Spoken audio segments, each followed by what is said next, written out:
But for once, the brain juices are flowing despite the ungodly amount of scar tissue pain I'm dealing with. And the fucking broken toe. But I digress. It's been a hell of a week.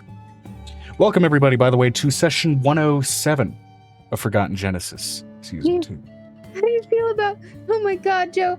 I have a question before we start the session. Maybe somebody in the people can answer it. How do you feel about glass in the freezer? There's nothing wrong with it. What? As long as you haven't overfilled your container, it's fine. Otherwise, you're making danger confetti. Let me clarify this. How do you feel about seltzer water that's been in the freezer? So danger confetti? Yeah. I made some Anasazi bean stew and thought it was totally fine to fill it up to the brim before I got it in the freezer. Ugh, Anasazi clay is gross. Just so everybody knows, I have hard opinion. Anasazi clay has the most freaking grit in it ever. In case you removed it. Yeah, red Anasazi clay. And they don't ever remove it. There's something called Anasazi clay. Yeah, that shit's from my neck of the woods. I'm letting you know, it carves up your hands. Mm-hmm. You have to sift the fuck out of it first. No, they don't even sift the frick out of it, Joe. That's because what they send out for people to buy, because they're selling to chumps, is for the rustic nature of it, rather than anything actually well prepared. I hate it. I hate it a lot. Even the Anasazi tribe actually prepped the fucking clay. I'm letting you know, guys, that clay is like... Okay, imagine running your hand on sandpaper. That's sandpaper, like, level of grit. And my brain goes, why? Why did we try to choose violence today? Vinestra said, what quality of sandpaper? Like 60 grit.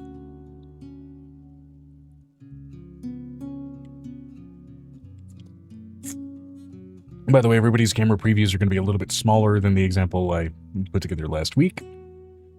I know, I tried to make something that wasn't going to glitch the fuck out of one of my monitors. This is still going to be in the fine-tuning stage.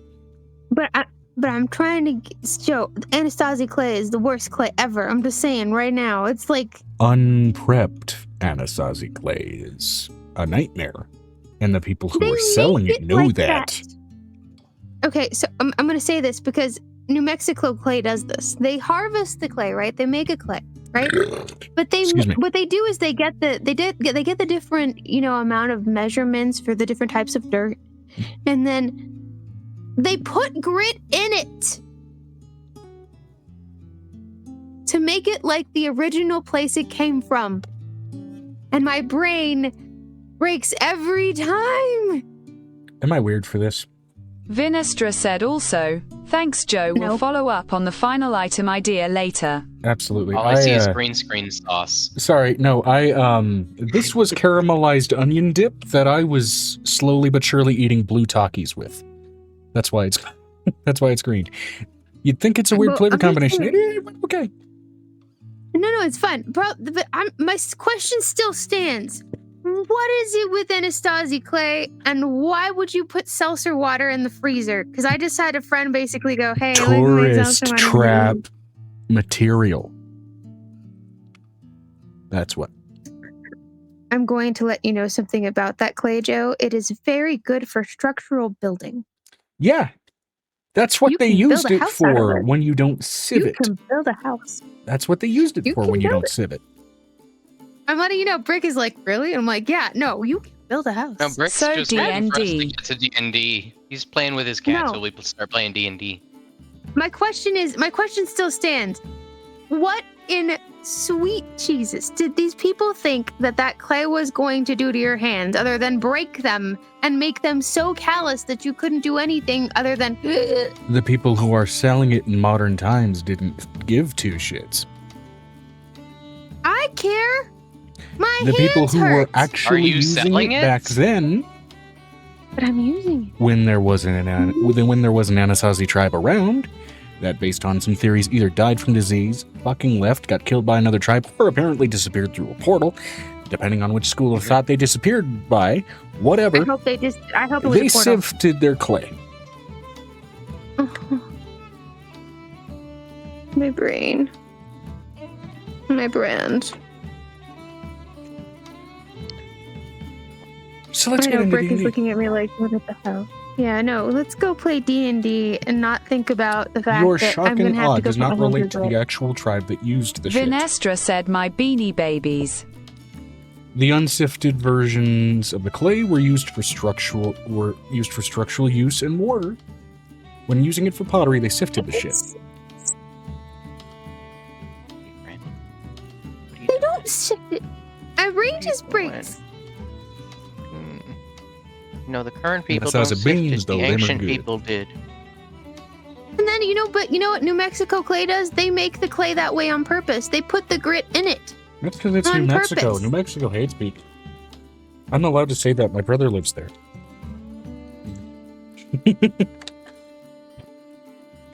Can't One of they the only be ones I do lovely care about. instead of horrible? Can't they be lovely instead of horrible? We're 'Cause in the that's a four horrible corners. thing. High bar. Each in the modern corner age. accounts for a letter. My letter is C. The others are F, U, and K. Change the order Keys around and you jangle finally jangle. land. Yeah.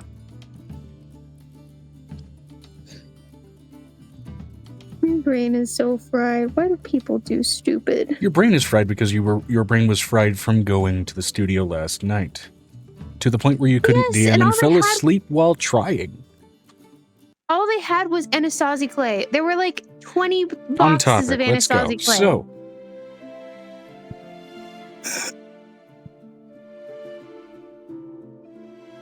let's get into recaps first. You want to go first, Megan? No!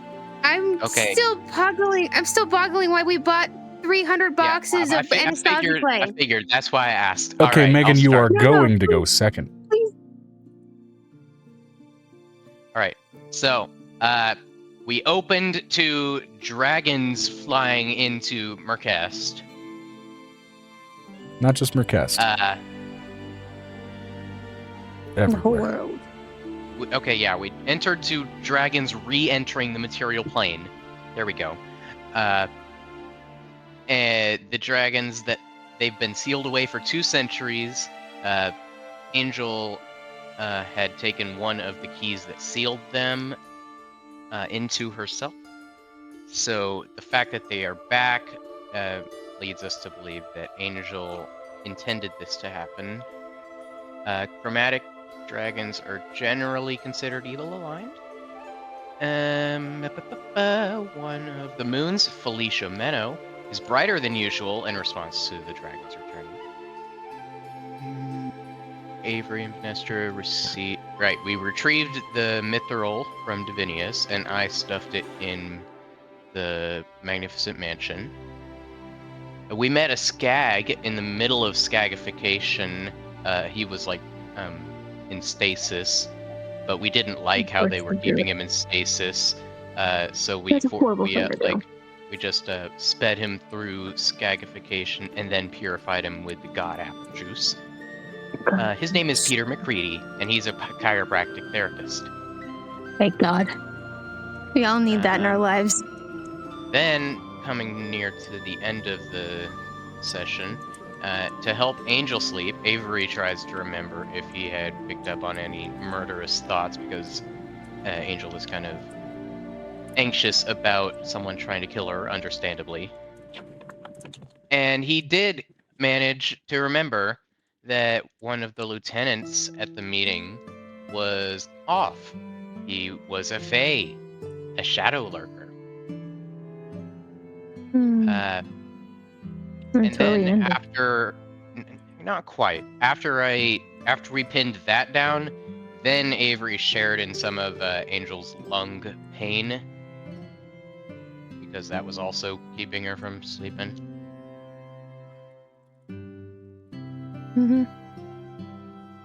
That's it. I took in some of the pain to help you sleep. You did. Needle's completely wiped at this point, just tired.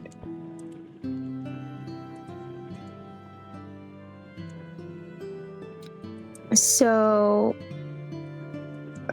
we release the dragons into Zaria, since I'm going second.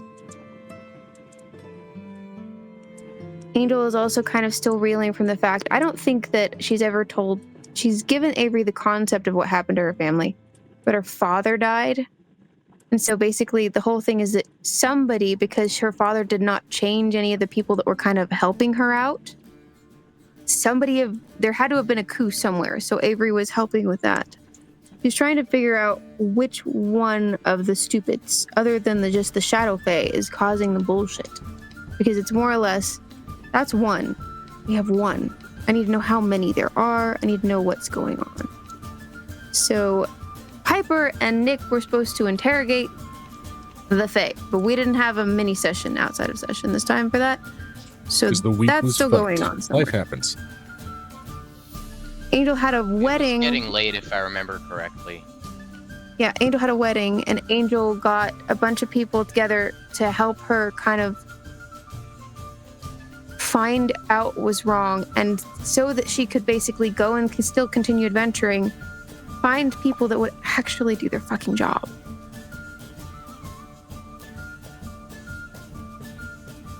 And work in between her and her other people that she's already got.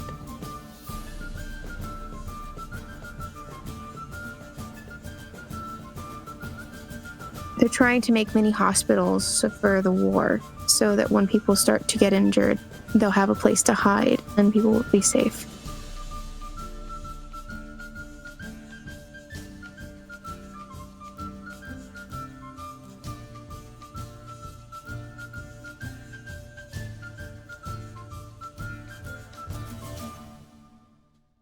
Oh, we're also supposed to have Shadow Fae delegates show up, considering that they're supposed to give me information at some point today. That was all supposed to happen today. Angel's wiped out, and Angel may kill someone today, considering how tired she is. She's gonna take a nap, then she's gonna wake up and deal with these bullshitters. She's probably gonna have Avery there, because she needs somebody who's gonna tell her the truth, and they're not going to tell her the truth right off.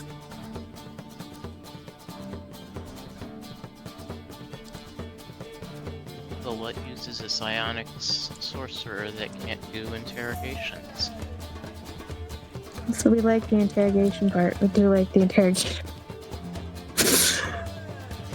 Because they are trying to... Before I even try to do psionics magic, just a simple persuasion check could get them. Well, but they're like, the point is that they had all of these evil people on their side of the Underdark for years. Unchecked, untethered, doing all this sort of thing. People were disappearing and we didn't know why people were being moved to the west side of the Underdark. Her mother came from the west side of the Underdark as a Velix prisoner. So the whole point is that Angel's right now dealing with the fact that the Velix is going crazy.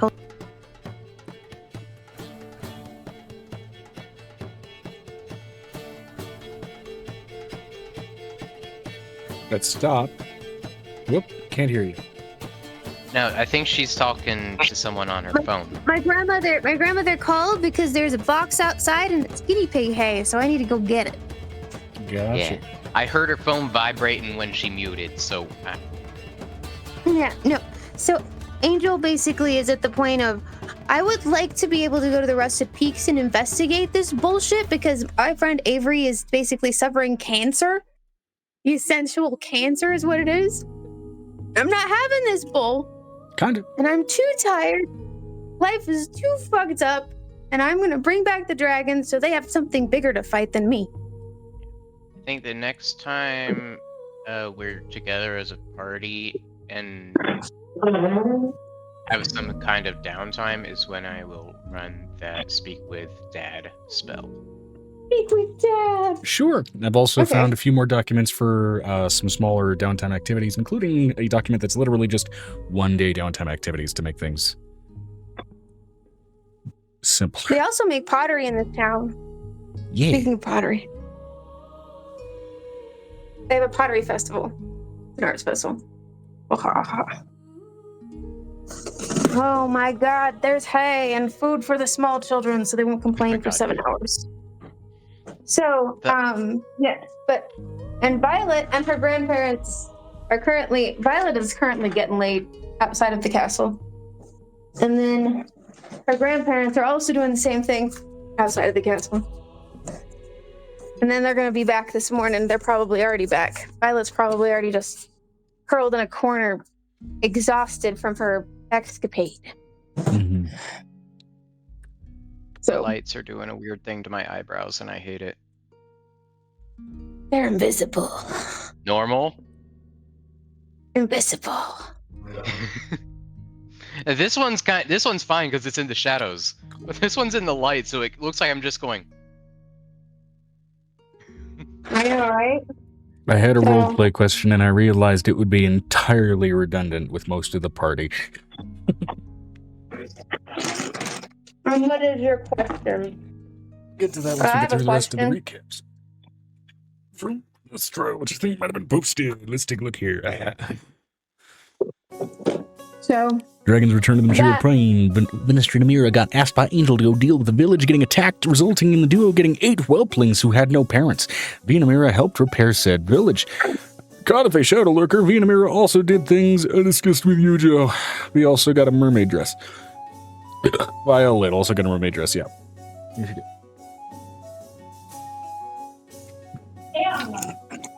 she got a sexy nighttime outfit. Spicy. That she did. Oh my god, I was also going to check that. My mom showed me that and it has a crack. Let me see if it's an actual crack. Hold on. This is an actual... No, it's not a crack. It just looks like a crack because it's shadowed. You know what? I have a better one. Because the first one was entirely redundant. So, let's say you were invited to a party by a fae and told to present yourself duly. As such, your companion Piper, who is not here right now, promptly deciphered that to mean you are to accentuate exactly one physical aspect of yourself to showcase at the party. Mm-hmm. What physical trait do you accentuate above all others on your body? We'll start with Angel. My eyes. She likes her eyes. Most of my characters would accentuate their eyes. They like their eyes. How do you spell accentuate? ACCENT.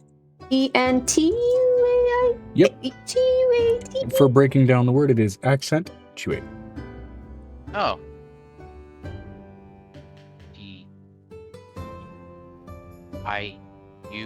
Vinestra said an accent you ate. You ate me. I just ate something. Okay. Oh my god, I forgot I need coffee. Damn it. I came in here, I got the food. What do you want? You want some food? You want some peppers? Okay, pepper time. I know y'all might be like, why are you so tired today? Because I worked really hard yesterday.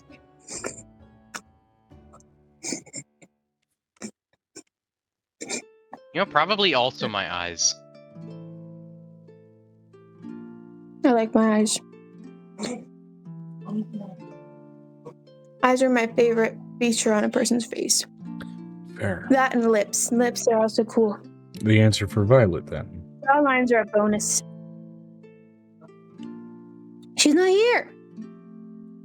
Doesn't matter which characters are here. What would Violet accentuate?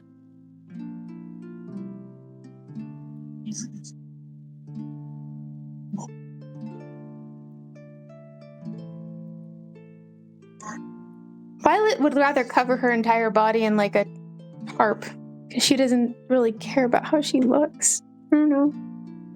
Violet's very loosey-goosey. She wouldn't be let into this hypothetical phase party then.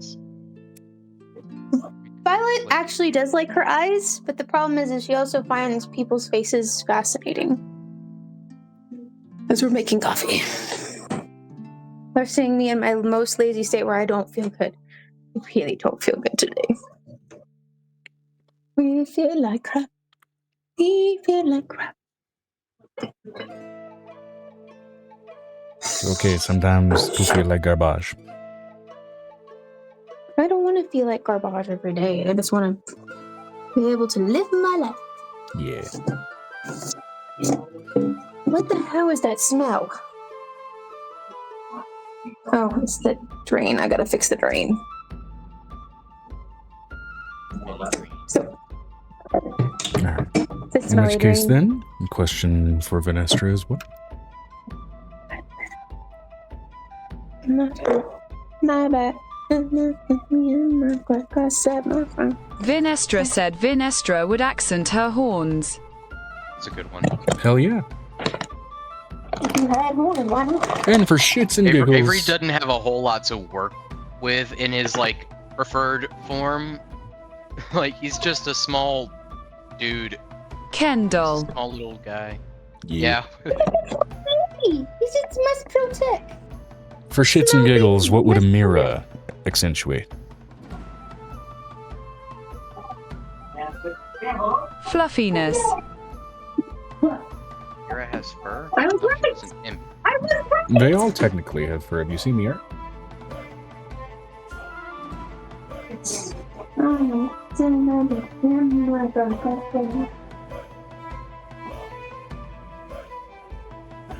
We're making coffee. Amira's a fey imp and is a cat. Yeah. I also found out I really like protein shakes. So that's fun. Nice Padawan braid. It's me doing this. So Still making a single line braid down the side of your face, so my brain immediately went to the only other cultural reference that applies to. we're gonna do a hair oil soap tonight. So when it's not my turn later in the evening, I'm gonna go ahead and have my curly hair look like boss. Hell yeah.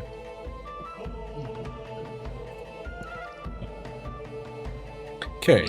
Now, I believe we still didn't quite reach the end of day, did we? We're still on the third. Or wait, third Nope, as we're needed, on the right? fourth. We finished. No, we finished. Did we finish the We're in the second and move morning to the third, or let me Okay. fucking double check the God hold on. Before I flub my dates. We're on the next day. Yeah, the next day might be the. I'm just double checking myself here. What's in this? Should I put what is in here? Is there CPFP?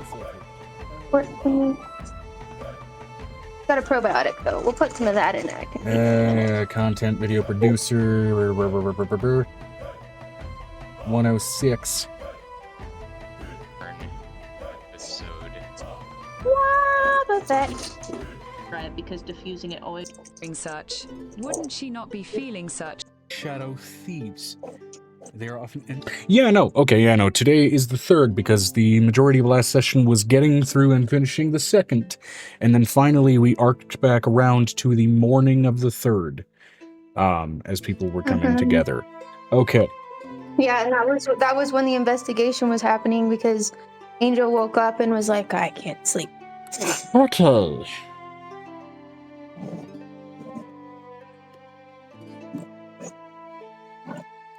In which case, then we're going to go ahead And and there are change the fake title to people Investigate show up. Insurrection. Oh no, it's also because like I was also gonna have Avery kind of help me inspect the people for under the base surface thoughts of trying to kill their leader. Yeah. Because she's just over this bullshit. She's like, we're not having this bullshit today. I don't want it. I don't need it. My brain's all disorganized and shit. I don't want to be all disorganized in my own group of people, and I want to pull my hair down because this is hurting. I made a cool mug. We are You ready in the to month see, of guys? Esmir Yes. Yes, indeed. I want to show everybody my cool mug because I'm tired and I'm sleepy. Eventually, when I have Foundry VTT up and running, I will be able to actually just straight up plug that calendar directly into that application. So, Yeah. Look at this cushion, guys. Look at One that day, cushion. it'll be nice. we're getting there. Hey guys, What I'm trying to do is I'm trying to plug like the epic destinies and the epic level shit into the character mancer so that you guys can actually level up past 20 properly, and then we're good to go. Hey, Joe, you can look in the pictures. Wow! We Wow. decided Looks like what a day cushion we're on. or a motley. It's a cushion, Joe. Not a motley yet. This one's not a motley, not in the motley design. This is a very expensive cushion. And I made it on the wheel. And yeah, we are on the 3rd. We have kind of started in the morning of the 3rd during the midst of the investigation. So. Yeah, but we're not in the room where it happens. And Piper and Nick are. Which I didn't know why she didn't take that into it.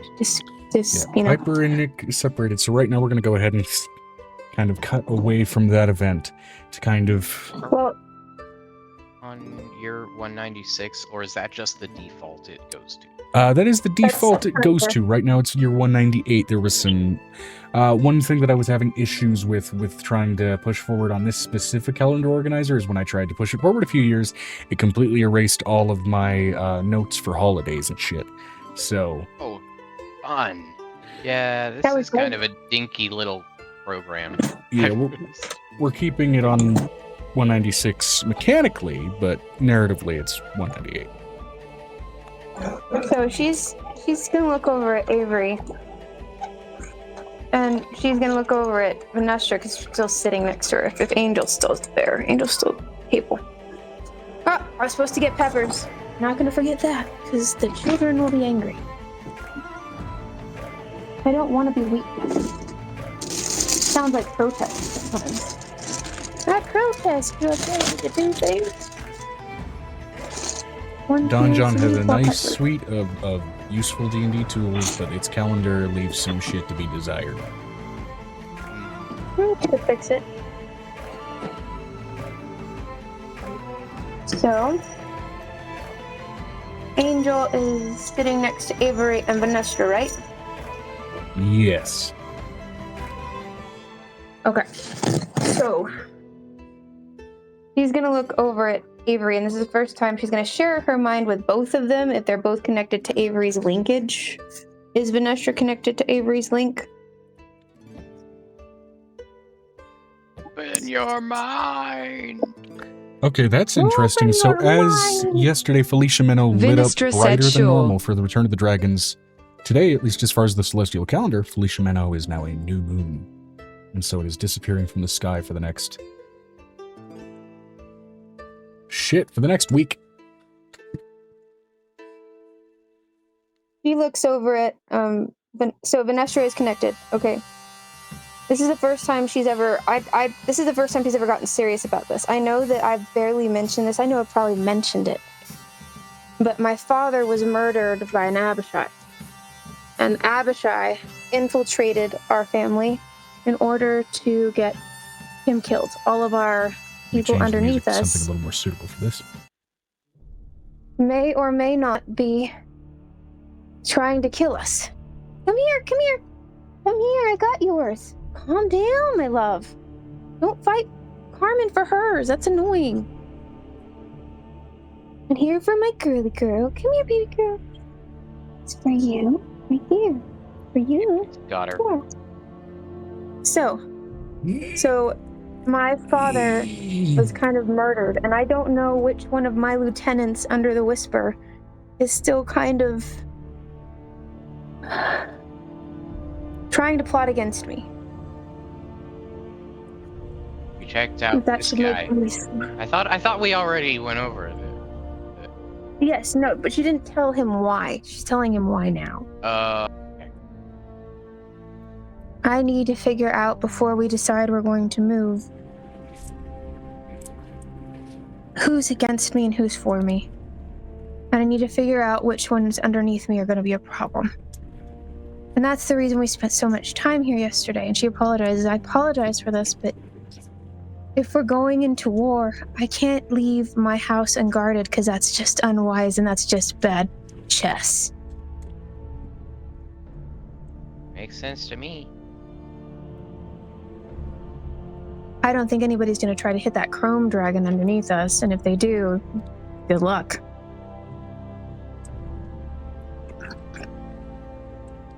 Food. Vinestra said, just to clarify, pretty sure you have told Vi and Amira about such. When the two formed an oath with Amora. Mm-hmm.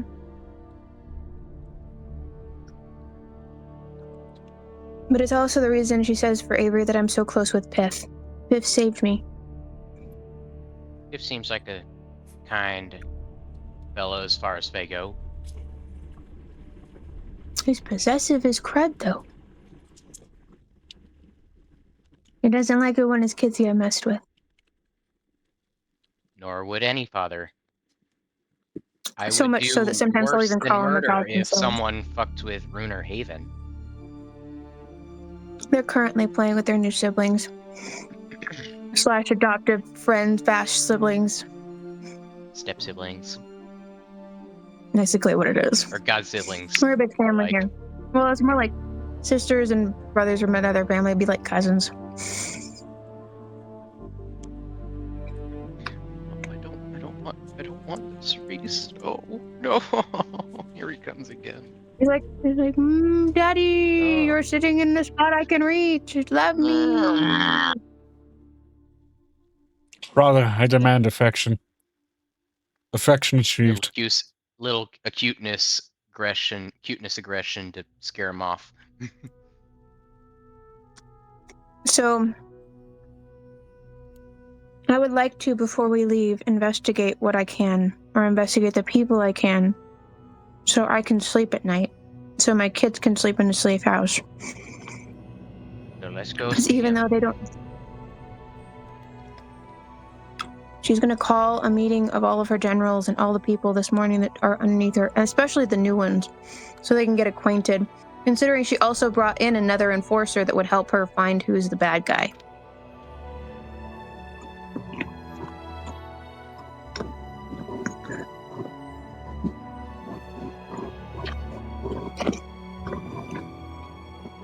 Thank God I could use Peter McCready right now because my shoulders are so high from being over the kick wheel. All right. I feel like I have a hunchback. Crap, I was going somewhere on this browser.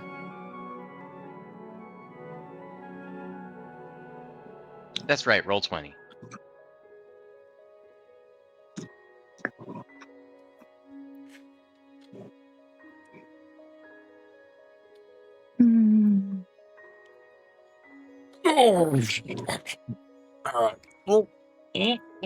Okay.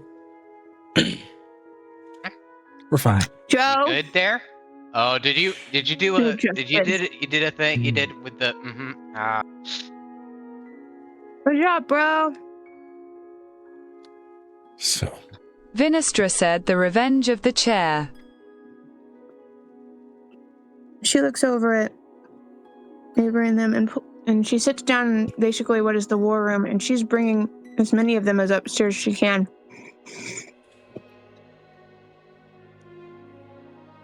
all right.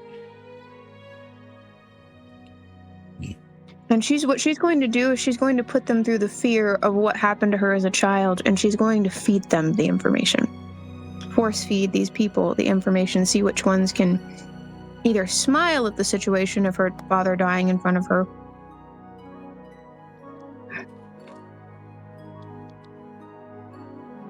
so we can figure out which ones may or may not have been in league with the Abishai. when she's done doing whatever that is, I want to project a minor illusion of the specific person I caught plotting, and say, and I quote, "Will the real Slim Shady please stand up?"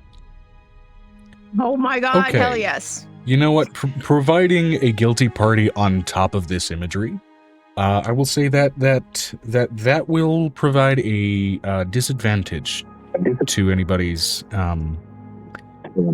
let's say holding their shit together saving throw.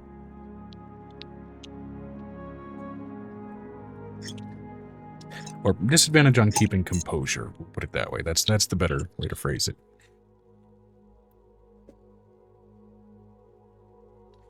Okay.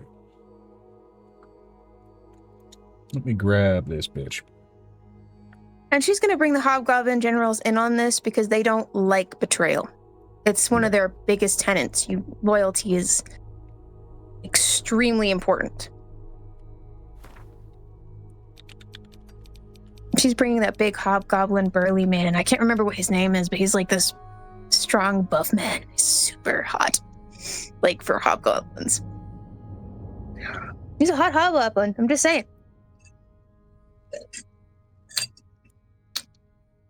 In my actual book, I wrote him down as Demetrius, but I don't know what you named him. Let's see here. I just want that to be his title. No, I get you. I don't know if this is normal or if this is more of an autistic trait, but for me, both loyalty and respect are not something are something that not only have to be built up, but also maintained. That's right. But the problem is that with the hobgoblins, they already respected the person who basically made her who she is. And because she was the one they picked after her father had died. Yeah. And so Angel kind of holds the loyalty. Yeah. Because I've given him boons and his family boons and basically kind of kept up that relationship. And the family, if they get threatened or afraid, they can come live in the palace for a little while. Yeah, as expected. So he's not, Angel, if he's targeted. Yeah, throwing that out there. No, she's super big on family relations and protecting people, because it's like they don't know how much she's lost. And they're about to find out. This is where they're going to find out right now in this moment.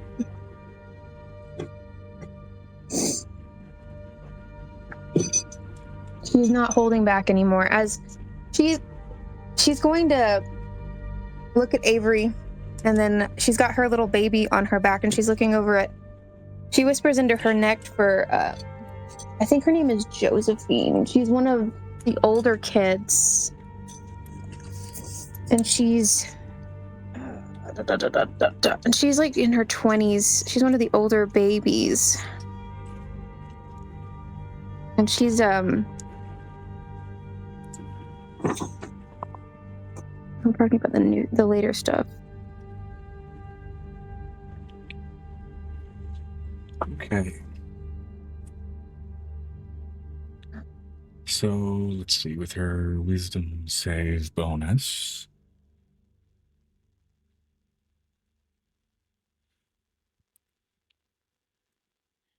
You know what we'll call this? We'll call this a deception bonus that was rolled with disadvantage here. That's easy enough. So, with that, I will say both of you can go ahead and roll me insight. She rolled her deception with disadvantage. I'd say you guys get advantage here, both of you. Advantage on... A natural... On insight. I got a natural 20 on my insight. Okay. Oh, nice. I love my mini medals. Man, like there's one that gives you like a little magical pin on Amazon. I love that little mini mystery set. I'm using I don't care if I get the same colors. I rolled a 5, so I'm using inspiration. It's not best, but it's a 10 plus 11, 21. Not bad. 21 insight. Okay, 21 on insight. So 𝕲𝖓 got a sign in again. She rolled surprisingly low. That disadvantage was really the only thing that kind of fucked her here. Among your lieutenants, of which, not all of them you've managed to fully meet, as it's a bit of a rotating position, right? It's military. That said... Well, it's not just that. It's the top generals that she's been trying to get hold of. So she has the generals, and the generals she's very solid with. She knows their families. She knows where they come from, that kind of thing. Yeah. In this case, one of the only ones, particularly that kind of goes toward the Western Underdark in terms of your reach. Your first encounter meeting this woman, oddly enough, she appears to be human in your company, which seems, it's not unheard of, right, for humans to be of influence in various regions in the world, but that said, the presence with which she carries herself, even just kind of this air of danger, that is akin to some of the stuff that you and 𝕱𝖓𝖓 are used to, if not an almost subtle vibration. Jesus. Vibration. I'm picking up bad vibrations.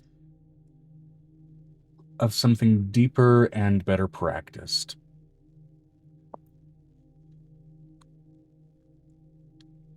You see this woman staring at you with an almost, not an uncomfortable expression, but an almost self-satisfied look on her face that she completely failed to mask. And I'm going to go ahead and post this in session. Oh, good.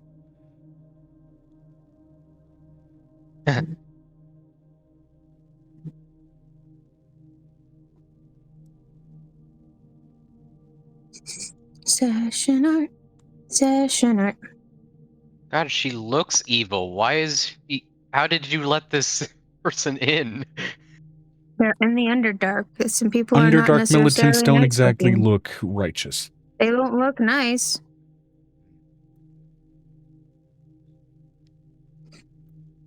Oh, you made a mistake. And this is just the lieutenants. She's gonna do this at least 30 at a time. She's gonna repeat the same thing until she finds all of the people underneath the whisper who are causing shit. And this is the Kinder people. She's actually gone into the Kinder city and investigated this before. And you told me that the Kinder were fine. The Kinder were fine, yes. Now, that said, investigating out and among others, you notice on this woman some very subtle tattoo work, right? Among the others that seem to almost directly mirror the look she has on her face, they have very, very subtle tattoo work that matches what she has in a much broader and more artistically placed bit of ink work. Is the tattoo guy bad, Joe? Is the tattoo guy bad? Please tell me the tattoo guy I really like is on. This is faded on the skin. It has been there for a while.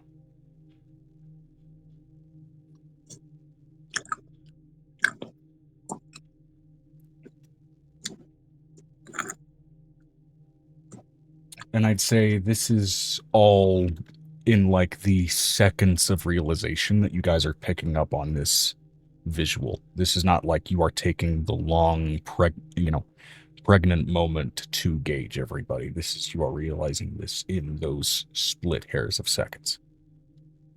Well, I'm trying to do them in small batches. So because I have a 80,000 person army, I have to do them in small certain batches. Right. I think we're up to at least 100,000 at this point. A massive amount, or a good third of your command and lieutenants are wearing the mark this woman is. Though none of them seem to command even the baseline level of magical presence that she is. I am going to, because Nicodemus is not here, I'm going to let you know the rage of what she's trying to become. It does not hide itself. The floors beneath her begin to creak slightly as her grandmother's trying to adjust to the weight of what she's becoming at this point. And this is the point where, Avery, you can see the dragon literally coming out of the woodwork. So this is my home. And how much I would protect you. Notice that she wraps you up in her tail and puts you behind her. I'm going to see if in this moment she realizes she's been found out. She does have some decent ass modifiers. And I'm letting you know the generals are by the door, and anybody that she points out that tries to run away is not going to make it out that door. Oh. Delightful. Delightful? Darlings, if you would, cover for me. And she's going to go ahead and cast teleport. And she's, in this point, she's going to grab this woman in her teeth for the first time and pull the 𝕱𝖓𝖓 move, considering she's hurting so bad. I really, really need to learn some kind of counterspell. I have counterspell. I'm going to use counterspell.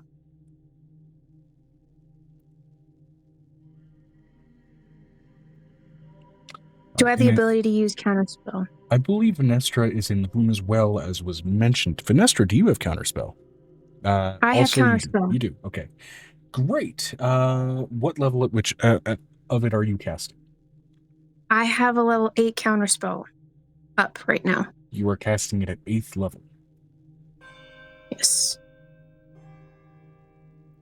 I have the components for it, Joe. I have it on hold. No, I was asking that to be clear. So, as you, it's one of the ones that you allowed me to have as a ready spell. Yeah, no, that's fine. So, okay. I only get 3 charges of it though. So. Yeah, it's fine. So,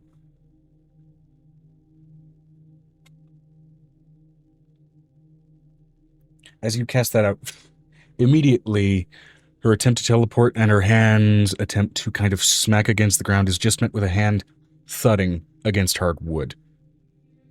Damn.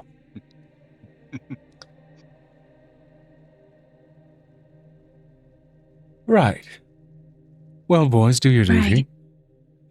As a number of your lieutenants rise and draw their weapons. Notably, there is a glassy look in their eyes as they answer that command.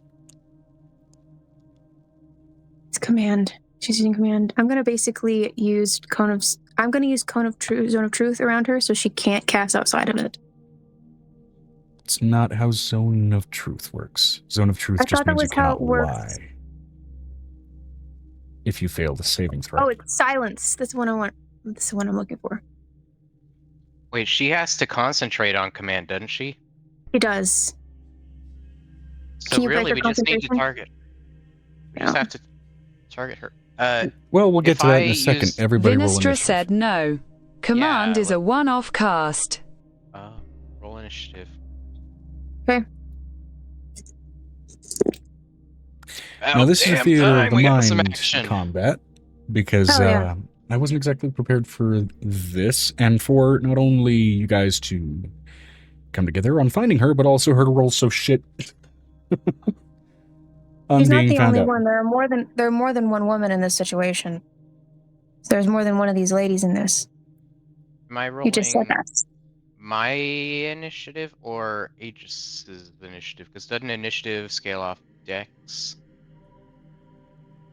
Technically, I believe you roll it and then Aegis shares it with you, but he benefits from dexterity within. I rolled a 20, so it puts me at a 28 DM. Yeah. 28, I rolled an fantastic. 18, which puts me at 19. As an aside, Joe, don't forget I did make you 2 things too. Fantastic. I haven't looked at them, but I'm probably going to look at it in just a minute. Angel's been so tired, she just wants to get this out of her brain. Now,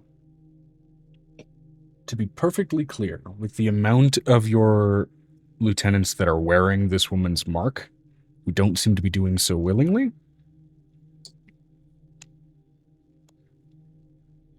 she seems to be the main problem player here. There's got to be more than just her, though. So the point is that's what Angel's probably going to try to point out and find. He also never explicitly said that it was command, I don't think. I think we made that assumption. If it's a drawn tattoo that means command, then they're screwed because it's going to actually activate on their skin.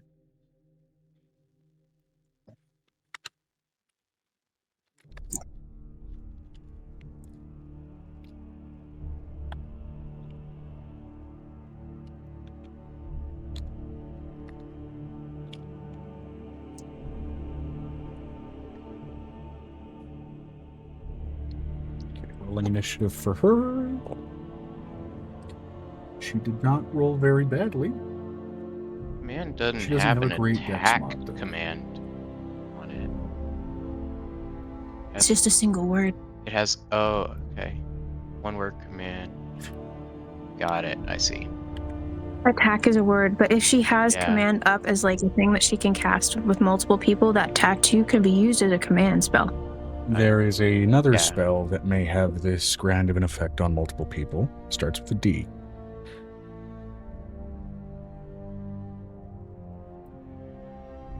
Dominate persons. There you go. Dominate person on a grand scale. My brain went like, I'm gonna have to go She into my could've- first scholars. Those could be runes. Think about it. She could have enchanted That's what I'm those. saying, yeah. Yeah. We entered their skin, yes. So what I could do is I could dominate her. Sure. Mhm. Or try at least. Which I believe all of your lieutenants did have to effectively sign in to get in here, right? You would know, at least based off of the paperwork, that she signed in as Lady Wilv, W-I-L-V.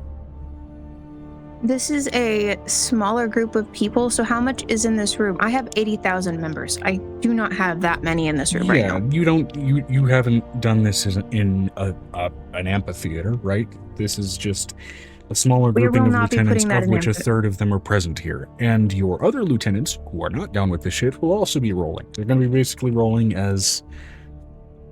I have at least 3 generals in the room right now. Yeah. I have the other ones watching the other people. Okay.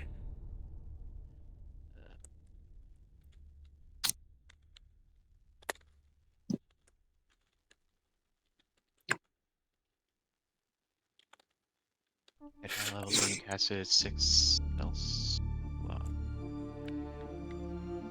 The duration is concentration of 10. Use a 7th level spell slot. Duration. Okay, this is all about duration. It's not about the save. Cool. Now I'll just use the base level 5.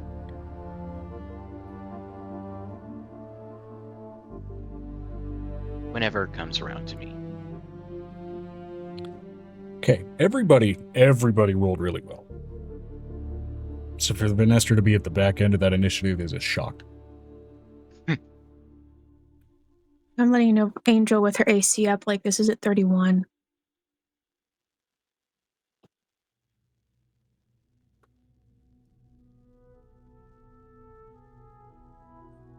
Whoop.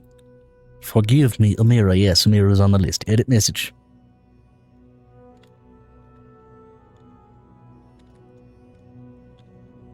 So... Here we go. So, let me go ahead and switch the music real quick. Do players go before NPCs on a tied initiative? Is that how it works? You go, even, this is just core D&D rules, you go before monsters on tied initiative. Got it. All right. Or go Always wondered before how that opponents. So, let's see here. Where the fuck I sometimes...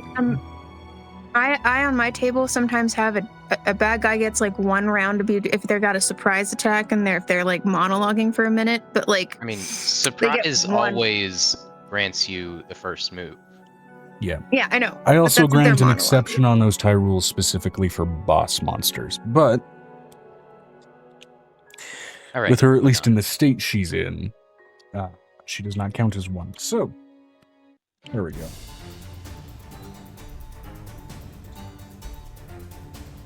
Angel, you're up. Your loyalists are on deck.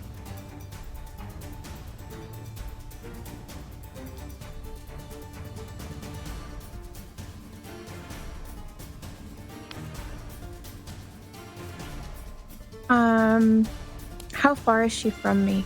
If we're gonna do this theater of the mind, how far is she from me? Assuming the size of the room is to, accommodate just your lieutenants in mass, it's like probably at most a 40-foot room. She made a point of putting herself in the back. She's probably about 35, 40 feet from you. So it's not the ballroom. It's basically one of the secondary war rooms for certain people.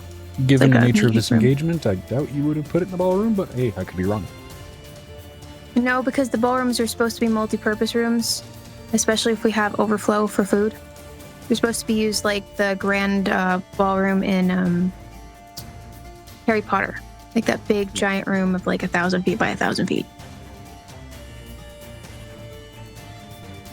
You know what I'm talking about? The Grand Hall. Yeah. They're supposed to be treated like the Grand Hall. I hope I said that right. It's a great hall. Great hall. Sorry.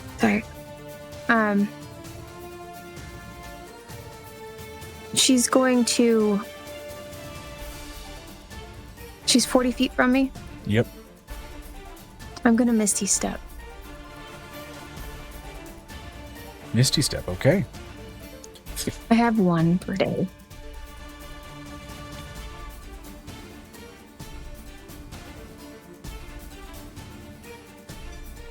I'm letting you know Angel drops Avery in an upper part of her throne. He has a better advantage point if he wants to get at someone. Hey, why don't you just drop him on Aegis? That way I don't Oh have yeah, to... no, we'll drop you on Aegis as we move. Yeah, that way I don't have to take a turn, take an order... To get on, yeah. Action, yeah. To get on the Aegis.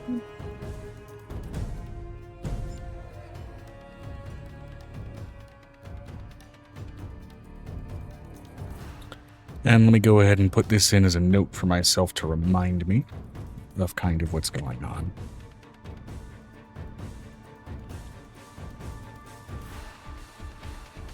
Nobody will really know what that means. So, either way.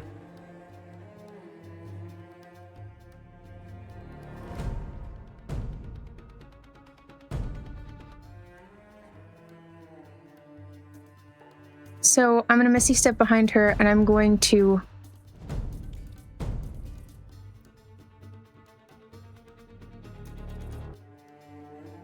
grip her by her hair. Okay.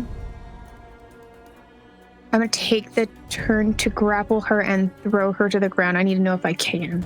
Okay. You want to go ahead and grapple her. Grapple and throw her 2 different actions. Grapple will be your first target. in order to grab her by her hair, it's still a type of grappling. So it'd still be grappling of some sort. I want to grab her by her hair and basically throw her into the ground. And Angel's almost a mid to large size creature at this point in her shift point. Let me see here. I'm gonna double check my DM cheat sheet because there's different kinds of attacks. I'm just double checking which one you kind of want to do here. So let's see. Grapple to reduce their speed to 0. Vinistra said grapple, then shove. Yeah, grapple, then shove. Those would count as 2 different kinds of...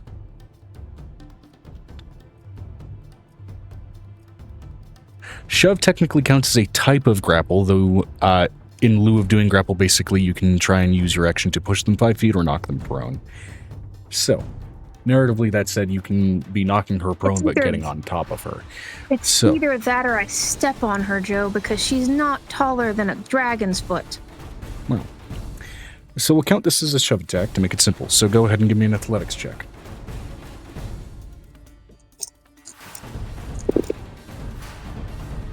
Uh, 20... No, 30. That'd be 30. 31 to be exact. Athletics. Okay, great. Let me go ahead and just see if she even can beat that. Because her modifier is not likely, but I'm going to roll anyway because it's fun.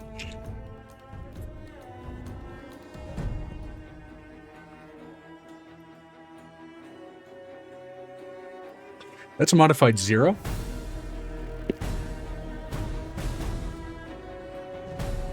The speed at which you push yourself atop, she does not expect, as you manage to essentially push down upon her and step onto her.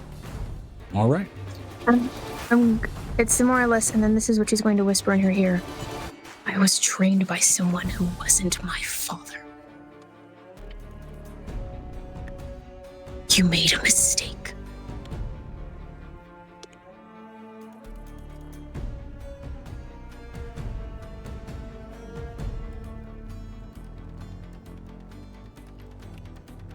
The backside of one of the whites of her eyes looks slightly jaundiced. I've been waiting to meet you for so many years. Moving on to your loyalists. She's on the ground. They're immediately gonna fucking swarm her. I'm going to... They need to focus on the other guys first, so I would expect my loyalists to swarm the men and keep the men at bay, considering they have tattoos that are activating. They're not that dumb. Okay, yeah, fair enough. They will turn about at the question mark insurrectionists and immediately go at them. she make a concentration saving throw when she was shoved? Or does She did that not take trigger it? damage from that. Okay. So she is still concentrating on her spell.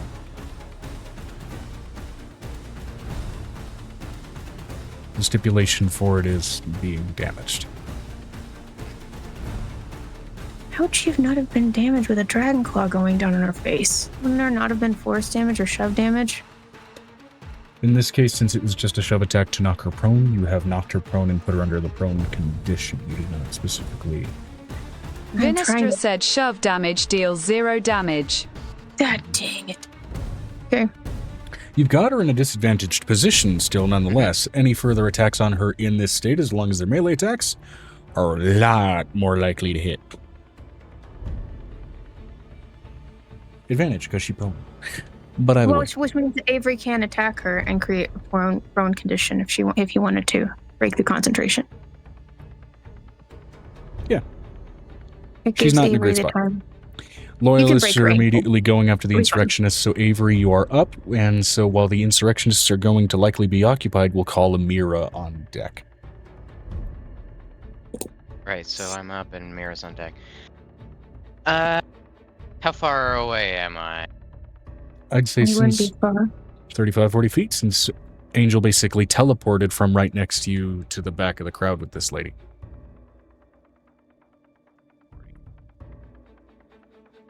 Well, okay, that's fine, because Aegis has 40 feet range. So I'm gonna walk on up, and I'm gonna try to chop off a foot. Whoa. I want to see this. Okay, specifically chop off of, that's a called, that is a called attack. That is getting into one of the house rules. So, let me double check here. Yep, called shots. +2 armor class to the target, +5 for armored targets. She is technically armored. So she has +5 to her AC. That said, if Aegis hits here, you can forcefully induce an injury from the lingering injury table, and in this case, forcefully induce a lost leg. All right.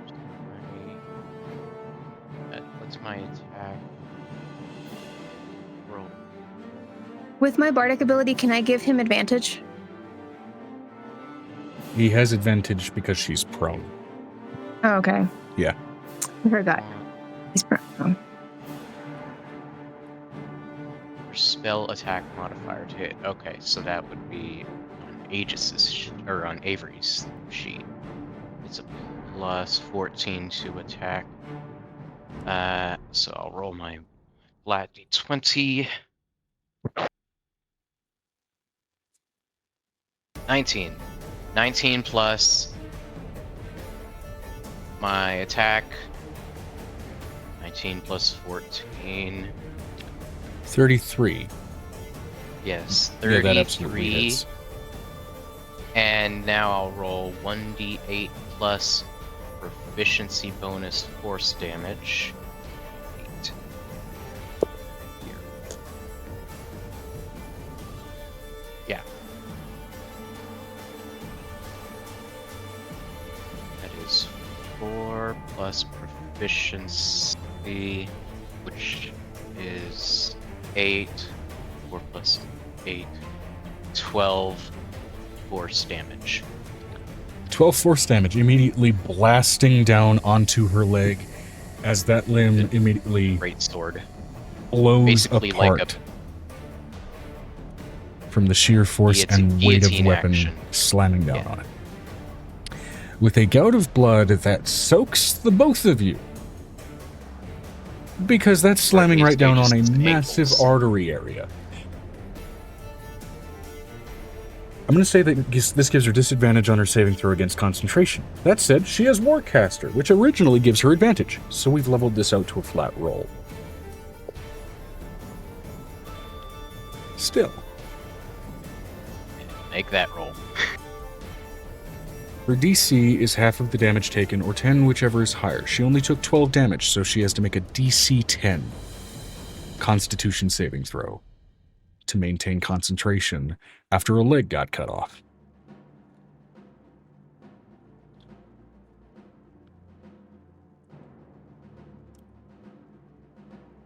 All right. A foot. A foot. Excuse me. All right. After a foot got cut off, that is still a 12. She rolled like shit. But her Constitution saving throw modifier is a +7. And she rolled 5. How about a luck roll? Well, I guess that's already low enough as it can get. Luck? Well, she can technically roll lower. So. I'm going to make her take a nat 1 and give her a Tides of Chaos. I'm going to take my Tides of Chaos for myself. Tides of Chaos. Okay. Immediately forcing a nat 1. Yes. That's a lingering Immediately, injury. she drops concentration. This is the nat 1 on maintaining spell concentration, not against a damage effect. Okay, not against being hit, yeah. So, Dominate person drops. Immediately, all of the people that were fighting your loyalists turn with hateful gaze toward the bitch, who is now missing a foot and pinned to the floor. And some of them who look like they got woken up from a nightmare that they've been asleep in for a long fucking time. Now, with that, let me see. Avery, got to get it. That was like Avery kill right there. I'm so excited. I'm so spicy. God Good damn it. job, Avery. Shit, so hold on. I just forgot what I was going to do next. Amazing. The little dude in his mech. Disconcertingly, as much as she screams in agony from her foot being severed from her ankle, she's also laughing through the pain. We have heard more concerning sounds from monsters. True. Very, very true. You guys are used to this type of shit at this point. Alright. And yeah, no, I completely lost track of what I was doing next, so let me go ahead and double check the combat tracker. Let's see. Insurrectionists are now pissed at her and just barely being held back from ripping her apart themselves by the loyalists. So Amira is now up. Unless you have anything else you'd like to do other than cutting off this woman's foot. You know what? I'm pretty satisfied. All right. Angel's going to take out an item that was used against her once.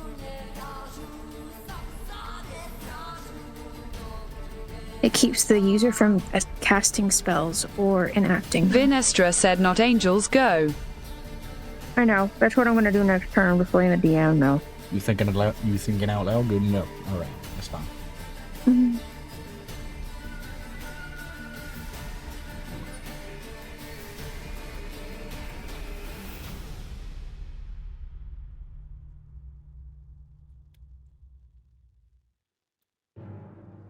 Notably, also, you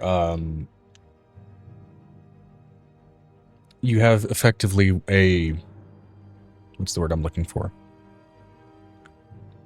Kind of a scrying orb or a sending stone, basically, that acts as central communication for a number of your lieutenants. The moment this lady got her foot cut off, that thing started going nuts. From people in command that have not been invited in yet, and people in command that are not yet in the city.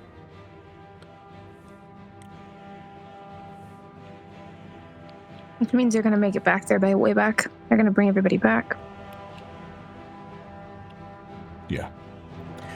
They have travel stones. They can do it.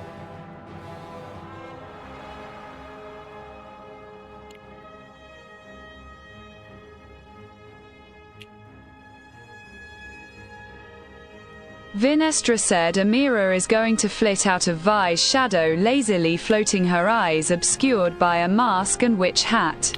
Amira is going to radiate a large amount of magic before casting anti-magic field. She's also going to float over to the pinned woman and is going to shove god apple extract into her mouth.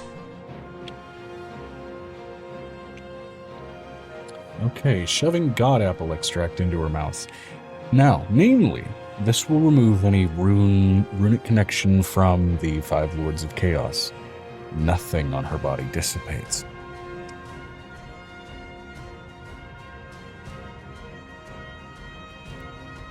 This will also heal any injuries, though it will not fully regenerate any limbs, I will say at this stage for the sake of simplicity. In case you guys want to take advantage of that. Any curses or diseases that afflict her, though, will also be mended. But she's got an attachment to him. So the point is that the apple juice should have severed the 𝕲𝖊𝖓𝖓𝖊𝖘 connection. It's because it's done it before, but I don't know if it's doing it. It's not doing it because of her being in the house right now. I'm not out. It'll sever connections that have been forced. This one's not forced. You watch as part of that jaundiced look in her eyes tries to retreat, only for her eyes to narrow almost defiantly against the substance entering her bloodstream. And that jaundice remains.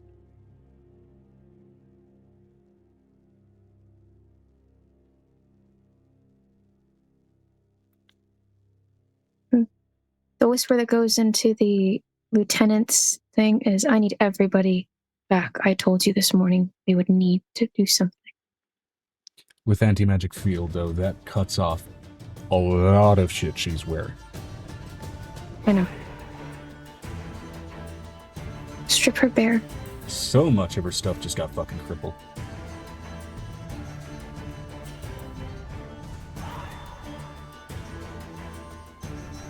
What we need to do is strip her bare.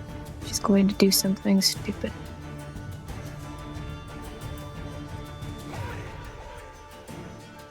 Yeah, there's going to be a naked lady in the floor.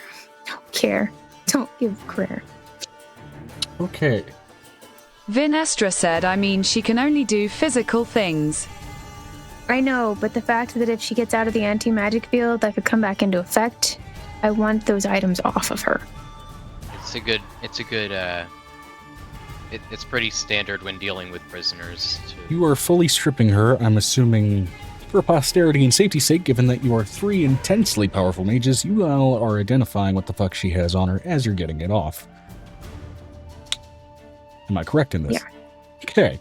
I know. I'd hand that over. I'd hand that over to 𝕲𝖓𝖓 because I know 𝕲𝖓𝖓 could get rid of it if I needed it to.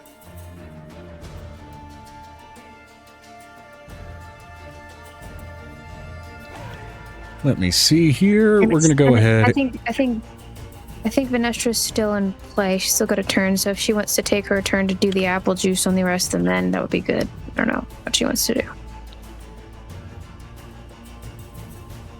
I need someone besides Angel to hold this person down before she accidentally shifts into a full dragon and uses up the room space. 𝕲𝖓𝖓 said 𝕲𝖓𝖓 is after the lady. Yeah. Yeah. In which case, then again, what is Amira going to do? And then we'll get into... She already did her thing. She put juice in it. Amira's done all she can. Gotcha, okay.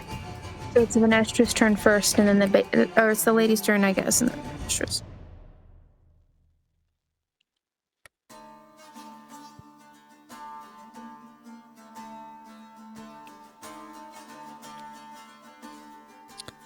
Alright, in which case then, 𝕲𝖓𝖓. What you getting up to? I gotta make sure that I format everything that she has on her properly. Is the lady not doing anything? You can't. I've got my foot on top of her, and it's a dragon's foot. In the anti-magic field, she can do jack shit. Right now, she is dealing with a severed foot.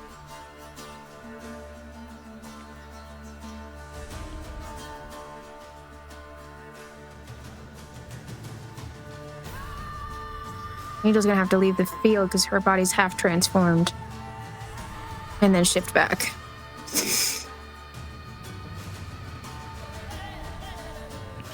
That anti-magic field was a very specifically crippling fucking thing. It doesn't matter. Would this affect Aegis? Aegis Actually, is about as stiff as a statue right now. Yeah. It's not. She didn't do the wrong even, thing. like, The pull problem her is that out because he's big right now. You guys have disabled the threat. That's the main point. I need to know. Not artifacts, though. Wait. This is a house, and the house is made of magic. How far does this field go?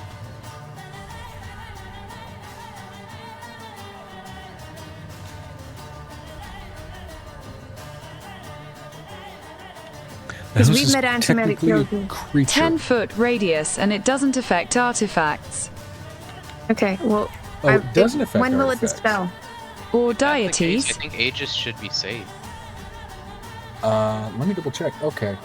So she can't do anything right now. You will notice that while you guys are trying to strip her of something, she is maintaining an iron grip on what appears to be at the moment just a mundane walking stick. Though with the anti-magic field, the illusion on it is breaking and it is revealing itself to be a very gnarly looking staff. But we'll get to what she may try to do with that when it gets to her turn. So, with Venestra. Oh no, Aegis is only at the edge of that 10-foot circle. He should be okay. Okay, cool. He's a bigger creature. Angel's the one that's got half of her arm half of her foot dragonized, and the rest of her body's kind of like, fuck, there's a dragon foot. I'm gonna have to try to finagle my leg to move me off of the spot. Yeah, it's not like circuitry, I don't think, where if one part of Venestra said Vi is going to get up and begin handing out the god apple extracts to the dominated and yoink away the staff. All right, go ahead and give me an athletics check to go ahead and pull that out of her grip.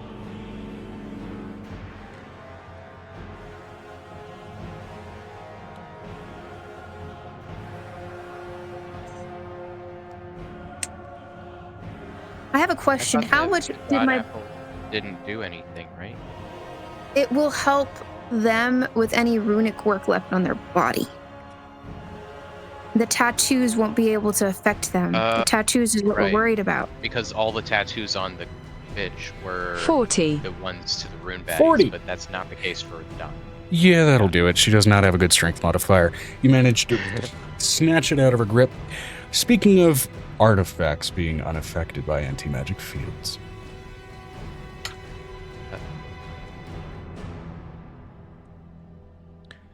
You pull out the Staff of Lady Wills, and it has a ton of shit it can do.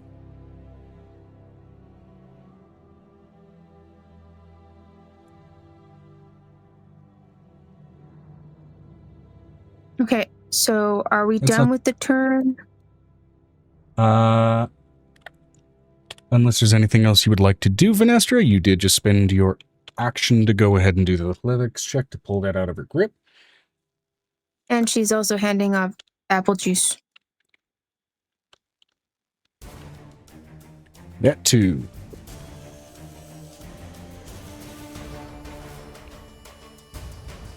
Venestra said Vi is going to put said staff into storage. We'll look at that later.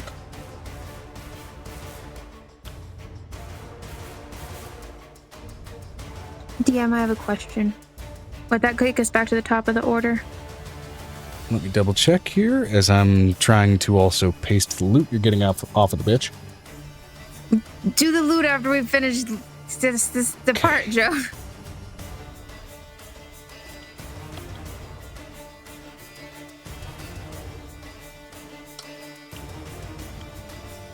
Incapacitated, yet still conscious.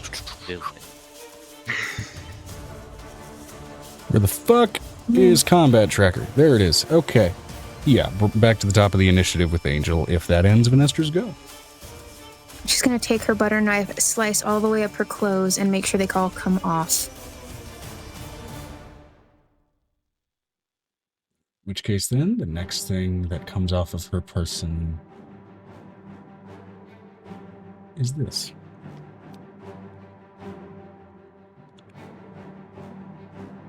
Joe. Sorry, yes, you slice off her clothes.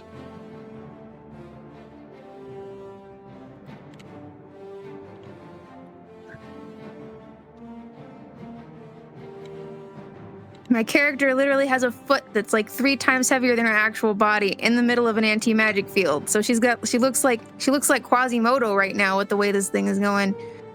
And not in the fun way. She looks like the Elephant Man with a giant foot. That's okay.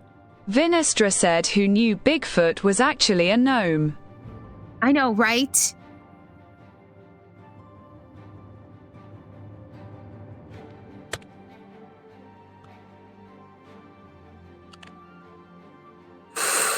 You slice off her clothes. She is all the same, nonetheless, laughing at you. And you are seeing more and more jaundiced patches across her skin, gashes, sort of self-induced, ritualistic, scarification where tattoos otherwise would be, for sort of arcane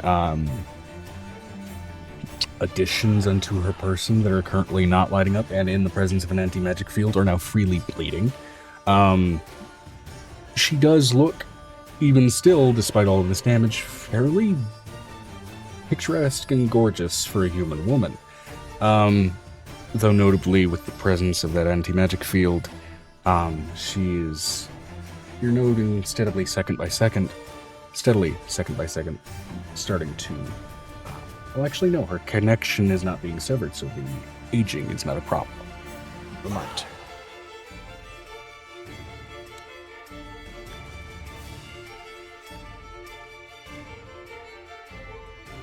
I also have one of his other followers in my necklace. Is there a moment where he can see her, considering he can see who the problem was now? The follower, and you can sense that the presence of that follower staring at her. That presence you can feel physically recoil within the necklace, looking at her, as if trying to hide from her.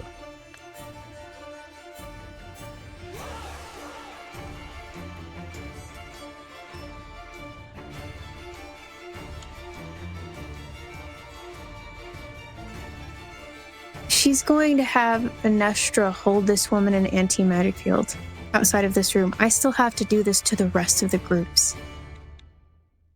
I don't know how many of his followers we've got in here. She looks at those who have been really changed. You will explain it to your commanders why the fuck you have tattoos. Which notably, of that follower you have in the necklace, you are feeling also that same sort of lifting of weight that you felt from the rest of your lieutenants the moment her connection to dominate person was severed. She's going to take off the necklaces or anything this woman has on her, everything. Earrings, tattoos, even if she has to cut her hair off of her head. That is fine. And you cut away everything you need to. She takes basically what would be the equivalency of a grain sack and puts it on this woman. I've been waiting so very long to meet you. You'll be waiting a moment longer because I have to deal with the rest of you. How's the rest of me? You mean the rest of my puppet? Your puppetry I can undo.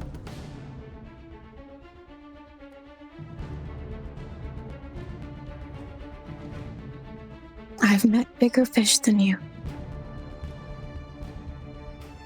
Oh, I know. And my favorite fish is a little too trapped for my liking. And you'll never have a touch of him again. So you think. There's a point you can see Hope just like, it's gonna be okay. You're gonna be fine. Mama's gonna keep the nasty lady away from you. There's Hope's like thought process in the background of your mind. Basically, it's really loud.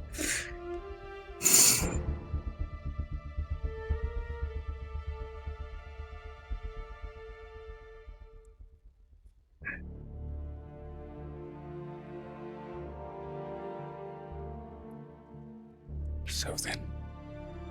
Vinestra, will you put her in an anti-magic field until I am done going through the rest of my entire army? She turns her head and cracks her neck as her foot starts to slowly regrow.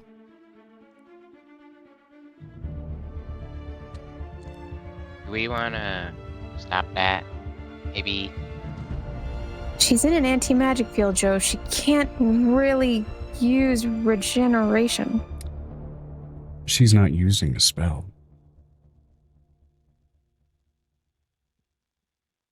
This is a natural ability of hers. Not of hers, but it's an ability she gained. Vinestra said deities also can do things. Oh, so I can do things within the spells thing is what you're telling me. Yeah. Even as a proto-deity at this point. Or other things too. I have an entire army to interrogate, and you're not on the top of my list yet. But you may move up the... maybe move up that chain. She switches to Draconic. Oh, aren't I? You're going to hold me back so long. Hold back on our time together. Switches to Celestial. Because I would love to hear what songs you could sing to me. What songs you sung to your children. Switches to Infernal. What delightful screams you might have for me. Switches to Abyssal. And what delightful little fades and things you've done to those I care for. Not to mention what form you've trapped my husband in.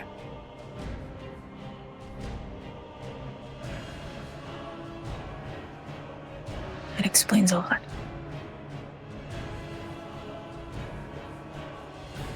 She takes something that was used against her,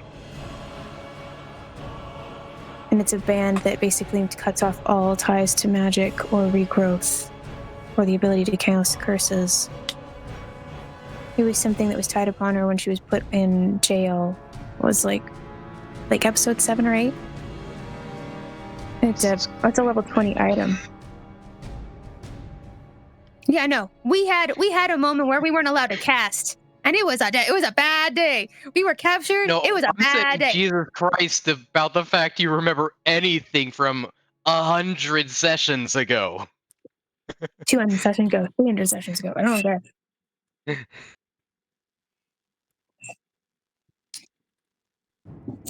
He's going to use the item that was used on her to keep her from singing or using any type of spell work when she was on the table in the torture chamber.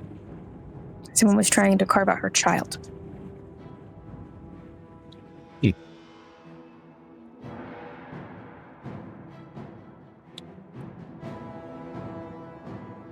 Okay. This will keep you quiet for just a moment.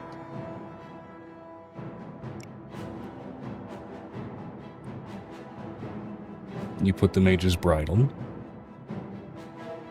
onto Lady Wilf, wife of 𝕲𝖊𝖓. Yeah, no, we'll handle her in a minute.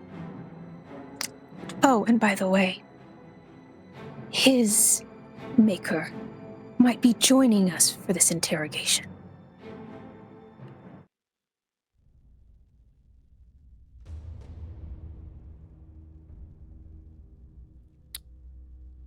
I've He always rubs that wanted a ring good twice. preview of where I'm going. You won't be going there.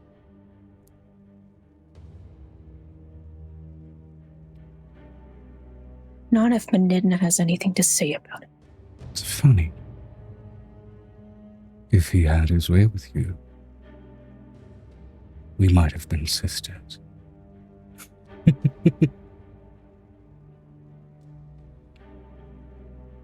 Angel, can I say something? Yes, please. With all due respect, I'm sure you want more information out of her, but she seems really dangerous. We should probably kill her when we have the chance. She knows where her husband is. I don't know where he is. It's the thought process she basically thinks over to you as quickly as possible. Hey, you're the boss here. It's just... the castle can keep her concealed. Vinestra can said keep her OOC soul cage is a thing. She hands this woman over to Vinestra. I need to interrogate the rest of them. I need to see how many of this assholes people are here.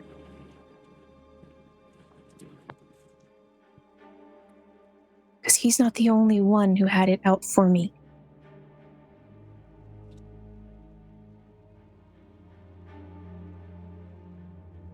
She lets the next group in, and she does the same thing multiple times. I want to know how many more people we have problems with today. A number of people who step forward willingly wearing that same tattoo she was, having been severed from that connection. Yet another third out of this grouping. The next grouping, another third. My father's entire army. A third of his army. More than enough to spread ideas to those who aren't even under control.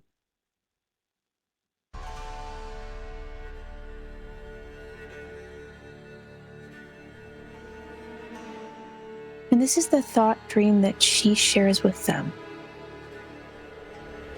She shows them what happened to 𝕱𝖊𝖓𝖓𝖊𝖘𝖎𝖚 husband. What was removed. The entire memory that she has, and she puts it through that visual, so the men who have basically decided to betray her know the stakes. Of that, there are remnant dissidents of... Fuck was his name? Realtar.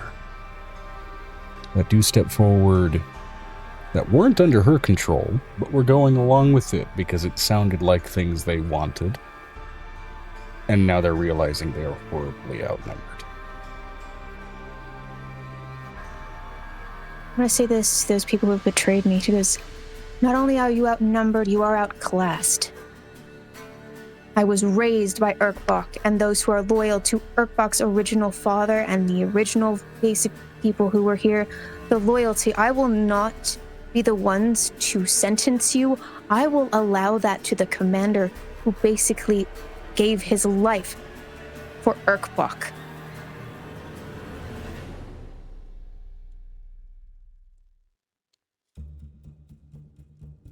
And for those who decided to betray me, I will let her herself have her fill of your bodies. Now, if you can convince me that you're worth a good goddamn, you might be able to, slither by.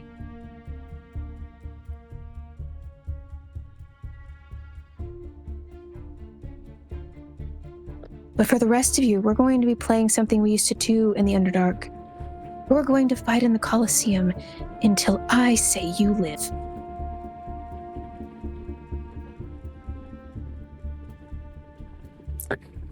Of those that are going to be sentenced to that Colosseum fight, mostly it's Royard's former loyalists. Not Royard, fucking Realtar's former The R names are going to trip me up, I swear to God. Realtar's former loyalists. Sorry, It's because it's the way that we use the R because it's the only one that has the devil's tail that we could use. So she looks at the general who basically is the most loyal to her. I want to know what you would like to sentence these men to, considering the shit they decided to put you through today. Flaying. One layer at a time.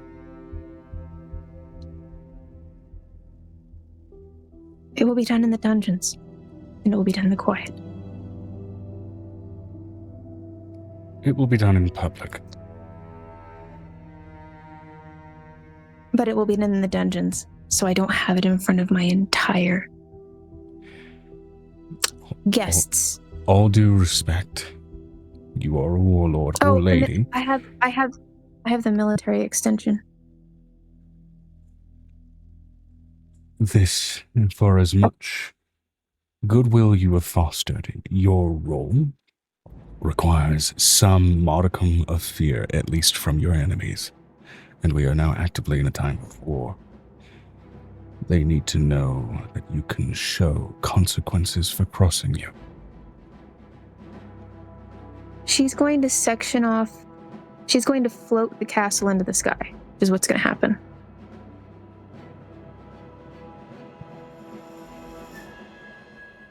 Actually, because Joe, I have a question. Can I shift into another realm so I can act this out for my enemies? And then basically, you can I don't move know. the castle into another I plane don't- of existence, but it's where do you want to move it? I'm going to take us back to Sharni for an evening, for an Okay. afternoon. A sudden shift of Because climate I don't want to do this in Merkest. away from the warm humidity of Merkest back down to the cavernous mugginess of Sharni. We'll be back in Merkest in with 3 hours, but I need to get this done first. Yeah. It is notable that pretty much all of the sunlight through the windows immediately not only dissipates through most of them, but shifts tone, as most any of the sunlight that is in Sharni is through reflections at this point. She has a lot of her guests going shopping right now, so she'll be back in the mid-afternoon. She lets somebody, at least a couple of her underlings and her kids, tell the guests that they'll be back this afternoon to pick them up. Whoop, and I'm realizing I'm an hour and a half late to taking them pills. Give me 2 seconds. I gotta grab a container of Thai-style fried rice that I Joe, bought. just do.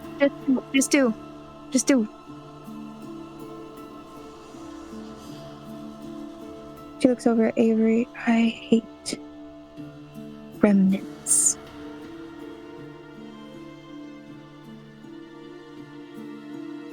I don't necessarily hate them on my plate when they're food, is basically the thought process. I don't hate them when they're on my food and they're it's just the leftover crumbs.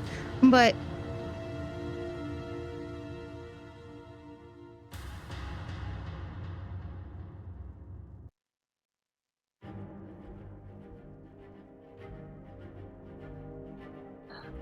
She looks over at...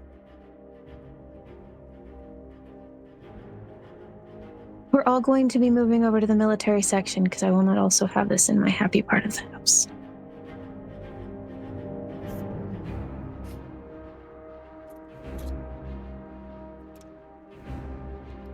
And I will put this on display, and she basically calls all of the delegates.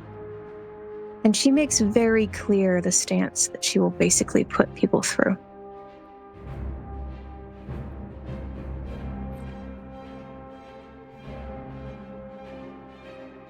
This is not me trying to threaten you, as she says it through the glass, is what she says.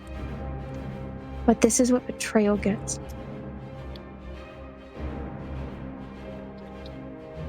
The Underdark delegates will probably be here at this point. Are they here yet? They are just in time to witness this display.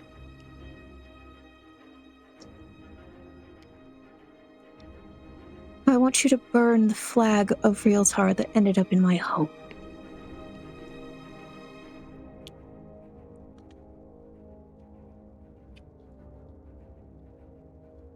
And that is done. She looks at these delegates. Please tell me you have news of your failure to keep the Underdark in check.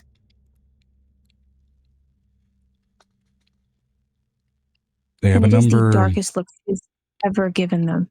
They have a number of looking like willing and recently shackled individuals in tow, of which they've had their sleeves ripped off, and notably some very recently familiar tattoos on each of their arms.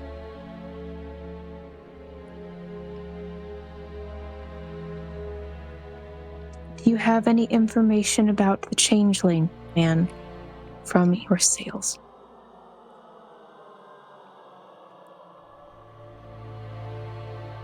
One of the tattooed and shackled individuals steps forward. Be explicit.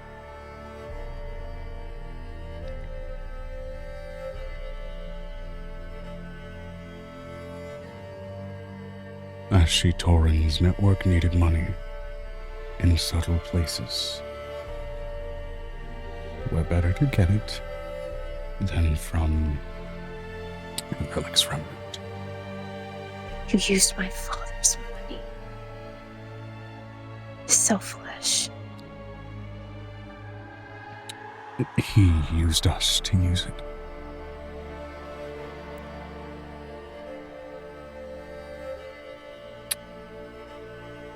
We suspect that may be part of why your father and your kin were killed. They were catching on. But then, 𝕲𝖊𝖓𝖓𝖊𝖓 is a hungry creature. He doesn't like leaving things unfinished. I know that.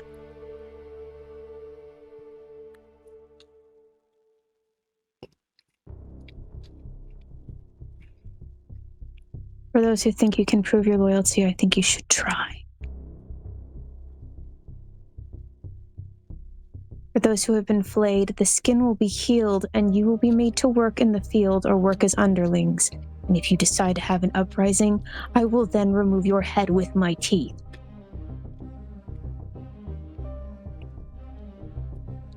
I am no longer just a mortal.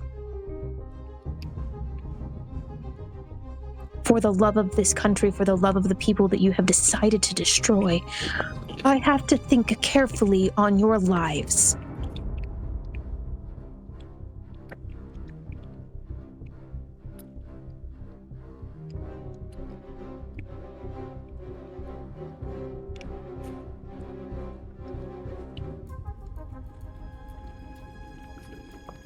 And for those who are following 𝕲𝖊𝖓𝖓𝖊𝖓, you have a much darker fate to follow today.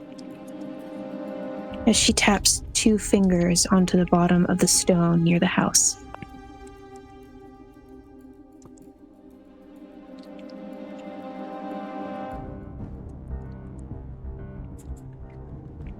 Of those wearing the tattoo, they were all signs of magical domination.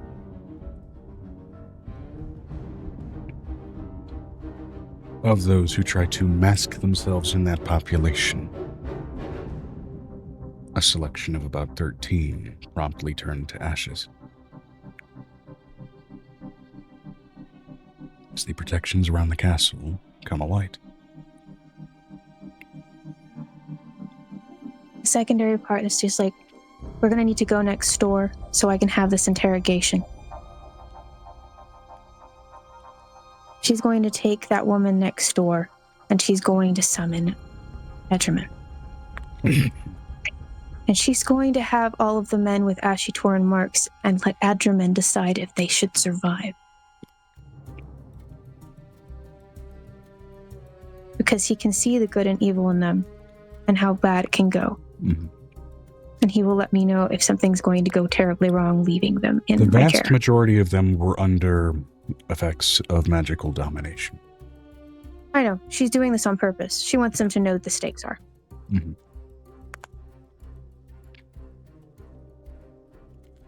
She's going to swing the I have a bigger dick than you on purpose. Sure. It's more or less, I'm tiny, and you think that because I'm 2.5 feet tall, I can't basically eviscerate you. 𝕲𝖊𝖓𝖓𝖓 was the main reason that after 2 years of doing shit, you were still a few steps behind, even with the Veliks. Because he's had a network in the Underdark, deep in the Underdark, for a while.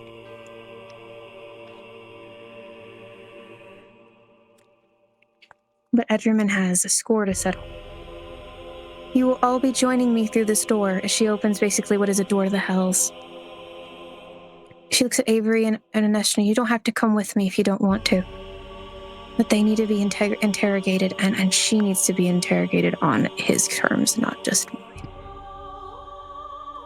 Because she'll be able to tell him where he is. Just so we know where he is, so I don't have to look over my shoulder every 2 minutes. And she looks at the people from the delegates. You are welcome to come.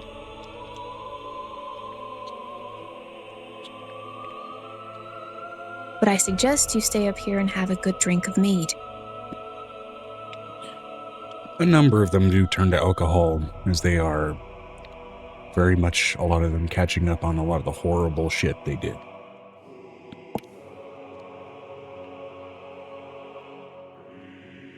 And I want you to look at the changelings around you and the lives that have been revived. And I want you to remind yourself that they went unnoticed as you drink your alcohol.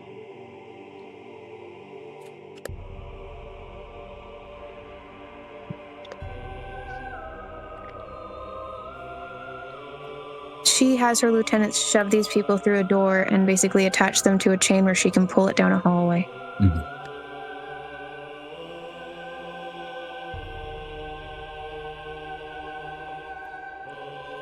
She puts them in front of Edgerman's desk and sits down on the comfortable couch that's literally made so she can sit.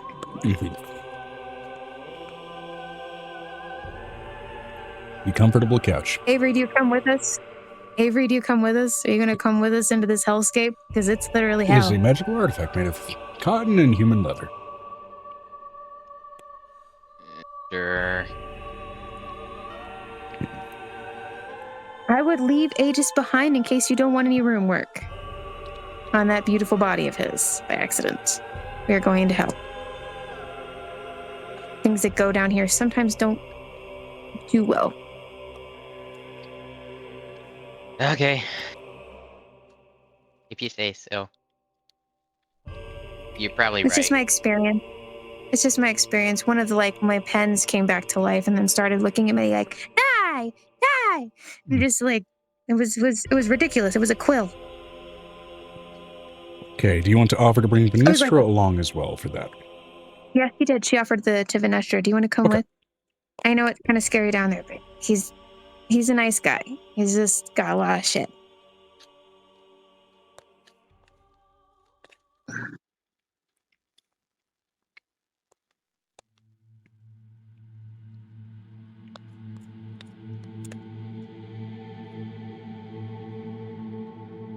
Oh, Venestra has to come with because she's got hold of the Venestra woman. said, sent you a question, Joe. Take a look here.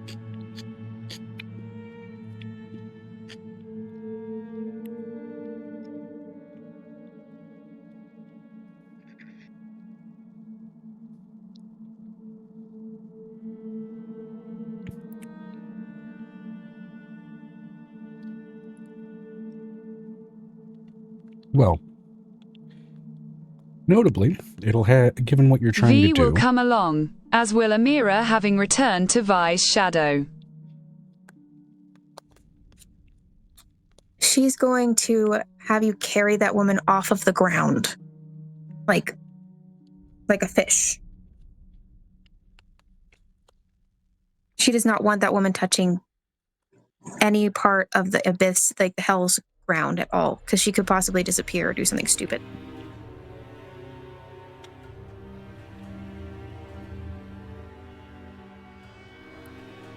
So notably, Venestra, as you pass into Edgerman's Hall of Hell. Oh, Avery's never been here either, so this is a first for him. Very true. It is a dried landscape where the wind seems to howl with the sounds of moaning dead. Red lightning cracks across a blackened sky, and light seems to be here in place of where shadows are. And vice versa. Shadows seem to eat any other form and source of light. Even the fires that line these halls as you venture down them and peer through windows seem to be black in their flame. And the torches that hold them aloft seem to be not but severed human and other racial arm bones. You venture down toward a throne made of bones and other bits of anatomy, and toward what very much appears to be just a very comfortable and assuming couch placed in front of it. Touching the leather, you immediately feel sort of this skin-crawling sensation that you felt since you stepped into this place dissipate. It seems the couch itself is enchanted against the unsettling feeling of an afterlife of torment. Angel settles onto it with a well-practiced, repeated motion as you watch her shoulders immediately drop. Avery, your naturally sort of morphic physicality. You've felt a sensation of wanting to jump out of your skin. Ever since stepping in here, you're not unfamiliar with that sensation. You've been in a number of disconcerting places. But you could swear you could feel almost impulsively this want to start to just naturally shift horns out of your forehead and take on the disguised form of a tiefling. Like an itch and an instinct all in one, as you still try nonetheless to shrug it away. Why would I try to shrug it away? You It's give gonna into sound it. comfy and comfy. Oh, that's nice. Okay. I don't know, it just felt Angel right. did the same thing. Yeah, Angel did the same thing. Just like, Angel can shapeshift. No, Angel understands the unsettling feeling, and she just Oh, kind of okay. gave in to it. Got it. As you give into that sensation, let me go ahead and shift the music toward a Nightmare soundtrack. Probably fits this place the best. There we go.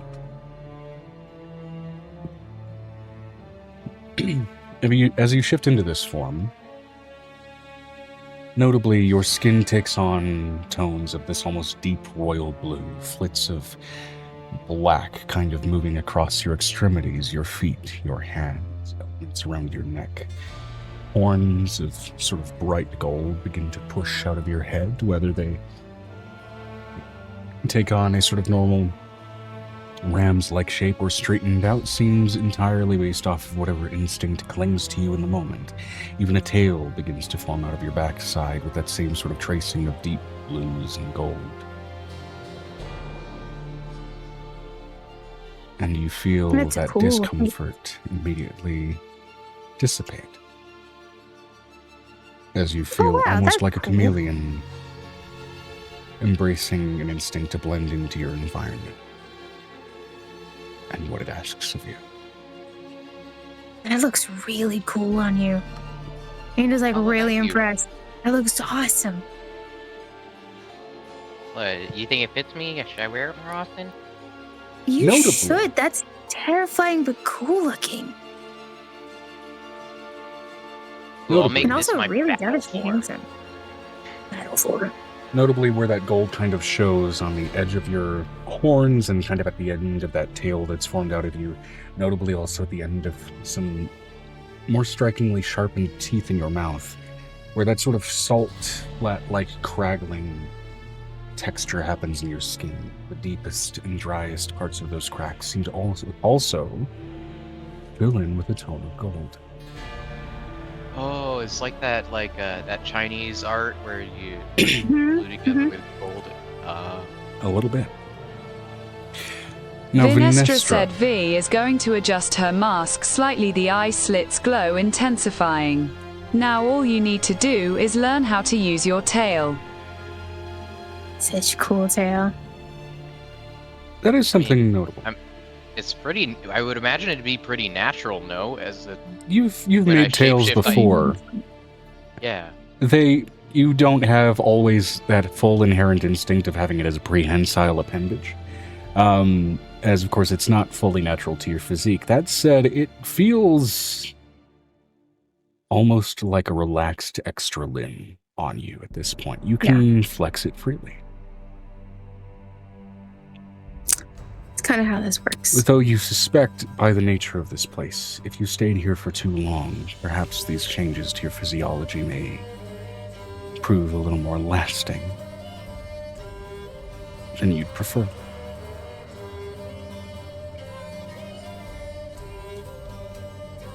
Good thing we're not sticking around too long. Yeah.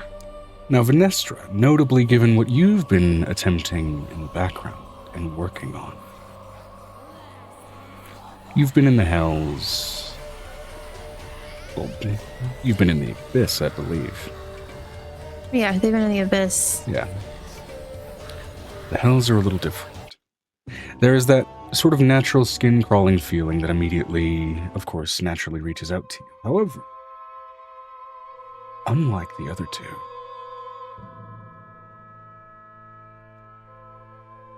that sensation clings to you, pulls at your skin, pulls at your hairs, your horns, your scales, and then as your own shadows shift about you, as the shadows bend in this place,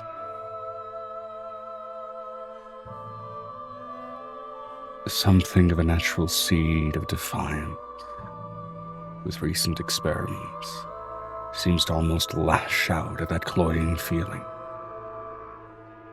and the supernatural shadows of this place retreat from you.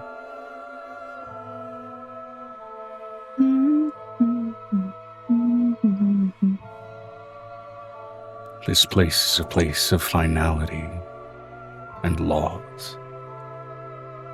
And what you are trying indulges most definitely in breaking something so pure. You walk unabated, unterried, and unimpeded by that supernatural cloying sensation. Its retreat from you does not greet you with a sense of warmth, however, as it almost grants you a feeling of hollow coldness. Unlike your compatriots, a visible breath of cold air escapes your lungs, every heave of your lungs as you step through this place.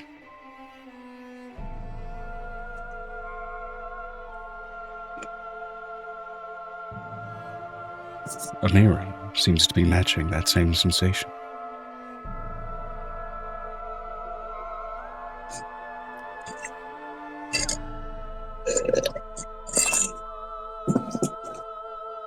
The benefit to this, though, just walking around, you seem to be the least uncomfortable here.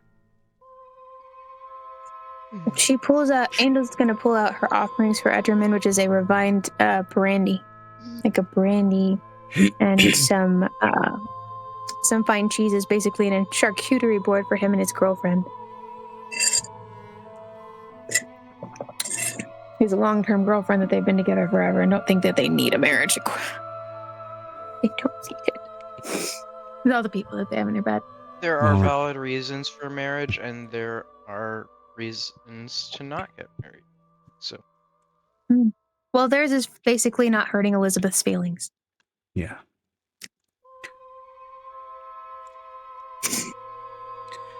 First out to greet you, naturally, in his first gaunt, fire-wreathed, desiccated form before it instead gradually shifts itself to, again, based on the art that you decided to make, basically Dante. He's not. He's hot.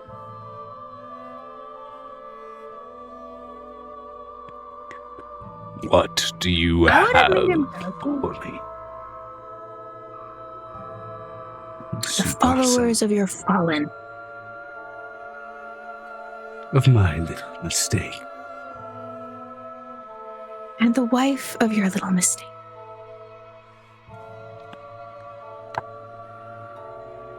In a flash of motion that betrays the physique he's wearing, almost like a shuffling set of unnatural bones, down to the face of this shackled one. Really?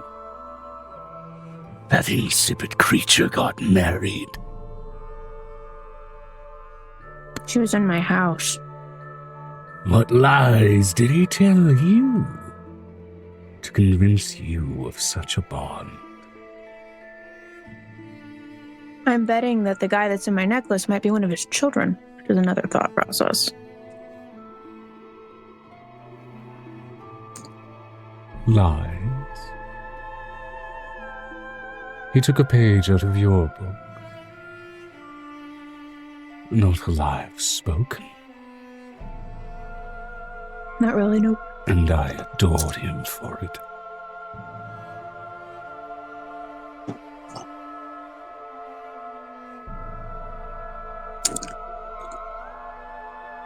Vinestra said be right back, need to take some meds.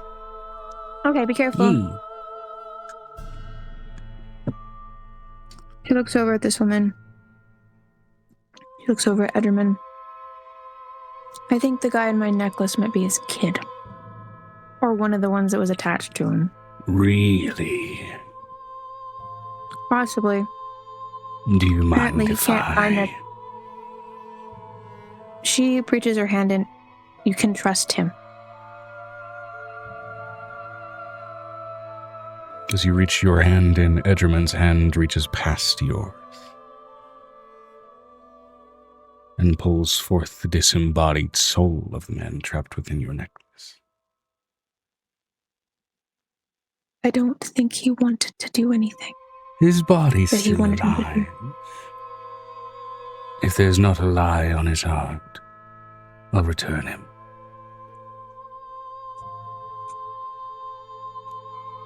He's got Hope basically watching him and teaching him, so... What are you? Me. Twisted, corrupt offspring of my failure.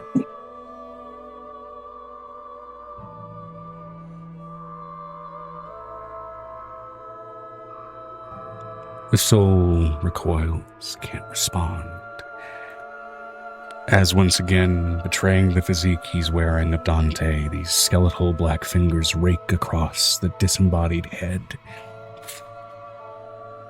of the spirit before him. Fascinating. A sinless child of a monster. Made of sinew. He talked to me of his own volition. That's how I know that the trouble had to be closer than I wanted it to be. Then he can go back. And he flicks at the spirit and it returns to your necklace. And you feel breath heave into a chest somewhere within.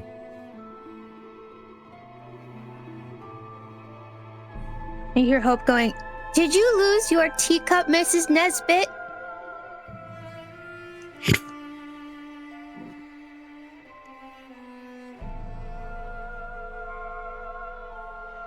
Well then. Next. What of you? As he once again gets a little too close to the woman. Don't You know where my failure resides. We're trying to find out where he is. She looks at the people who have been chained and brought here. I need to know which one of them actually wanted him to win, and basically which of them helped my father die. I can't figure it out, and I'm not going to play the game.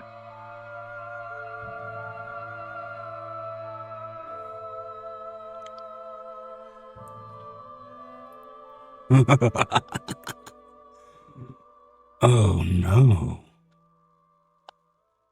As he rakes his fingers across her brain and he lets his hand reside almost in her skull, you watch as one eye rolls over and immediately turns bloodshot from the strain. What a shame. To think you all were done with the abyss.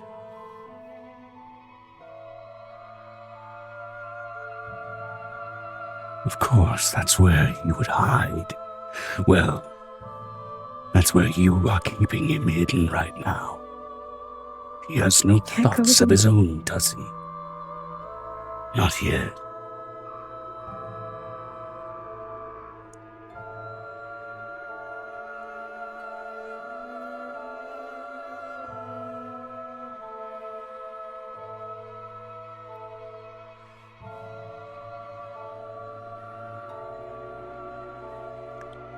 He pulls his fingers free. I can't go to the abyss. Gods have ventured down before. I can't.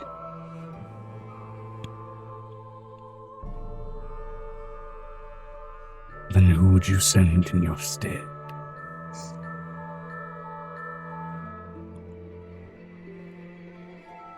He doesn't have a brain right now. What happens when we sever her from him?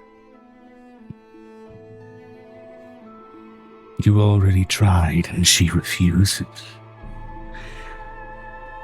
In her pitiful little mind, her affections mean something.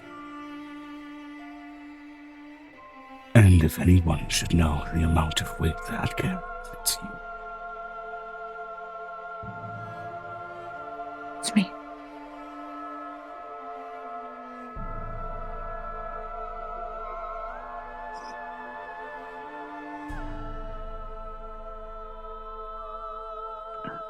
I want at least his be marched off his son, because I know that you can take that off. I might not be able to remove hers, but I can remove his. Vinestra said back. Welcome back, Dragoness. I can sever one infernal influence if he's willing to trade it for another. After all, my colors already look quite good on one of you. And he turns and looks straight at you, Avery. I know he looks fantastic. He just like, right? Like their voice goes up like 3 octaves, right?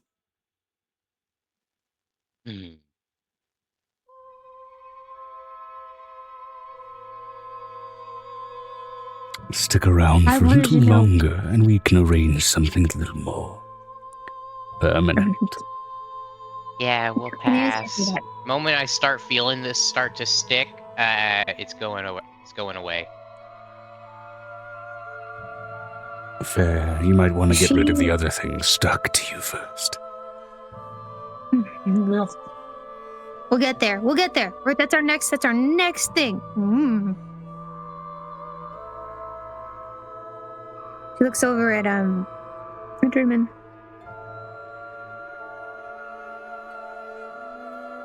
There was a drop in power. I need to know if he took up a level of power down there. What he is powerful already. There is no intention behind it. But there are always things out there that can wake up a sleeping beast.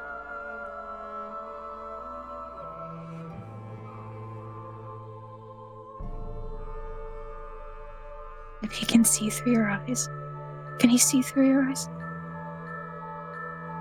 If I let him, and with no intention behind his own, what harm is there in showing him?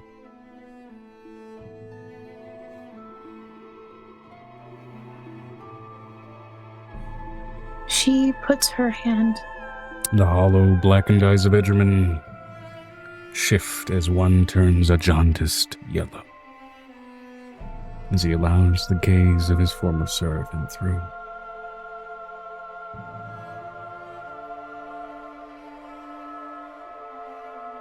I want him to give me a reason that I don't peel your skin off.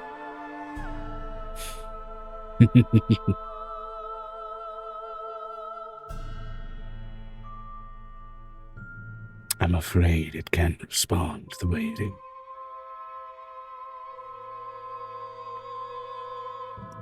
It can give no reason.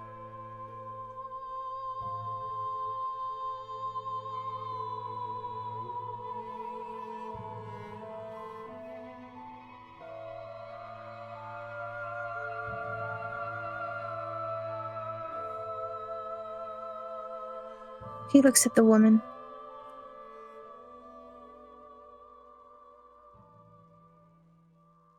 Do you want to live?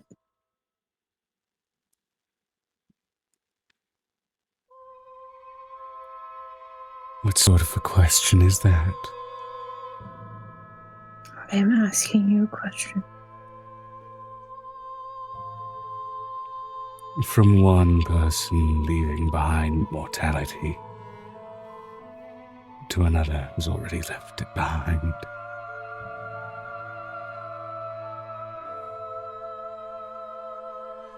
Your threats certainly excite me.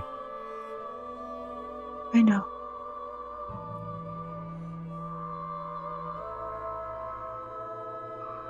What's sad is they don't excite me. They just disappoint me. Once again, perhaps in another time,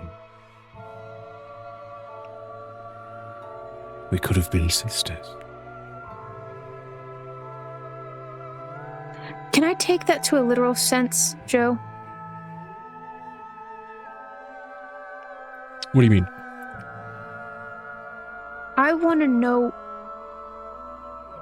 what he found to marry him.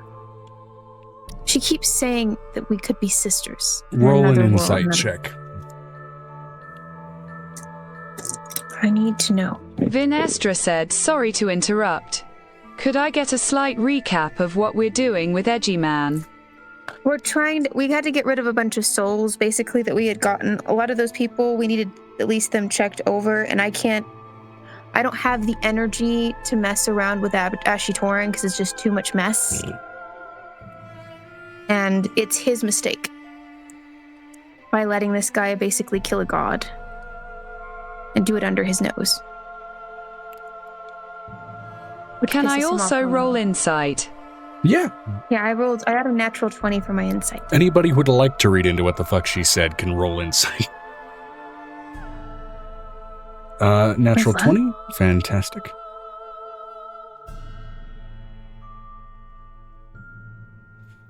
And then from Vinestra, and yeah.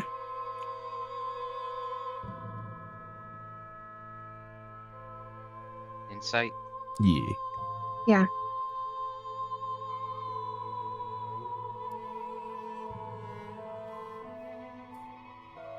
Plus 11, that's 22 insight from Avery.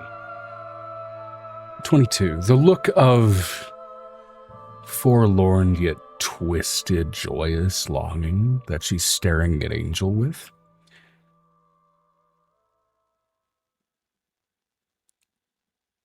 It is immediately reading as a reference to sisterhood in the polygamous sense. Like this is an inference to be like above board blunt, like along the lines of like the Brides of Dracula. That kind of vibe. You could have been Vinestra another said 34. one. 34. You absolutely glean that with that roll.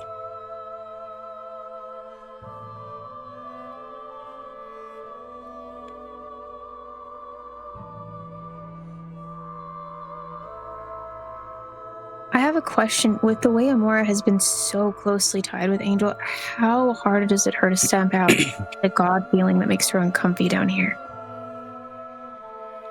How hard is it or to what? To basically tap back the uncomfy god feeling from just the air being around her.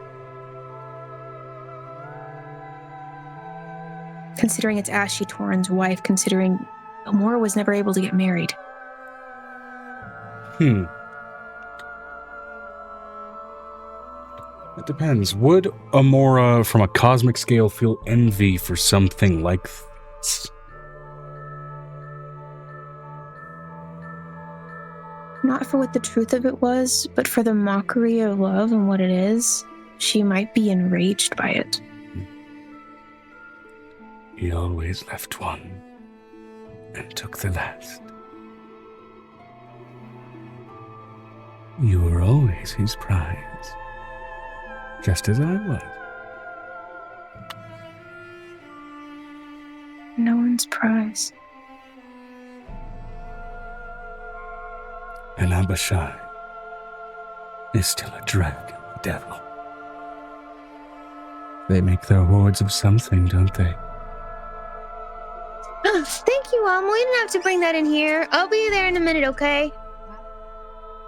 I'm assuming she brought food. Okay.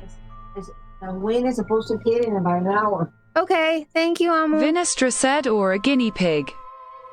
Or guinea pig. So she looks over at 𝕲𝖊𝖓𝖓𝖊𝖓 and just her eyes are huge. Over at Edgerman, her eyes are huge.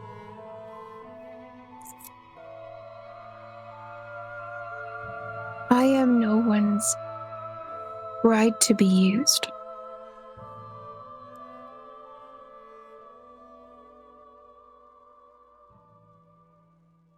And I'd be careful, because the dead still have very much a bunch of needs to cull. Half of that was getting cut off. I'd be very careful with your words, considering the dead would love to cult you right now. I'm sure they would. I'm sure they would. I'm sure I added to this population in number. I'm sure some of these halls run red with blood, even if some of it's mine.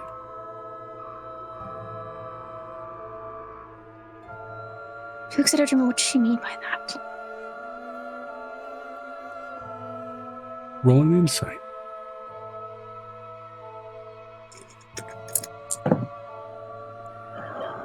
$18 plus 12.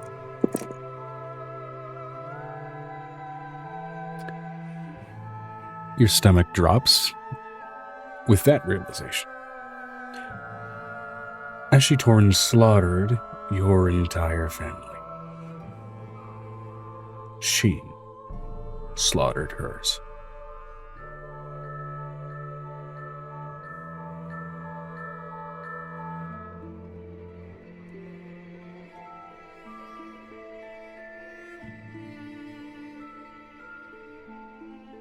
Is there something unique about her race?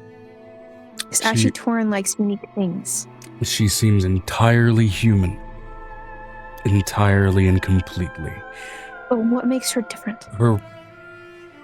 Her magical persuasion is that of a wizard, naturally. Yet there is a level of practice and precision to her that speaks of someone well beyond the normal pale of mortal capability. That is something that you and your friends have started to reach for. My question is, for her specifically, Joe,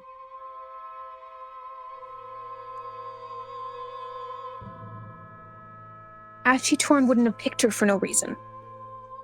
𝕱𝖊𝖓𝖓 had preferences. 𝕱𝖊𝖓𝖓 as a killer, and this is the thing Avery's starting to catch through her mind as she races over all the thoughts that she's having. The thoughts she's having are, he's an experienced killer. He picks things and hoards things like a dragon does, to the point where he holds souls to his form sometimes, takes pieces of them and wears them at some point. 𝕲𝖊𝖓𝖓 said maybe he wanted to corrupt a powerful hero to be.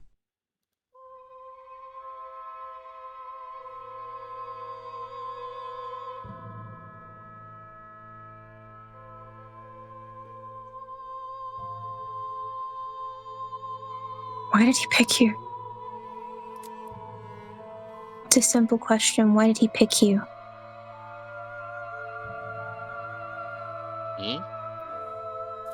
She's like, no, that woman. She looks over at Avery, and Avery's just hearing all of Angel's thoughts running on a speed run. He's starting to get, I think that he would start to understand more than anybody how diabolical and how cruel this person was. Nothing is more delicious to a worshipper of death than the absolute death of a future.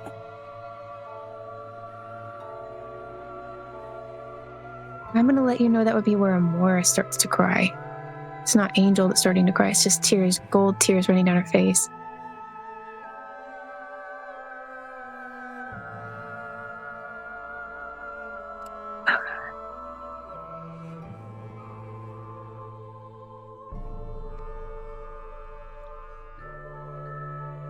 Kill a family here. Burn down a school there.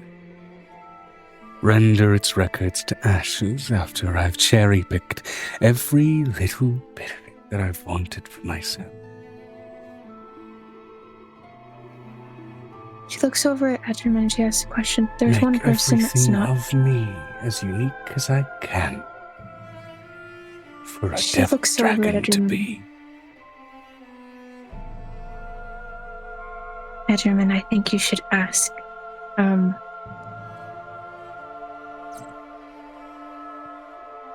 Yandir to be here.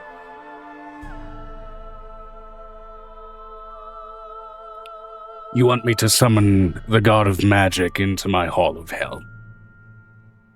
I don't want her to have any more magic.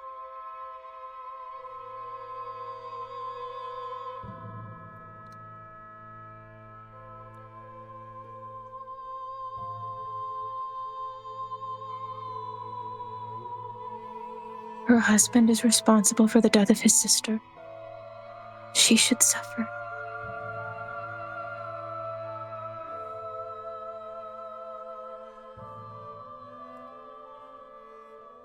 For the help she gave. Let's do it.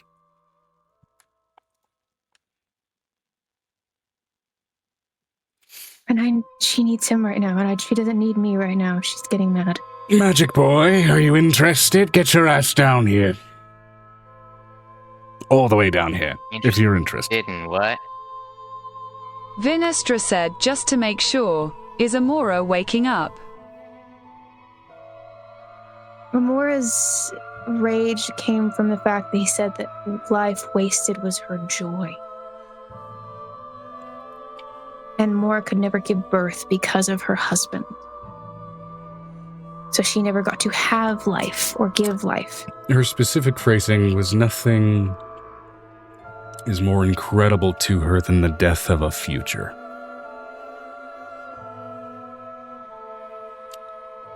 And Amora never got to have one. That's why Yandir gets to weigh in on this. So we're going to go ahead and basically call this 𝕱𝖓𝖓, the king of hell, trying to basically use divine intervention to summon Yandir, the god of magic.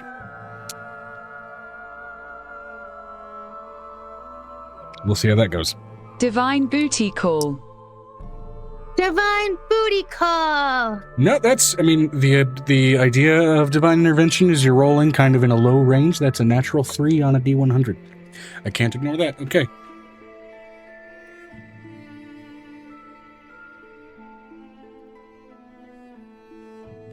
The black fire and screaming recoils en masse as a sound of ticking massive gears suddenly invade and overtake the sounds of suffering in your environment. I'm going to let you know it's going to be Angel that rushes to him, and it's just the tears running down her face. She's going to rush to that sound. Before what lands before all of you, not bothering with an approachable humanoid form, but an impossibly massive clockwork behemoth of a dragon.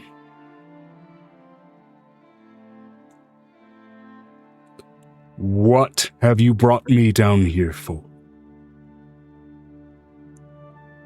Angel's gonna be in tears, just the golden tears, and it's not her crying. And the point is that she's not the one crying. He needs to see her. She can't figure out what to do.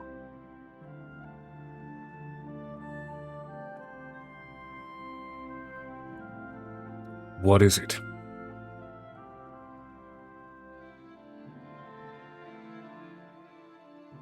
Ashy Torn is the one that turned her egg over.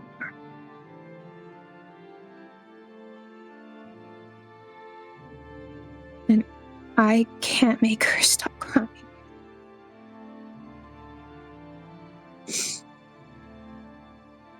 And this woman who's married to him is saying that her joy is watching futures burn. Amora didn't have one. Can't make her be quiet and make her calm down.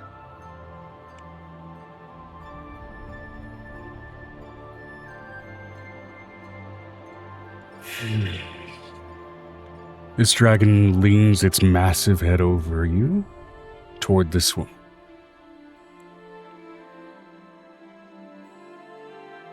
You all caught yourselves the Witch Queen.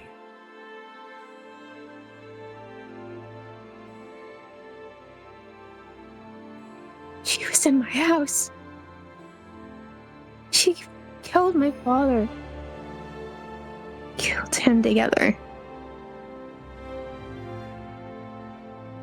Mm-hmm. All in an effort to collect a lovely little sin. And a massive draconic talon just buries itself in her chest and pushes out her back. Normally, this is where her trait Discorporation would immediately kick in, and she would go back to where 𝕲𝖊𝖓𝖓𝖊𝖘𝖎𝖘. But that transition is momentarily being held at bay.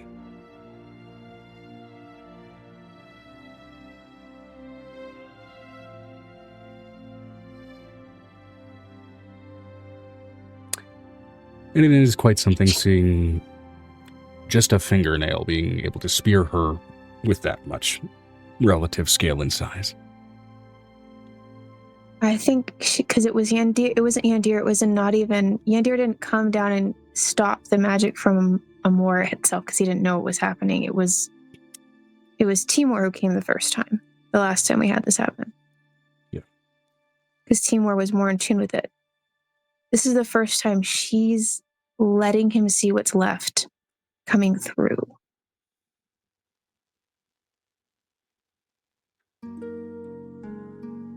I can't make her calm down.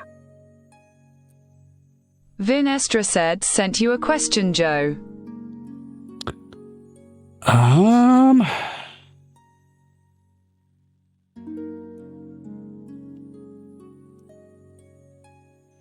She looks, and then I suppose that's more of a between character question, technically, isn't it? you can ask Angel if you want to ask her. If you need to ask Amora, as far as like Amora's going, Amora is absolutely. Because Angel's so tired, Amora's able to reach through. Angel being so weak from adding on that other key. True.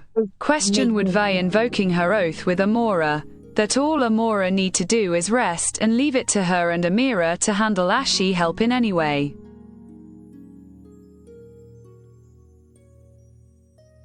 I think it would help her. But the problem is right now it's Angel who's dealing with her crying through Angel.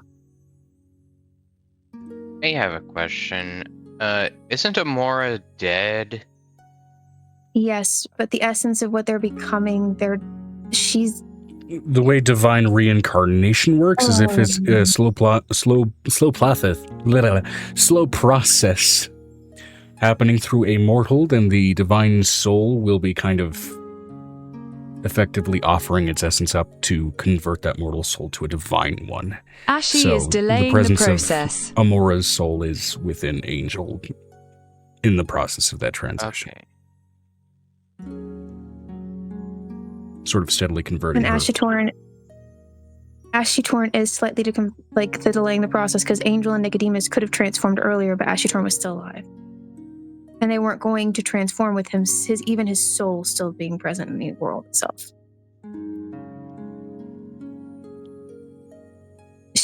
And I think that you would know that because you're attached to Angel, you can see the separation in the two mindsets.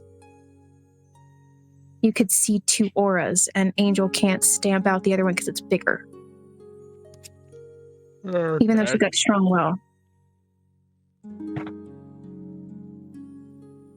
And she looks over at Yandir at this point because she does not know what to do with her. And it's starting to hurt Angel. And she's tired because she has to carry this key so they can open up the door.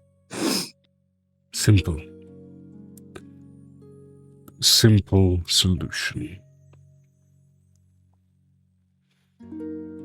You let the little guppy swim home, and you follow it.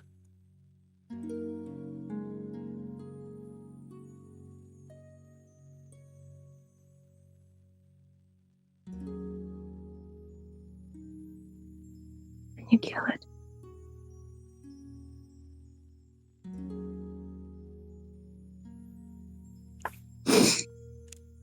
Her nose is starting to bleed. If you'd like, I can delay this for a time. I am the god of magic, after all. I don't want her to be able to use her magic. What she is, I can't strip from her.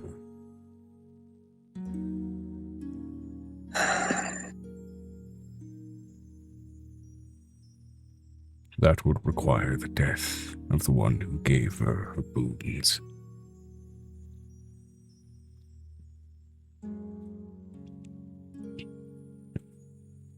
I don't want you involved. I don't want you to stress yourself out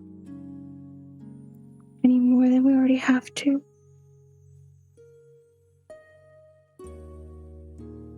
But she wants you to have a way in over what happens to him.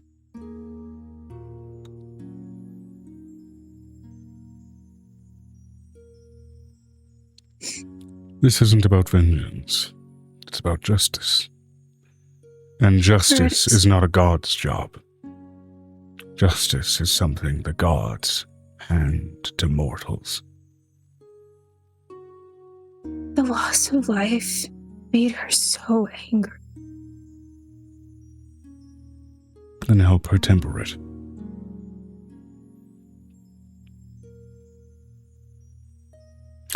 𝕲𝖓, right?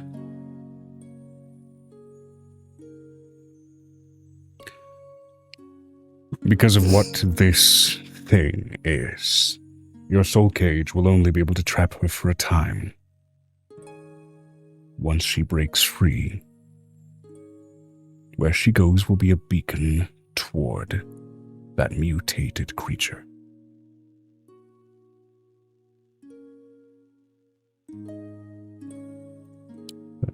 That may be your best way of giving yourselves a moment to breathe and plan before pursuing it.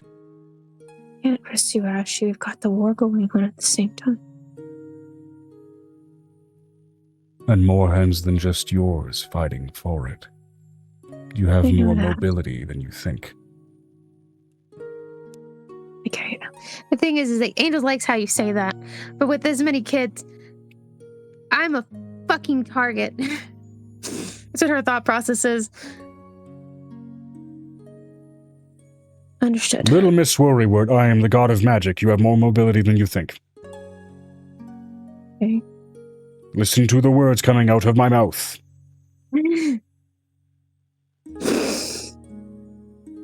Nobody can understand the words that are coming out of your mouth, man. 𝕲𝖓 said, I've seen her put her legs behind her head. It's not that kind of flexible. That is less my purview, and that has more to do with someone down here. No, but if they might want tips and pointers later, same.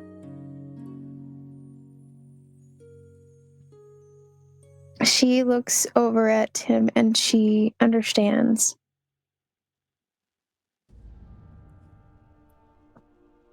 She's your sister. She wants your way in.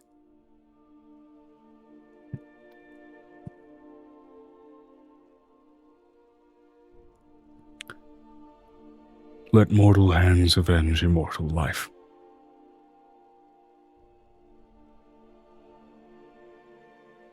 What of that of a god?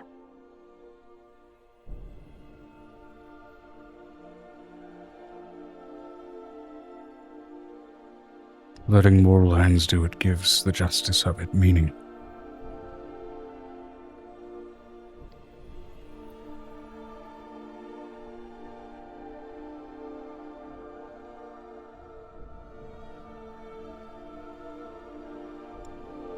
If the divine solved every problem that mortals created, what would be the point of allowing free will to continue?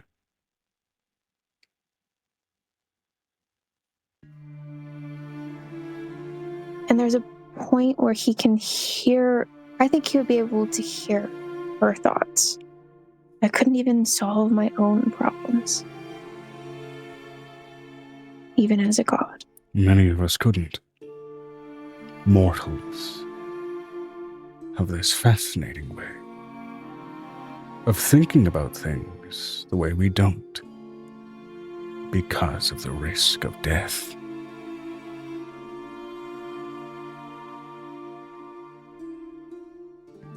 We don't think about dying. That's why yours was so unexpected.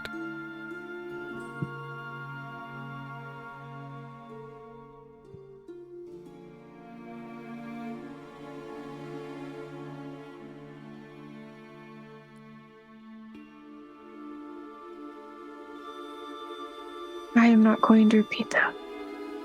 And the point is she can hear what she wants to say, and Angel's not going to repeat. Because what she would say would be, I want this woman dead, and Angel does not want this woman dead yet.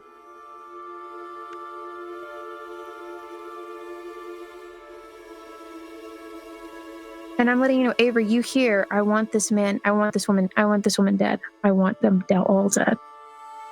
After all the children that passed, after all of the losses, and what you can see is all of her pain. And Angel's trying to... 𝕲𝖓 said Vi is going to squint at Angel. Amora for breaking said oath. She's not breaking the oath. It's because this woman basically broke what she thought was life. She understands that you're going to help her. She understands that there's going to be help. The problem is we have a piece of him. We could kill it right now. And her just like holding out. I'm trying to give Angel a minute. I need to roll. DM, can I roll, see if Angel can take full control at this point? Charisma Because save. before she wasn't able to.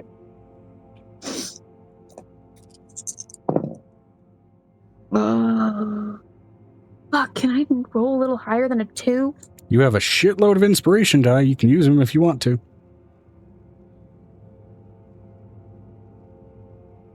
Does it narratively make sense, though? That's up to you. Mm-hmm. I'm not... I haven't been role-playing through a book for 6 years. I know, but the problem And is I'm not that going the character to. herself, the character as Angel is nervous. Like I don't know if she'd be able to bring her down. What's the issue? As Angel's will is what's supposed to partially conquer, because 𝕲𝖓 made an oath with her that she would take care of it. Amora is sleeping. 𝕲𝖓 said to be fair, the oath was her to remain asleep and out of it. There are certain principles where she would wake up, and this is the one. I did not want these words said, so. Let's put it to you that way. This is one of those moments of like, that's my principle of like, no, you don't fuck with that. Angel's at a 16 plus 25, which puts us at a 41. You're good.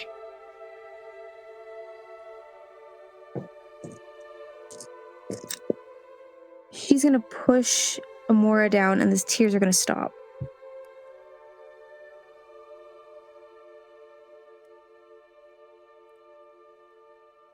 And the thought that's gonna, I think she's gonna use the thought that from Alara's point of view, even though the chance of letting that person who's evil survive is a bad thing, you need to do it to find the bigger fish. This is like a conversation over them having chess before. You know what I mean? Mm-hmm. We're going to let them live. And she looks over at Yandir. She made a promise to 𝕲𝖓 that she'd stay out of it. But she doesn't know. The loss of life, I think, is probably her biggest principle.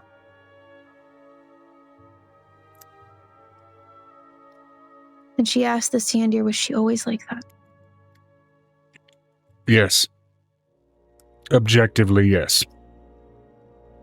So that's why her and 𝕲𝖓 didn't always get along. Yeah. That makes sense. Goddess of Life was never her title.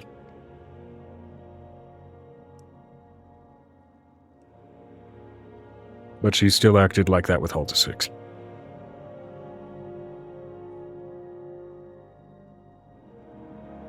It explains why 𝕲𝖓 feels so guilty. She looks over at Avery, and knowing that he can read her thoughts, Avery, is there any way that I can tamper her down? Because I know you can see my mind right now. You know her a lot better than I do. I don't. She's not me. She doesn't live like she's certainly not me. I'm asking you to do what you do best. See if I can put her down and let her sleep and let her stay out of this. I guess I could If I'm strong. I could try calm emotions, but I don't know how that's gonna work against a literal deity's soul. But I could try.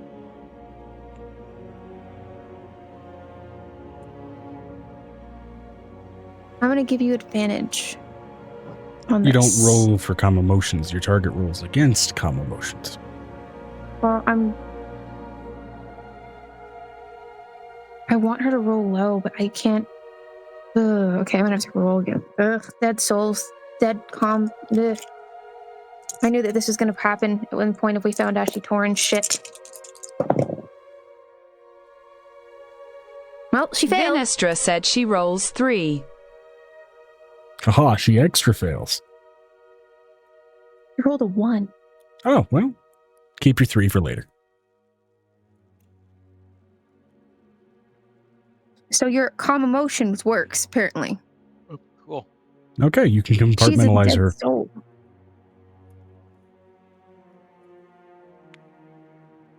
She looks over it. I have a question. And this is a question not just for the DM. This is a question for. Does Yandir hold anything against Ederman for letting Ashley Torrance get out of line? No. Oh, thank God. Nothing, not even gods, are omniscient. You can't be beholden to everything that goes wrong in the world, no matter what you are.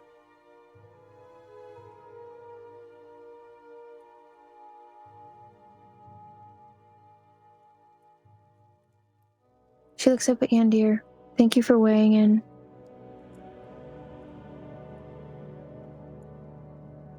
Of course. Now I'm going to get out of here. Place makes my damn skin crawl. Same. But I'm okay with it. Alright. With the sound of reversing gears, suddenly a dragon is just gone from this hall of hell.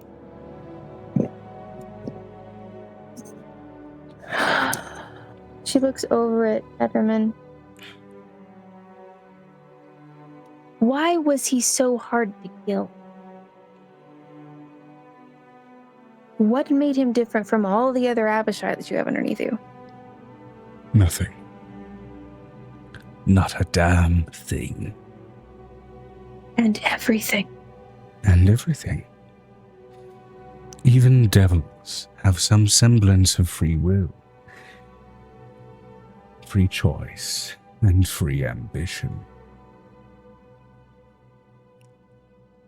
Abishai were around en masse during the 𝕲𝖊𝖓 Empire. They were lieutenants, enforcers, governors. Devils made from mortal flesh, many of them. Some of them, though, made from my purview. Which one was Ashy? I think he was made of my thing. What about the 𝕲𝖓𝖓? Did he have a swing in that? 2 bad actors working together. You just found out he's had a swing in that.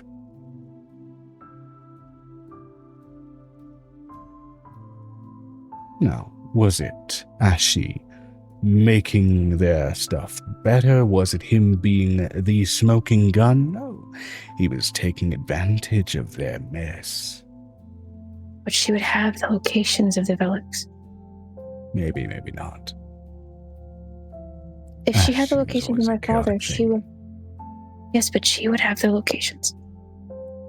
Perhaps. In order to sell, you would have the locations.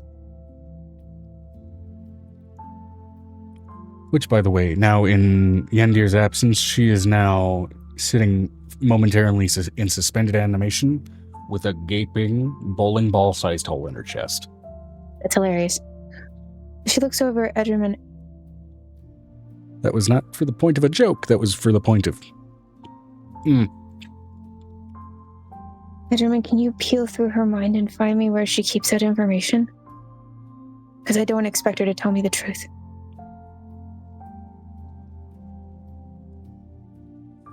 Sure. I'll owe you at least 3 different wheels of cheese. Wheels of cheese. Your girlfriend requested wheels of cheese last time. Last time she did. Mm-hmm. What's the request this time? Now she demands pickles.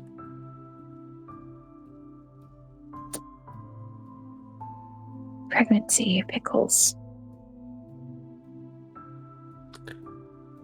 Not all of which are of a filbert variety. Hmm.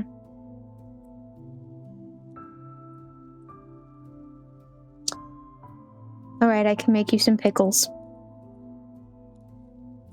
And I can probably find some really gourmet pickles because we're going to near Somerville. Filberts are nuts. Ooh, What the fuck was the word I was looking for? What's the other word for Legumes? cucumber? Oh, Fuck. Aren't they kind of gourd? yeah, but they have a name. Vinestra said gherkin. Oh, gherkin. There we go. Gherkin, thank you. Yeah. Gherkin. I think she wants your Jerkin, gherkin, the not my old gherkin. She looks over at him. I think she wants your gherkin, not my gherkin. We've been playing hide the pickle for weeks. In my case, it's a very real game because mine detaches. I don't need to know this. Well, now you do. It's cursed knowledge, courtesy of the King of Hell. Now get out of my domain. Ugh. Don't Do have you to want ask these us souls or not? twice. She looks over at the people who are basically completely captured. These yours or not? I need No, to know. Okay. they're not dead yet anyway. What- Kill whichever ones you want Yeah, but to. which ones are innocent and which ones aren't? I can't figure out which ones aren't and which ones are. They'll just lie to my face. We live in the Underdark. Welcome to dealing with mortals. You expect someone to know whether they're going to heaven or hell before they die? Considering they came from Ash. Vinestra said, leave them to me, Angel. Redemption is also I don't around. want them. That's what the whole hope is, that they can be. But the problem is that some of them either are going to die this afternoon when they walk in the house or not. If we're not ash on my floor.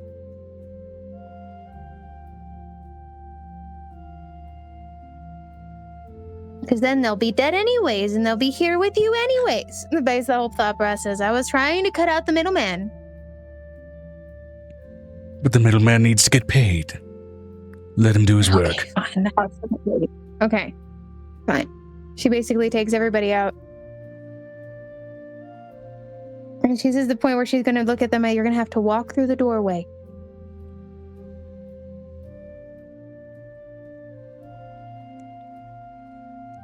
As a number of them pass through, a number of them don't make it but a couple of inches. Some of them do, though. How many do we have left? Of the, let's say, They four. They were a third. They were a third of my dad's army, so I'm just asking. Of that third of your army, you now have respectively about 2/3 of those left. So a third of those were irredeemable fucks, whose souls immediately retreat from that opening and back through the hellish gateway that they just walked away from. Great. Awesome. Have a nice day. Have a nice eternity. She looks at this woman who's basically got no hole in her at this point, considering I know she's been held like that. Did Edgerman give me the location of where she would keep the information of the Velix? Because it would be on her person. Specifically, Yandir mentioned for Vinestra to use her soul cage, which she will escape from, but once she does, follow when she breaks out. It's not that. I'm trying to find the Velix. The soul cage can also be used to plumb her for information. She looks over at Vinestra. I need the information of the Velix so I can tell people where to attack or where to prep. It's going to be a matter of getting that soul cage Because cast, those though, so I delegates- can get into what happens. Yeah, so she's gonna look over at Benestra and say, "You are welcome to soul cage her, but I have to literally go and talk to these delegates, and I need to give them some type of information." And she looks over at Avery. Avery, I have a gift for you. For me? Mm-hmm. It's a knuckle sandwich. She walks down the hall. Walks him down the hall and down a set of stairs. And it looks like what is a digital private workshop with some of those old machines kind of already pre-laid out for him to use. Oh my god. I gotta move these into my mansion somehow.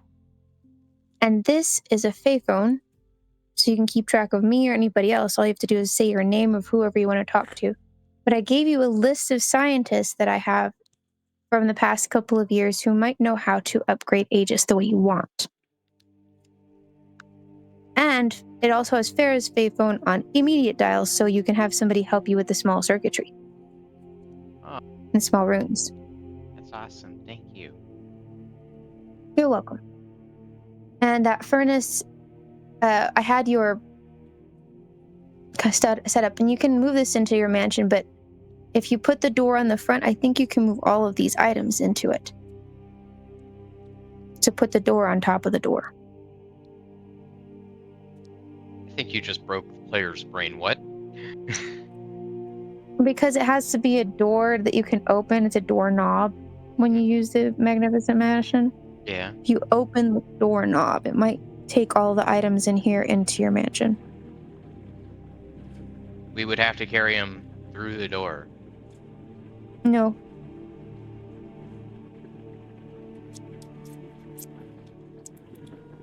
Teleporting shipping pallet. It's a teleporting shipping pallet. Oh, you mean... Wait, how would I put a door under... I thought the door had to already exist. Magnificent Mansion is like a doorknob. You can put a doorknob against any flat surface, and that flat surface transforms into a door that grants you access to your mansion. Okay. So you can kind of auto pallet in there. Cool. I'll do that then, I guess.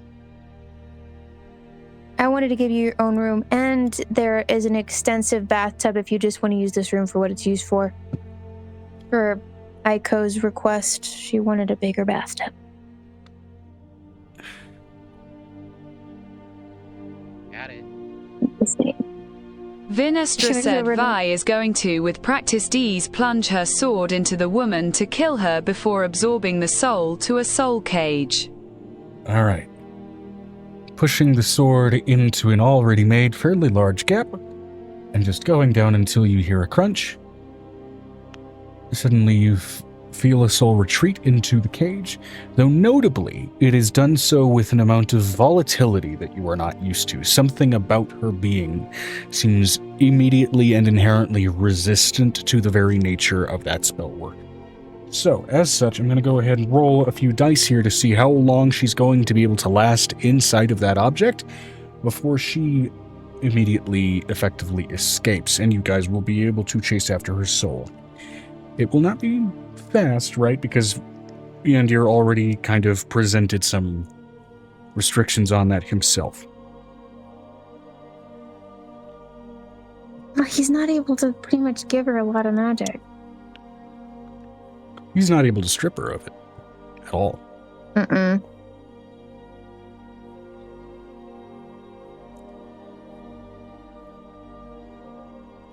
He would have had scales on her at some point. I'm going to roll a d20 for amount of days that she's going to be that she's going to last in the soul cage. I'm going to roll a d12 for hours. 17 days she will be in that soul cage before she breaks out.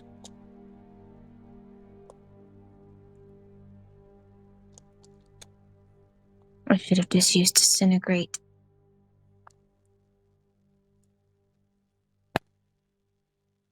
"17 days and 6 hours. Okay.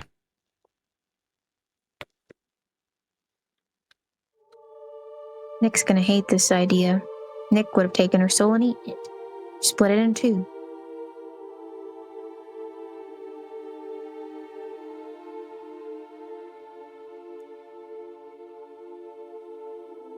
She looks over at Avery. I'm in so much trouble when I tell him what happened. Only if you don't do anything. 𝕲𝖓𝖓 said any particular questions to ask Air. Need the 𝕲𝖓𝖓 locations. She sold children to the 𝕲𝖓𝖓 locations.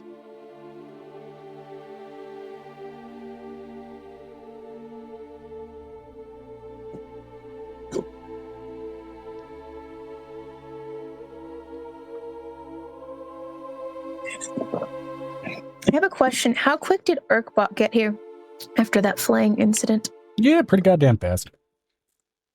God damn it, I'm in trouble.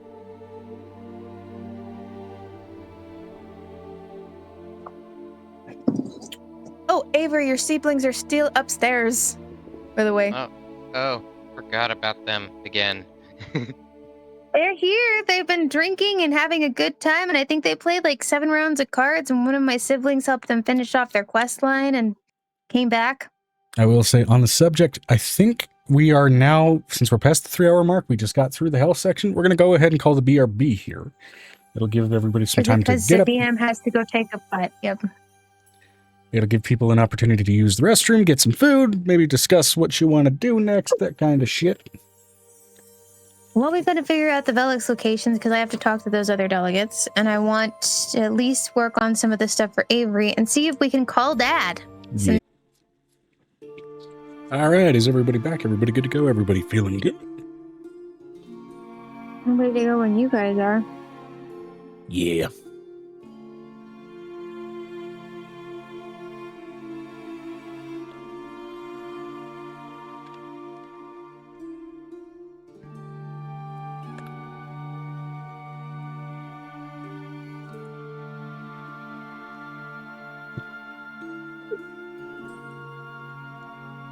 Oh, muted again. 𝕲𝖓𝖓 said him back and ready am annoyed I now have to deal with a cold alongside wisdom teeth removal. Uh-oh. Oh. E. Oh, Fuck. please be careful.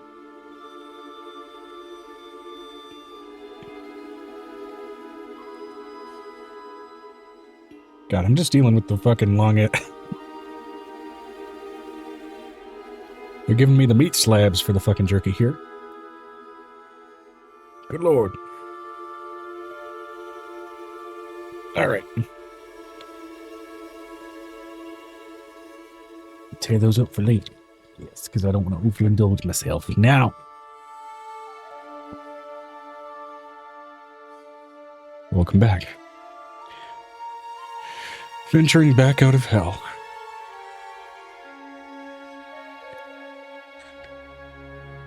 As rolled before, it's going to be, what, 17 days and 6 hours before that soul cage breaks open.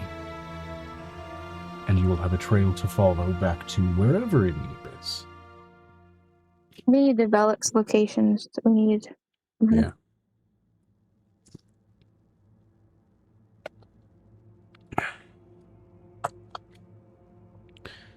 𝕲𝖓𝖓 said Vi will ask about the 𝕲𝖓𝖓s and their locations, how to kill 𝕲𝖓𝖓 permanently. Where 𝕲𝖓𝖓's bases are located, for the purpose of side objective locations. Yeah. Killing 𝕲𝖓𝖓 permanently will mean killing him in his home, where he currently is, currently in the form of a golem. As far as the 𝕲𝖓𝖓 spaces that 𝕲𝖓𝖓 dealt with to go ahead and sort of circulate some of that stolen wealth, as well as circulate some of his more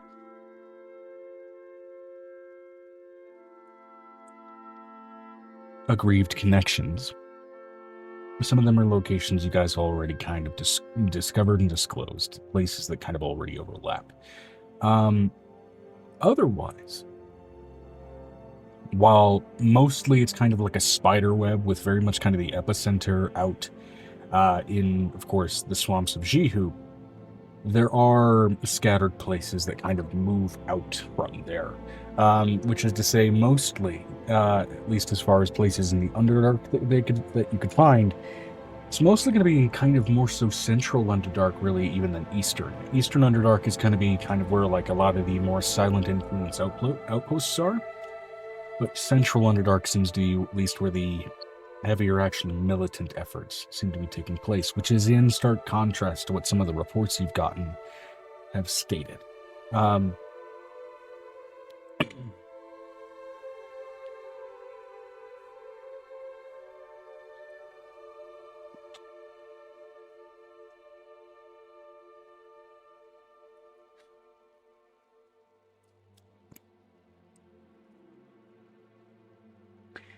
Especially given how heavy of an outpost Sharni was supposed to be in terms of their sort of relative central efforts back in a long forgotten yesteryear.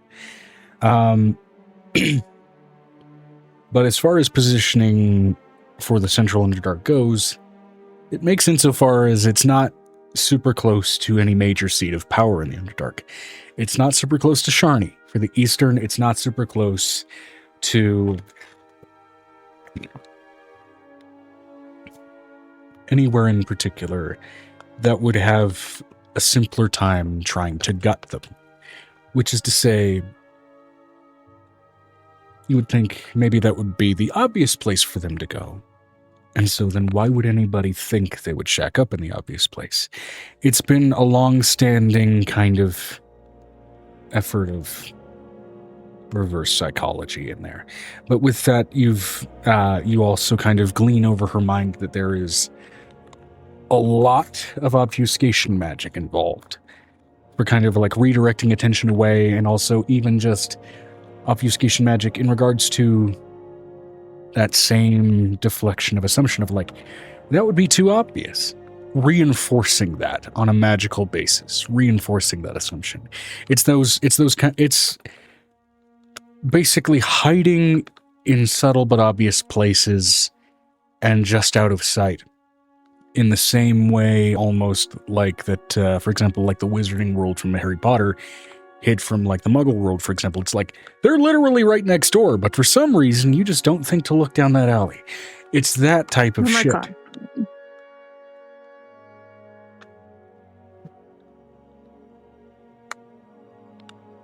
I mean, they used to rule this planet, so of course they're well practiced in that type of obfuscation.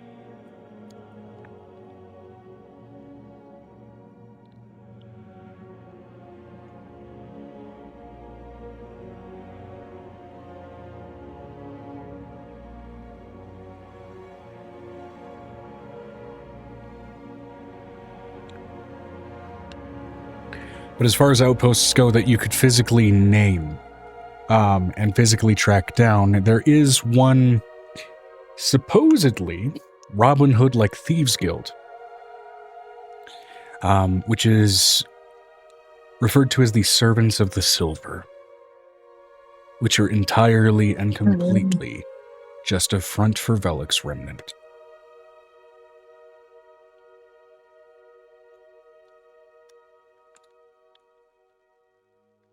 But God bless you. the trick of it is, much like them hiding their locations, the Servants of the Silver don't realize they're a front for the 𝕲𝖓𝖓 remnant. They're a bunch of dominated thralls that operate as a thieves guild. Of course. Is there any way to break the thralls of their control? Yeah. She would know how to do that. That's what the whole thing is, what I'm asking. Supposedly, based on what you're getting from this information, there's an elder brain at each and every guild hall.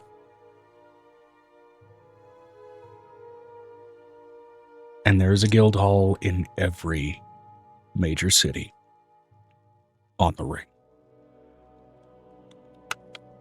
Even in Sharni. Even in Sharni. Forget about stopping world domination. They've already dominated. We just need to figure out how to take it back at this point. That's what the whole point. That's what Angel's been trying to do. That's what, like, the one thing she was trying to, like, make across, like, Avery and the other groups is that they've had it. And that's It's been a why she's constant starting to question of freak how out. did I not make headway over 2 years? It's because the speed bumps were the size of a skyscraper. Yeah.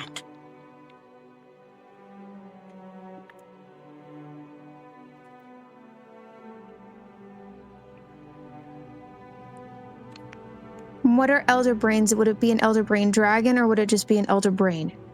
In this case, just elder brains, especially with the absence of dragons in the last 200 years.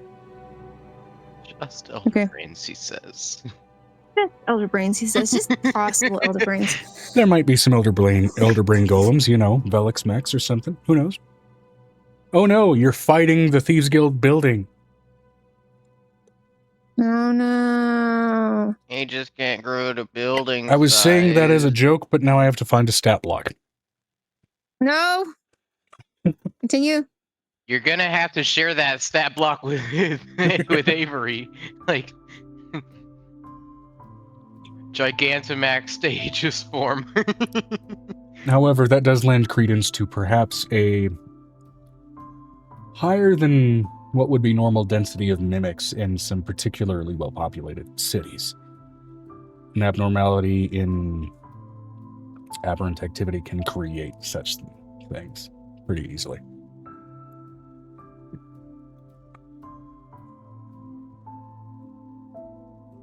Even if the mimics themselves don't even realize what's kind of creating them inadvertently. Great. Magic mutation. My favorite. Magic mutation has been an overarching theme of this entire campaign in various forms. Bot. The bot. The bot died! The back bot. The bot went to go and do surprise bot stuff. No, don't say that. That's gross. Is it offline? No, it's online. Sometimes I think it just like leaves. I think it just leaves randomly to save bandwidth sometimes. Probably. Vinestra Yes. said boop. Boop. That said, extra planar reach you find to be inconclusive for the Alex. At least that's information that she doesn't seem strictly privy to.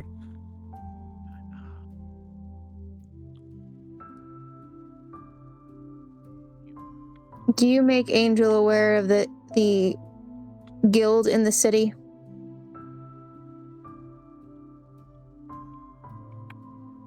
Who make Angel aware? I'm asking, does Angel become aware? Because Angel being aware is going to lose her shit.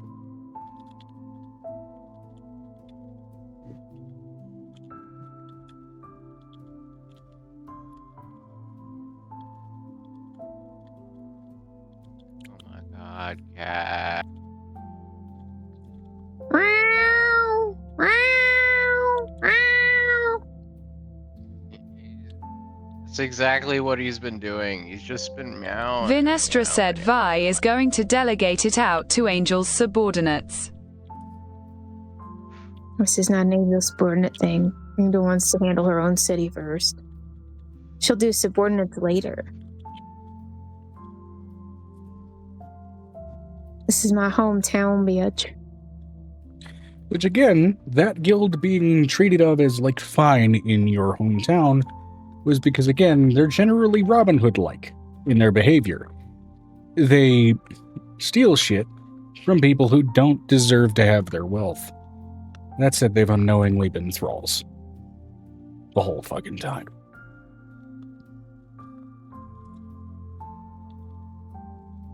Thievery takes Can I cunning. These are some very cunning thralls. Yep, that's the sketchy part. Hold on, I gotta get out of the call and get in the call. I can't see Joe or Avery. Uh-oh. Avery's setting her thing because she can't see us. Guess who's back? Camera? My camera? Your Right camera? here, Okay, yeah. I'll see the cameras. I gotta pop you out again. Let's see Sorry. here. It's all good. My call broke though. I couldn't see nobody. It was all everybody was like there's like chairs sitting there, and then there was a black screen where Kazuba was Avery was right there. Like, no, you can't see him. He's invisible. There we go. At least it defaults to the last size I set it to, and at least I have a program now that allows me to skip having to manually do that every fucking time. I can store specific window sizes. It's great. Angel's gonna look over at. I'm gonna you tell Angel's subordinates they're not gonna go in them by themselves. They're gonna have Angel handle the first one. Yeah.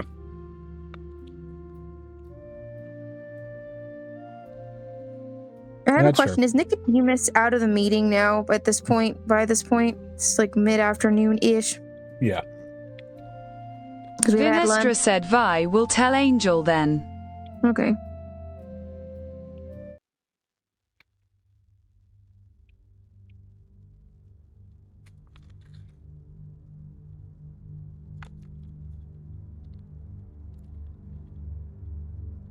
Hey Avery, you want to go handle some thralls and see what these people are and see if we can free them from their stupidity?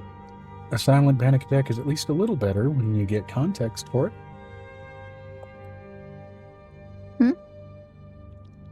Are you okay? No, that was me stating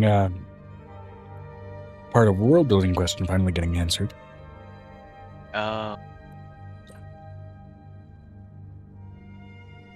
I'm like, you don't look like you're having a panic attack. Whoever does. I'm letting you know that those thralls wouldn't have made it into Summerall the way it's set up. That's the one place in the main cities they wouldn't have made it, because they just wouldn't. They just wouldn't? Not in Lilu either.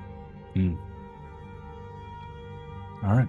In which case, then it would be notably just something where they auspiciously never really franchised out to those locations. Like, Summerall's like the only country that would not have them. Just the frustration for me. It's funny, because at least based on the basic notes of their faction, it would be definitely one of the countries deserving of them. Right. Yes, but like, it's the only one without them. The question is why. I could tell you why, but that would ruin my other campaign. Okay. You know, I wanted to ruin my other campaign. You cannot ruin it. What dilemma? I know why it doesn't work. There are celestial rings why it doesn't work. Excuse me.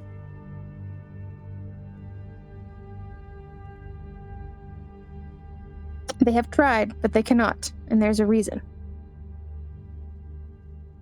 Even in that Underdark area there, it is surprisingly barren. What are we all doing right now? Is this an opportune time to cast a spell? Yeah, that's why I was waiting. So Angel and Avery are just sitting waiting for Vanessa to get back. You could cast the Find Dad spell or Talk to Dad spell, because I'm sitting like right next to you. We're eating lunch, and she's just like, "If you want to, we can just go and do that right now."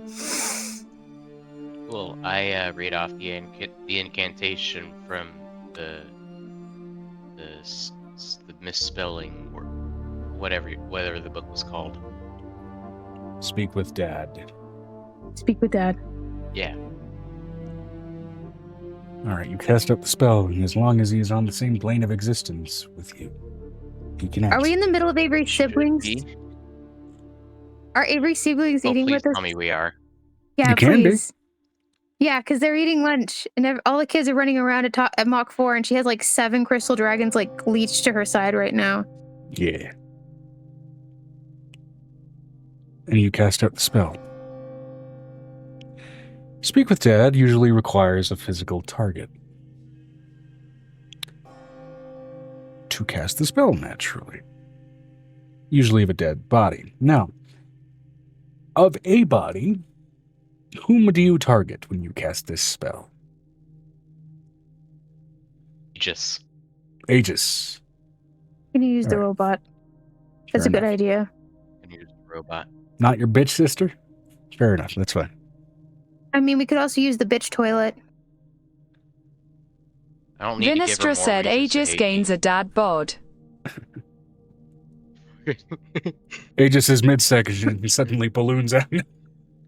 I'm just saying we could use the robot, or the toilet robot that we found. Sorry, I'm never gonna get over that stupid toilet robot. Now, if I'm remembering correctly, your father was human. If I'm getting my lore correct. Yeah, I believe I had 2 human parents. Yes. All right, casting the spell Speak with Dad. Straight on to Aegis. That or they're elves. I can't remember. Oh shit! Aegis can't talk. Wait, back, No, back, back. No, we gave Aegis an upgrade. He has a That's speaking emotion. voice if you want him to do. He has the Jarvis thing that basically talks like a robot. Wait, when? Since when? Since we found the toilet that talks. Ah. I remember that. That was the last thing you managed to do, is give Jarvis a way to talk back to you. Because of the talking toilet. Aegis has just remained auspiciously silent since its installation. Wow. I'm just letting you know. Okay. I remember it because that was a funny thing that you did at the end of the And episode. I will say We this wanted to give above it a voice. table. Cool. I will say this above table. I've kept rolling for Aegis every session. He just hasn't realized he had that shit installed.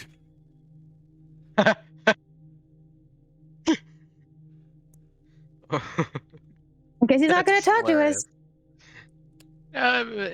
But what matters is this body is capable of producing speech. So we. As you No. cast, I'm so glad I remembered that and it was written down somewhere in my notes. as you cast Speak with Dad, suddenly you feel arcane essence reach out through the material plane and latch onto something. As such, intention reels back and reaches back out to you, exiting through Aegis's voice box. As suddenly, in reaction, Aegis's arm reaches up, touches it, and realizes, kind of with a physical bodily reaction of what the fuck. You have a voice.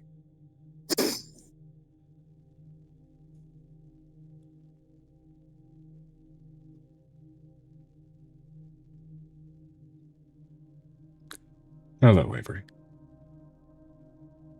Daddy! Where are you, Daddy?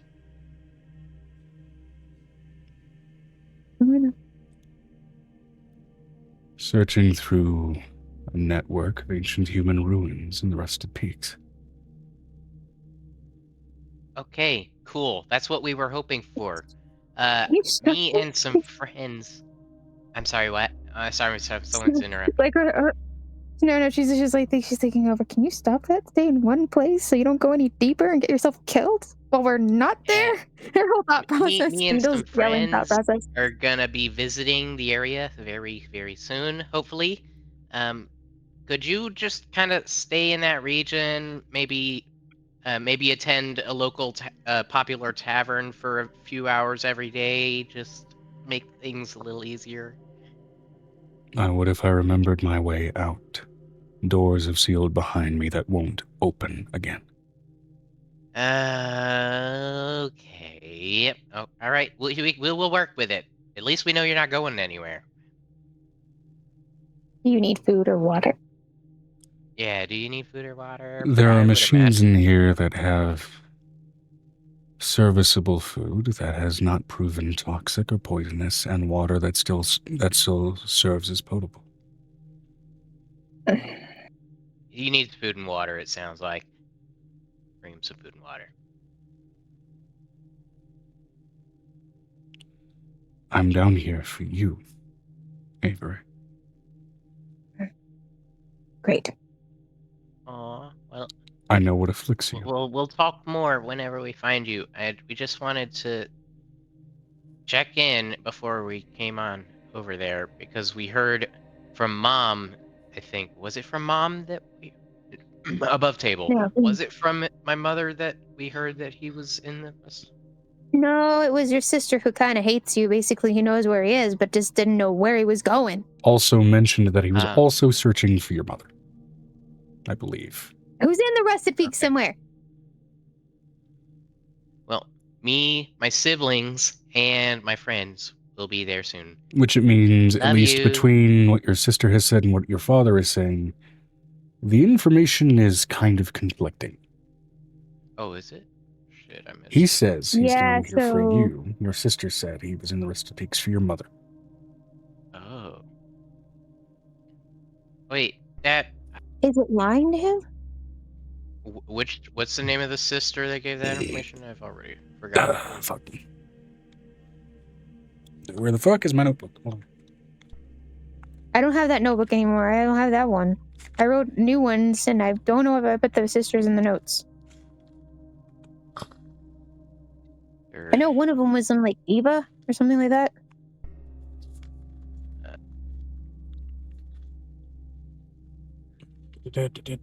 Sister Anna hates Avery because of common sibling jealousy. It's Anna. Yes, I believe so. Just double checking, make sure.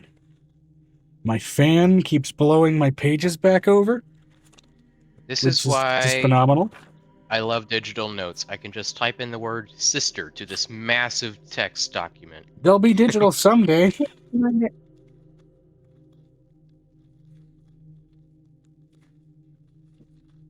was the one who hated you, who gave the information? Yeah. So it was hate. Well, I'll wait for Joe to be back. Yes, Anna.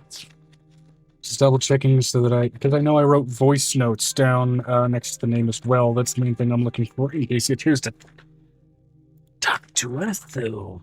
I don't want to fuck it up. Remind me, get tabs for you at some point that you can color code people's shit with.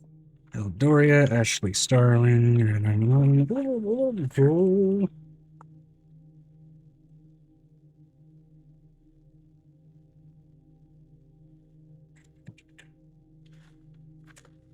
And then I moved pages to 21, which I numbered the pages for a brief little bit, because of course I did. Anna Lee Starling died. I didn't write voice notes. Oh, that's right. I think they're in my Roll20 sheet somewhere. Okay, yeah. And then Anna was the, graviturgist. Some of my handwriting is fucking abysmal, because I'm like, I'll know what this shorthand note means later. Yeah, here we go. A youngest of 4 siblings, and then it lists all the sibling names. Yeah. In my backstory block. I don't know if they were all human. I think you said that part of them were like half elves or something like that.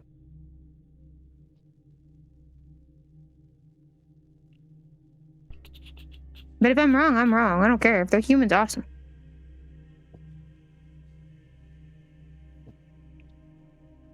Yeah, because there's Colin Mars Starling, the Gladiator, there's Selena Astrid Starling, the Attorney, there's Annalise Starling, she's the only one who by occupation is an adventurer of your siblings. Only one of them. I'm pretty sure they're all human. I think that was I was the odd one out. Yeah, you were a racial exception. In being a changeling.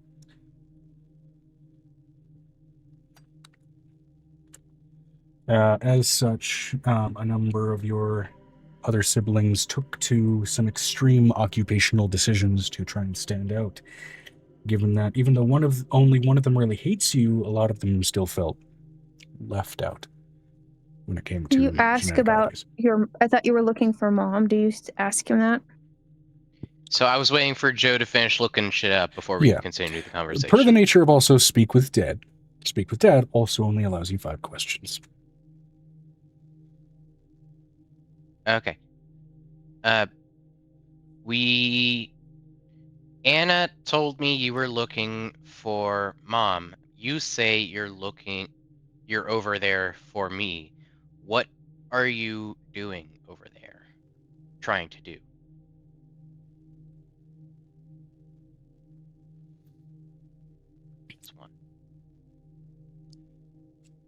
He takes a moment to respond on that one.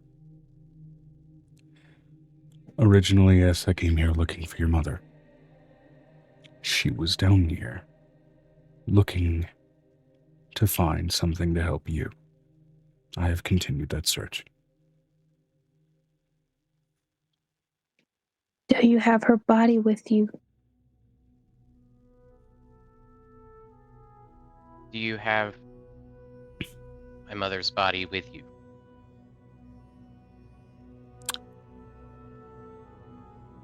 No, last she was with me, she was alive and well. They're separated. Mhm. Yeah. So, he didn't answer the first question. What is he doing over there? Angel's got the notebook, the blood map out, and is looking at starling bloodlines and the rusted peaks right now, just like zooming in and zooming in and zooming in.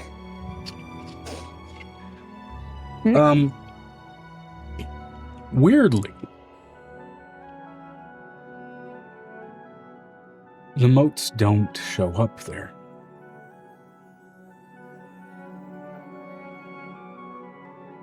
Flipping through other planes, they also don't show up on anything listed on the other pages. But he is, at least based on the nature of the Speak with Dad spell, he is on the material plane, and based on what you know, he is in the Rusted Peaks. Just trying to see if they're separated. I don't care. There might be, which means there may be something interrupting the tracking abilities of that blood map.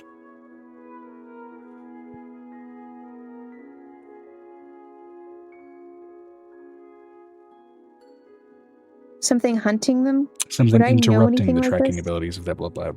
I never said hunting. Never said hunting. I know you didn't say hunting. I'm asking the question. Oh, is something hunting them?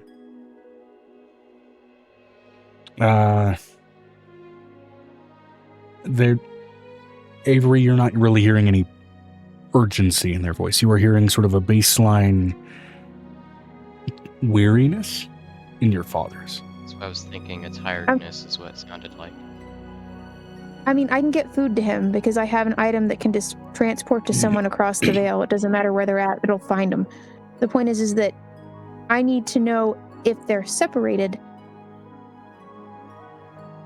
where they're at. That's the whole point. She doesn't mind if they're separated. She just wants to know that they're in the same areas so we can find them. Angel's like, I don't care, as long as we can find them.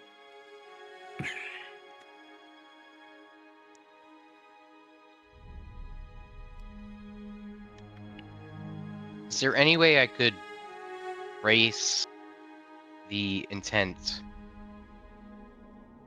that flew into Aegis? Like, figure out where it came from or something? To gauge direction from a spell like that over a distance.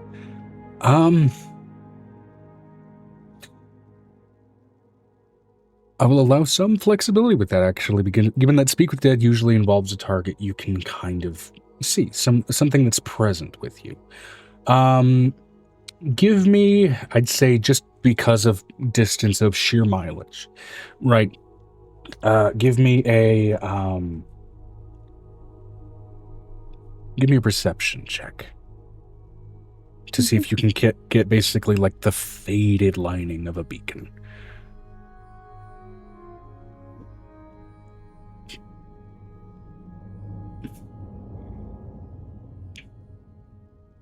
Nine. Over this distance, nowhere near enough to really even see any discoloration on Aegis. But you can use it once a day, so you can ask him if he gets his food tomorrow. Mm-hmm. And if I use the special magic item, it will come back to me, so I will know where they are, and I can mark their locations as they move down the tunnels. I won't know exactly where they are as far as what's above ground, but underground, when we get down there, we might be able to find some location. That I do have. Here's hoping you're right.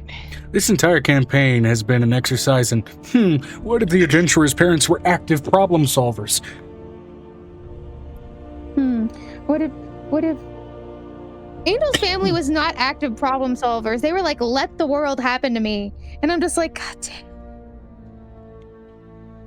At least your parents are active. My mom died. Okay, after losing her, like, death soul. doesn't count. They were actively My trying to dad problem also solve before died. your dad got his throat cut, and then in the next universe got his head cut off. So, she gets a big old basket ready, and she's like, she looks at this basket. I need you to find, what's your dad's exact name? What exact name?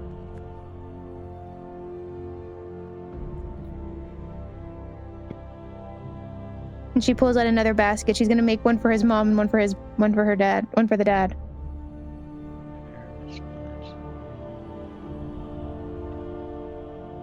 Wait, so my father disappeared when I was about 7. I didn't get this condition until I was a young adult. Yes, he was originally hunting your mother, found your mother, who was trying to find something to help you, and now he is continuing that. He found your mother, gets told by her, you've got some shit wrong with you. Oh, fuck. Shit happened to my kid while I was gone. Why was my mother out then? Yeah, no, I have a question. Did he leave for the milk and then come back like 7 years later and be like, hey, I gotta go help now with my son because he's got like some type of disease. I'm gonna go find his mom that I somewhere went into this stupid idiot place that I gotta go in there. Your mother didn't originally go missing. You have number of childhood, even into teenage years, memories with her. So now that raises another glaring question of apparently your father was in search of your mother, but the timing doesn't line up. Yeah, that's what we're saying. Now, notably,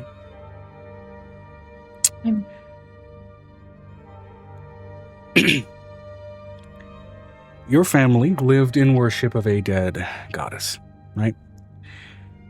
Your father was an academic. And there was also another dead god.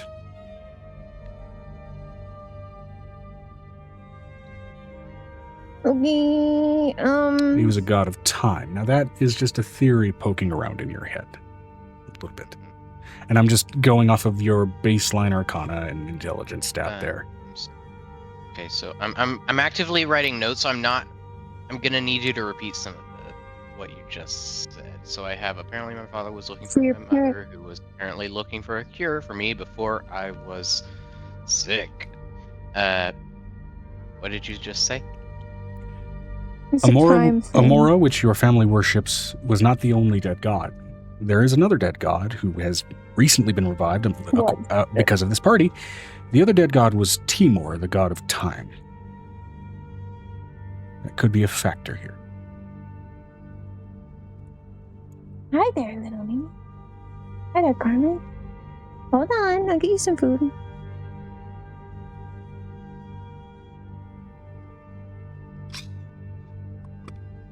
Okay. Cool. Oh, yeah, because we needed this to get more complicated.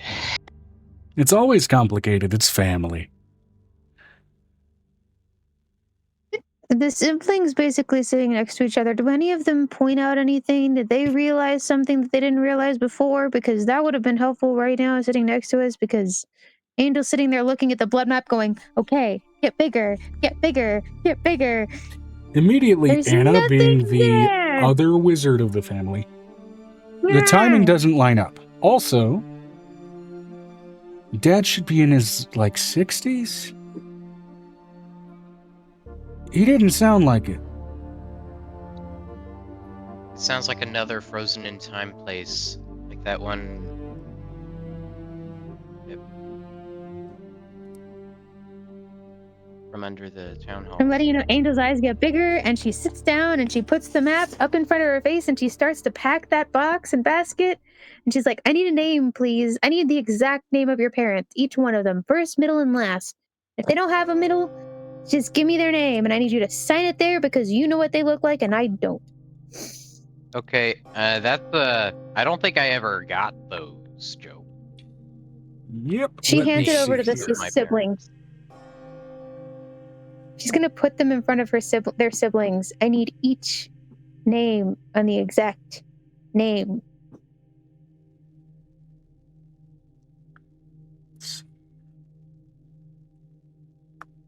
Just love how Angel's just like, I need to get them food and water. And a backpack. She puts a backpack in there. She puts a blanket in there, like a little pack roll.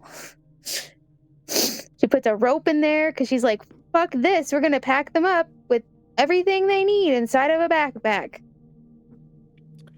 Raven Starling and Ulysses Starling. I'm letting the siblings sign these on one on each one. Ulysses, and that's like Greek or something, right? That is the Roman When I variation tie on this- Odysseus, which looks... When I tie this to this basket, it's going to disappear. Okay. Roman spelling. ULYSSES. UYSSES. She's going to look over at That's the father? Ari. Yep. Your mother's name is Raven Starling. Mm-hmm. R-A-V-E-N. Okay. Nah, I the decided to name- make it complicated. It's RAYVEEN. No. No. His name is Ulysses. Ulysses. Starling. She's going to write... She's gonna let them spell it out because they know their parents' names. She's like, when I tie this to this basket, the basket will disappear and appear in front of them wherever they are and float until they pick it up. That's just how this works. I would know my parents' Inside of- middle names, right? Like, all my siblings have middle names. It would make sense that my parents do too. Your mother didn't. She came from a less... Okay. Profitable area. Yeah, she came from a less... Ulysses did. However...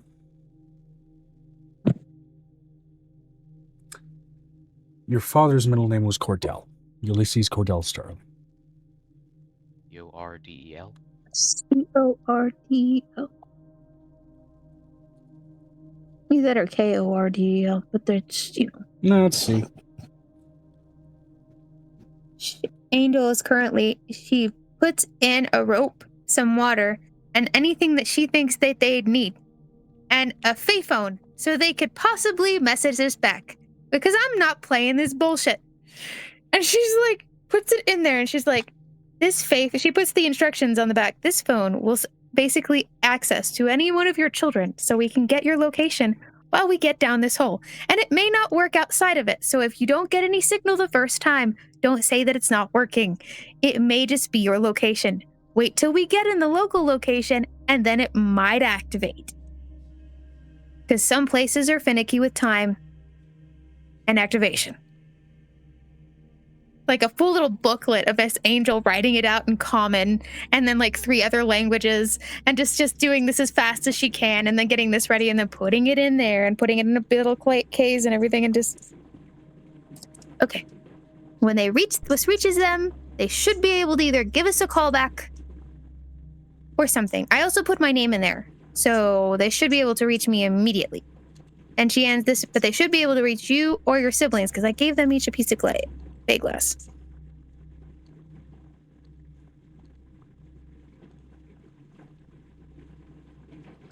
All right.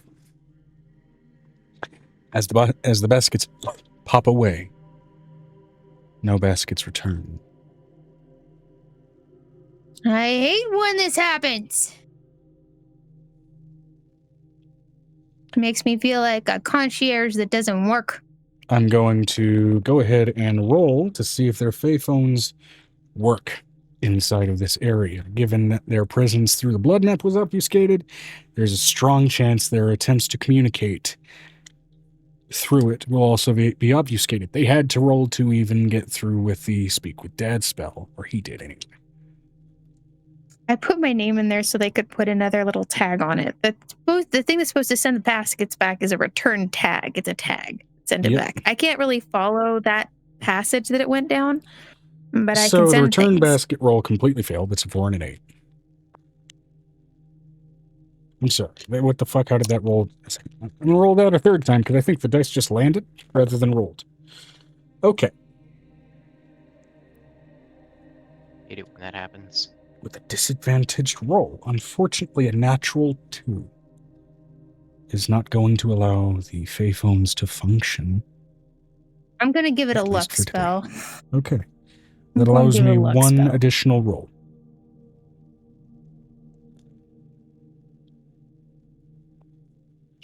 They needed to get above a baseline 10. They have to roll for this every day. They got a 12. That gives them 10 minutes of talking time. The thing hunts off after 10 The first minutes. call that rings through is from your mother. Oh, cool.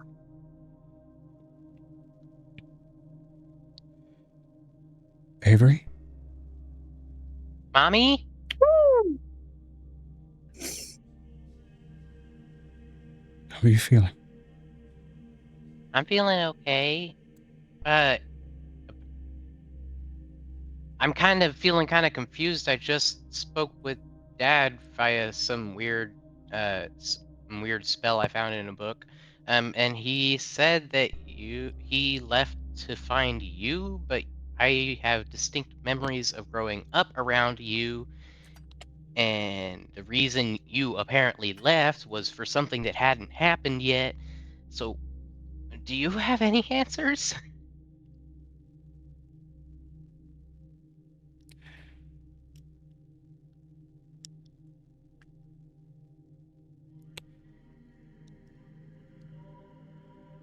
It's kind of funny that I married into a family of Amora worshippers. My family Angel were, tries to stink. my family were Timor worshippers, and I've always had an interesting relationship with time. My dad, your grandfather, was an Aasimar of Timor.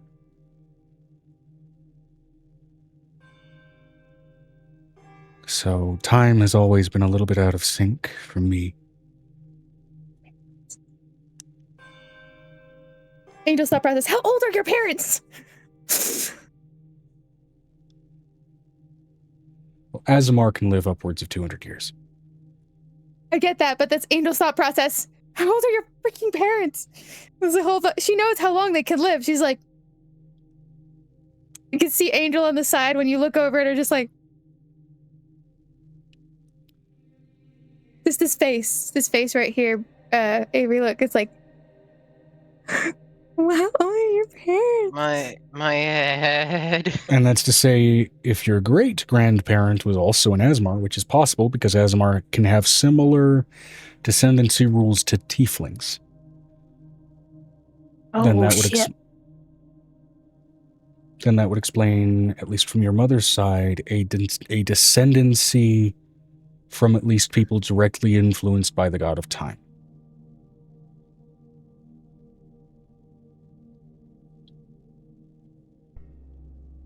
So I guess her perspective is kind of weird from that. But from my dad's perspective, she was still at the house with us. Right? Your father always tried his best to understand me, to try and translate my mixed up perception of events. He was a scholar. He liked to deconstruct these kinds of things. But he also had other distractions, and I am still unsure as to what their nature was, but... And he left. But y'all are apparently close by each other, just separated? Relatively, yes. We got separated, at one of the river paths. So, do I need to search 4 dimensions to find y'all? Like, what the fuck? Hold on. Can I borrow the phone for a moment? Yeah. If you are a descendant of an Aasimar of time, and you walk along the waters of time, your lifespan may go backwards or forwards for most mortals. You probably could walk through it without having any effects. So if your husband is walking backwards through the waters to get to you, he may be de-aging. No. We got separated along one of the water paths. There are bridges, but the way the bridges move gets confusing. This entire ruin is weird. The people here are a stranger to. That makes sense.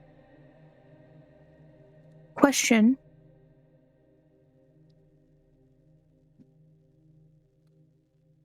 If you pray to your God and you reach out, she might answer the phone. So if it doesn't work the first time when you try to call, praying might work.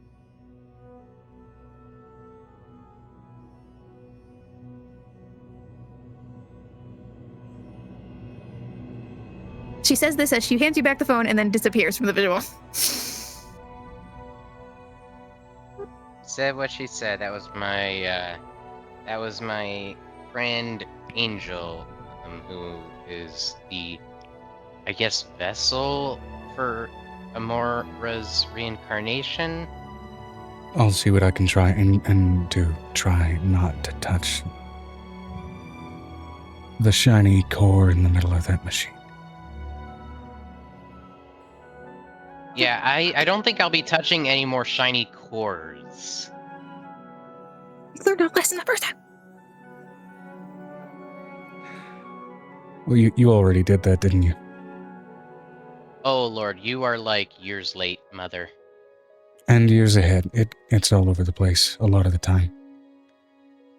It's not as bad back home. The temple calms it down a lot. Last few years, I've been out searching for a cure. This place makes it so much worse. Should have figured the name of the place is called Tempo.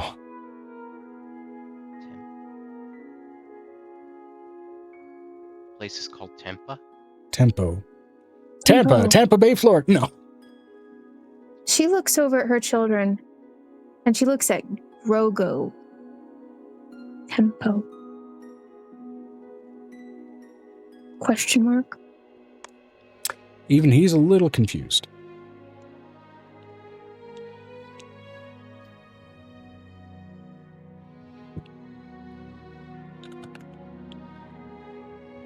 Like music? Can you ask your dad for me?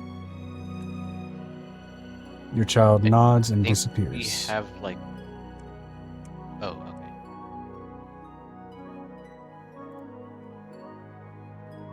I have a question. Are you singing Amora's old chants?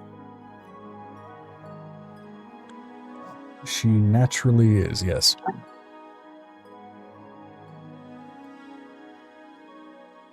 In the next basket, I'm going to send some new ones. I need you to send me the old ones, either through the Fae phone or record them somehow. I should be able to reach through to my followers. She reiterates the old ones that she sings are to kind of calm down the temporal dissonance she has to deal with. Get that. It's a barrier song.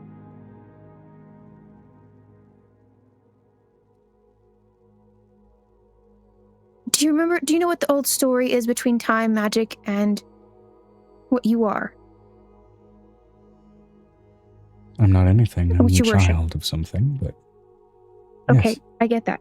Between time, magic, and love, what was the story?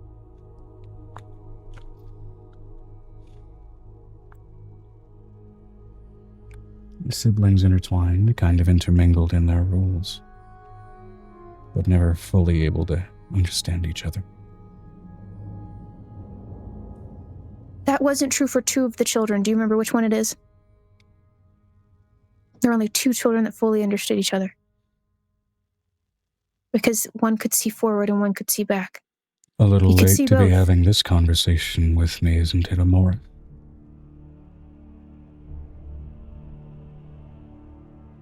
I'm sorry, who I'm is having this? the conversation.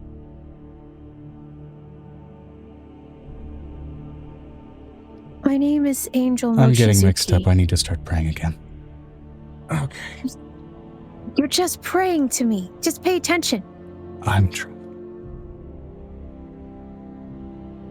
The clock just reset for the 15th time.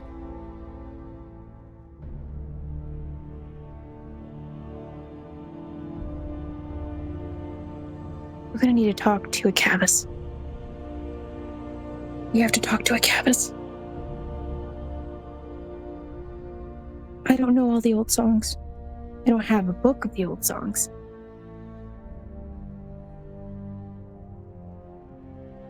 There was a song that she wrote to time, and the one that I had, the book that I have, doesn't have it in there.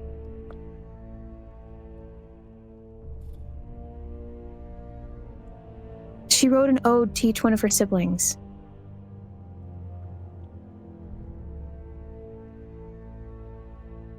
All I have is Magic's song. I don't have Time's song. You gave me a lot of openings to play with an aberrant mind, an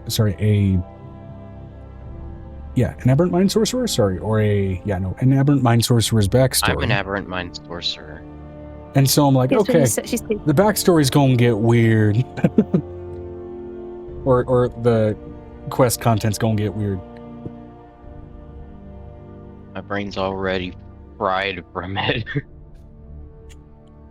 It's not often I get to do abstract stuff. I hate abstract stuff. The only place I could go is the Sage and Chain. Lucky we can go back to Marquez because I gotta go pick people up, and we can see if we can find a book with the song still in it. Maybe.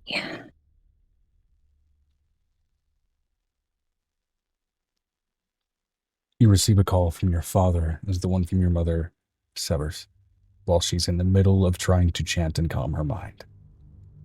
Okay. Hey, Dad. Hey.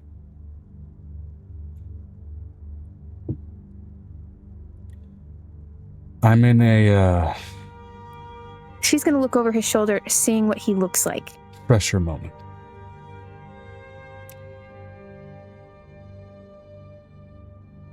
Not all that different from Colin, even at Colin's current age right now. It doesn't look like their father aged even really a day past possibly the day that he left.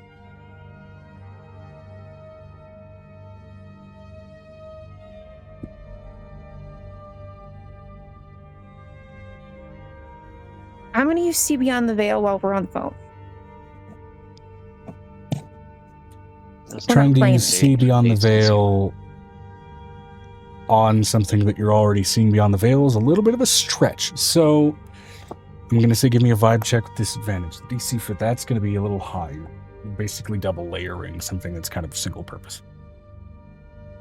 27? 27. No, wait. That'd be... I'm missing 3. This is 30 flat. 30 flat. Okay. 30 was the DC.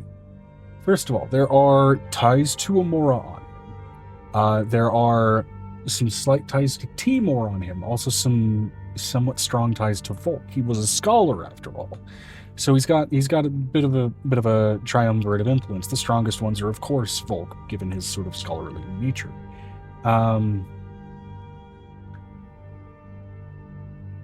But you also swear for a moment you catch something just outside of the 3 that almost looks like a chain. Before your vision of his imagery severs while trying to look beyond the veil. Chain God. Chain God. No. I will say above the tip, no. That dude does not have reach in this ring. Oh, okay, good. No, it wouldn't surprise me if he had like a follower that ended up here by accident. It is 𝕱𝖓𝖓. Even then, he's not really an evil guy. He holds back some terrible shit. I know, but that's what I mean. The chain wouldn't be necessarily attached. The whole thing is that... Do I see a chain around him? Is that what I see? It was attached to him at what part or at what link you didn't get enough time to glean detail. I'm letting you know I'm busy like looking through my books. I'm just looking at him and then looking at the books and then looking at him while they're talking and looking through the books so they have time to talk. It's one of those like, Yeah, you are I am still the freely studio- talking with your father. It's just Angel's attempt to see beyond the veil with him got cut off. No, I get that part, but she's literally looking through books like, okay. Write shit down. Write shit down. I didn't know you got sick. How old are you now? How long have I been disconnected from the world in this mess? 24.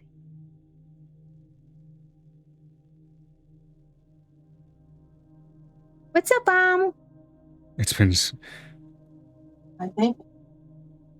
Oh, God. It has been 7, 8, 9, 10, 11, 12, 13, 14, 15, 16, 17, 18, 19, 20, 21, 22, 23, 24. 14 years.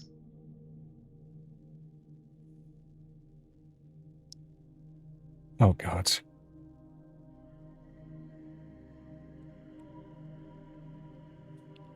For me, it's been 3 weeks.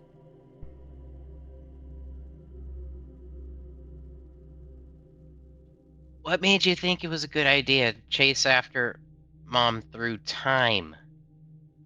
That's her domain. She told me she was going to leave for the Rusted Peaks. I never know when she means to go. So I wanted to get ahead of her to try and solve whatever problems she was going to go after. Ahead of her. The second Problem's still here. I stepped out of our door, I lost track of how much time was even passing.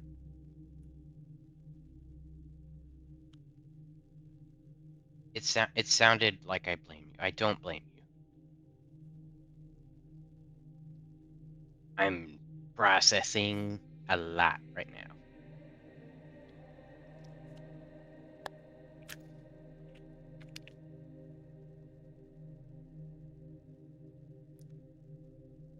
But on the bright side, I should meet you soon. I am among very powerful friends, mystical, supernatural friends. Or Adrian Collin. They're good. You want to talk to them? Hey, bros, sisters. Dad's on the line. You want to speak to him? Dad, what the fuck? Dad, what the fuck, Dad?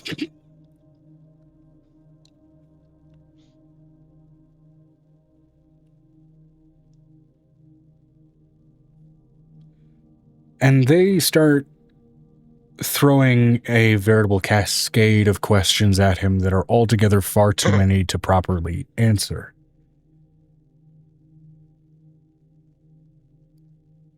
Before whatever he's trying to say starts sounding less like it's actually a response and more like his words are being pulled backwards. The weird timey-wimey shit's happening. You should probably deal with that. Before the basket shows up. The basket.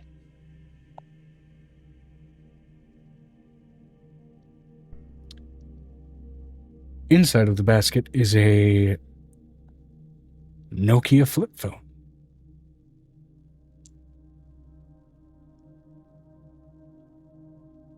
What are we talking? What basket? The basket Angel sent to give them the Fae phones that did not come back. Oh.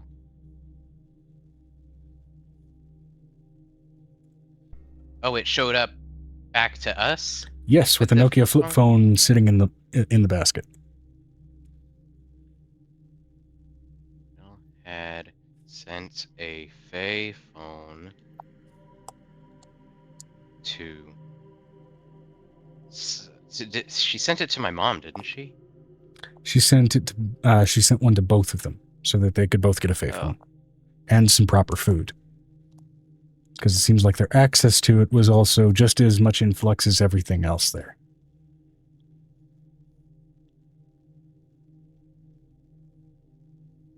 But of course, Megan is momentarily muted, so we'll get around to that. Now, I believe Vanestra is also present for this weird-ass migraine of a conversation. That's definitely an apt way to put it.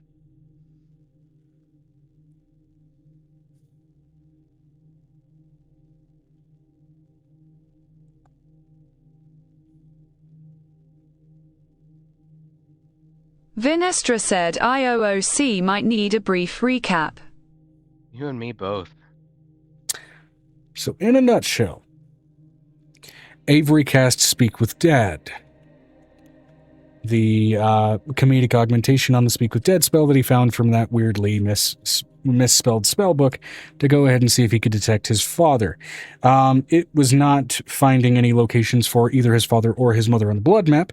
And when his father answered, he answered with apparently needing, he was there to try and find something to help Avery, which was conflicting with information that Avery got from his sisters that his father was gone to try and find their mother.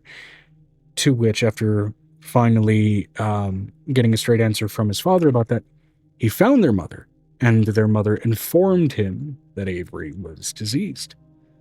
So he carried forward with trying to find whatever cure his mother was looking for. His mother was informed of that information of Avery becoming diseased years before he did, because she's descended from a line of Azamar related to the god of time. So her perception of time is mixed up. And where they are right now, whatever ancient human ruin they are in, seems to also be a little bit inconsistent with the rules of time and also itself in flux. So with someone whose perception of time is fucked up in a place where time is fucked up, things might have gotten a little bit too fucky, at least for the mother to navigate. So naturally, it seems like they also ended up getting separated along what the mother referred to at least as one of the river paths.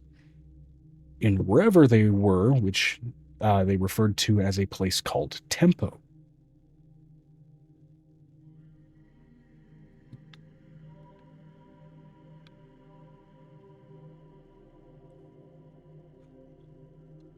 Which seems, for the most part, obfuscated from scrying magic, but teleportation magic is at least to get objects to them, as well as using the Speak with Dad spell, which relies on the creature in question being on the same plane. Both of those seemed to have gone through. However, I revealed on this end that I am rolling on the end of the targets to see if those spells go through, because of the temporal inconsistency. And they've managed to.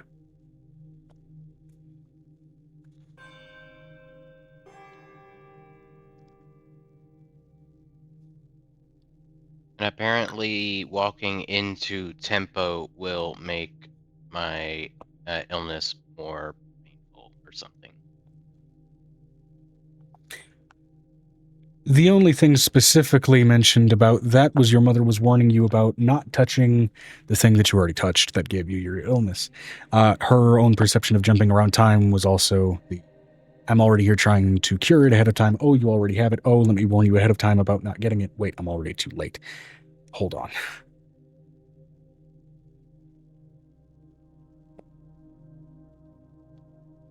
We could turn back time to the good old days.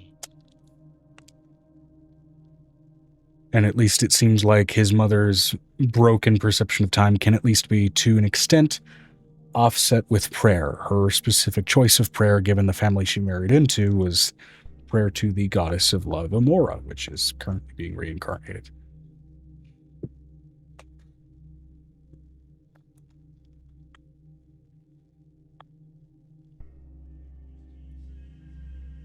And somehow this all links back to my Fey ancestry related to Piper. Yep. Which that's from your father's side.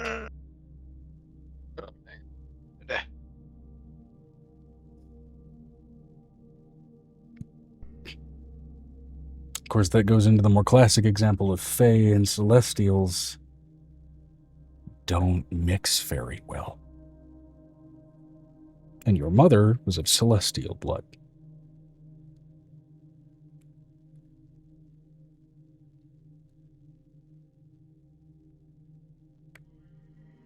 I'm literally dizzy from it.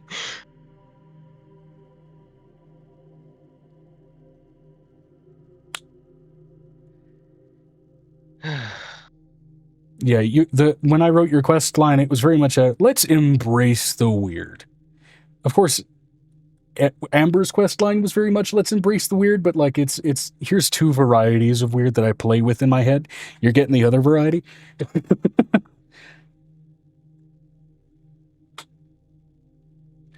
Now, is it mildly unfortunate and at the same time, at least to me, kind of amusing that both of the let's make the weird quest lines happen to land on the two autistic players?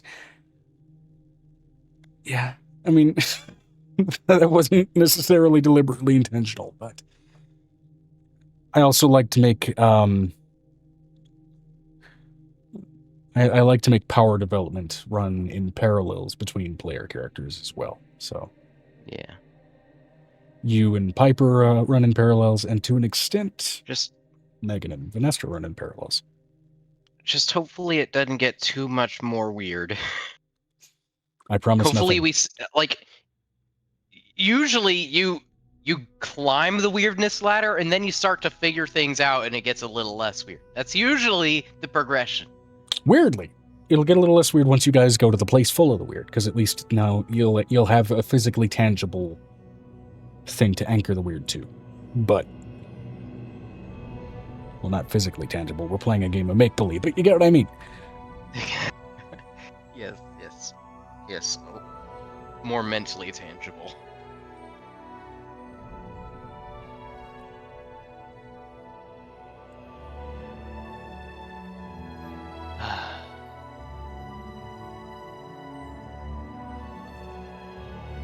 Alright, we're still on the phone with Dad. Vinestra said, so what do we want to do? Dad, I'm gonna let you go. We gotta figure out our next plan of action. It sounds like you've got your own shit to work on over there. Yeah, I got to a you basket full of some... very soon to you, somewhat soon to me. I got a basket of some moon cookies and horchata, and at least the horchata is about 5 times better than whatever mess seems to come out of the machine every time I turn the corner in this hall. It says it's horchata. Tastes similar, but it's nowhere near as good as this.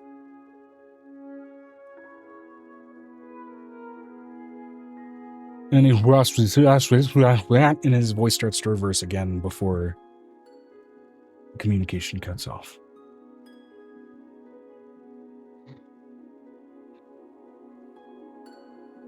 You guys have been in ancient human ruins where they've been temporarily locked, kind of moving at different paces. So whatever's going on in this place is something else.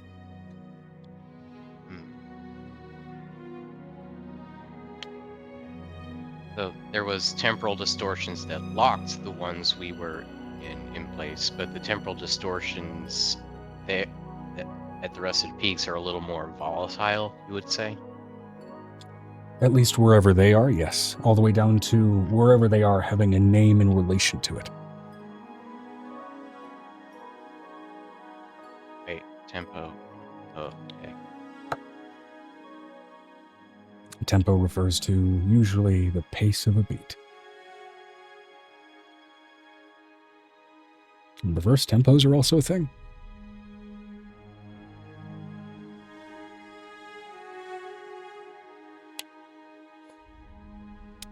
All right. Let's see here. It seems like... Should be getting late in the day at this point, no?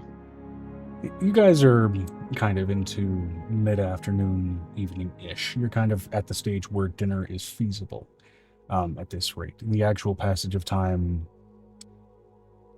has been mostly devoted to tearing out some problem children, for the most part, and then addressing some other problems. You guys also did take a brief dip in hell. So there is that. By the way, are you still wearing your tiefling form, or did you shift out of that when you got out? No, I shifted back as I was walking through the door back to the normal world. Fair enough.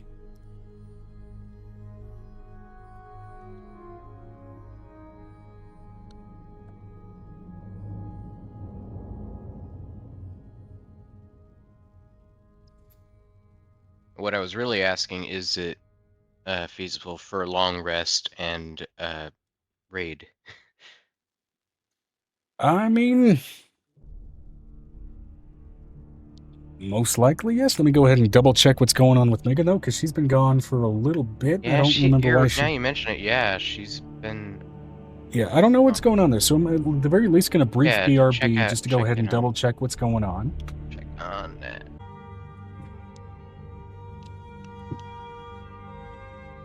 So what did I miss? Did you in that long interim of me wanting to be... Did you get your fingers in some ice water? I'm fine. Don't worry about it. Don't worry about it, because I'm your friend. Don't worry about it. I'm just trying to get people to not fight with each other. Okay, well, small recap.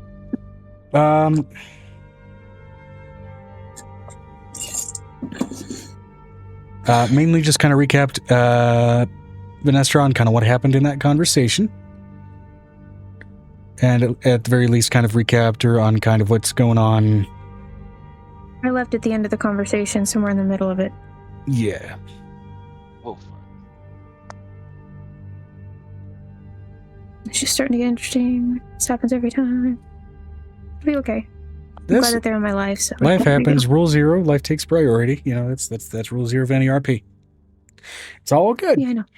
I just want to make sure you're not burned because you use your hands for all your stuff. It doesn't matter. Yeah, do. Anyway, let's get into it. So, got a last couple of things to go over. Let's see here. There's the soul to plumb for information with the soul cage, which that was already done for the Velic stuff. Unless there was anything else you wanted to go into there. There was, you said you wanted to go ahead and look into information in the Sage and Chain, or look into information where you could. There are some unanswered questions that you guys kind of want to pursue here. What do you want to go after? I left in the middle of the conversation. Can you please give me the last 3 or 4 sentences or what happened there? That's what I'm asking for. Okay, yes. Before you hang up the call. Right. So, basically there was the realization that Avery's father has been gone for 14 years. For him, it's been about 3 weeks. And that was kind of a crushing realization for him. Even to the point of, like, he started kind of losing his perception of proper time the moment he stepped out of their doorway. Okay.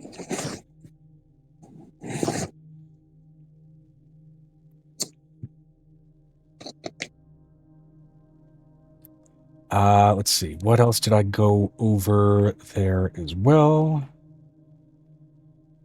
Did we go over my mom's that she's an Aasimar? She's at least the child of an Aasimar, if not an Aasimar herself. Right. Which is to say, also your grand of Timor. Yep. The god that's behind Avery, is it the same as the chain that was connected to him? What I know.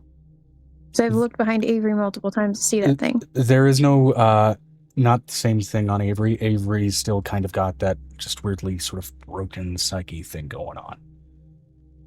Yeah, but I've seen the thing behind him when I've touched that thing. So my question is it the same energy? The same sort of light essence of almost the presence of a chain? Yes. Same coloration on it. We learned that the place they are in is called Tempo. Yes. Tempo. Mm-hmm.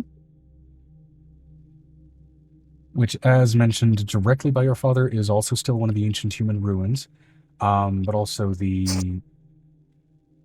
freshness of the place seems to shift around. That's right. After we ended the call with my mom, my dad called on the Fae phone.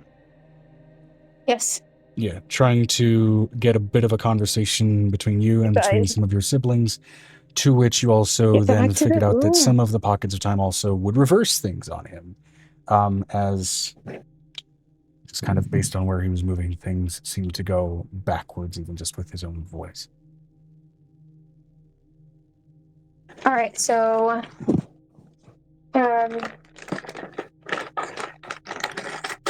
sorry. The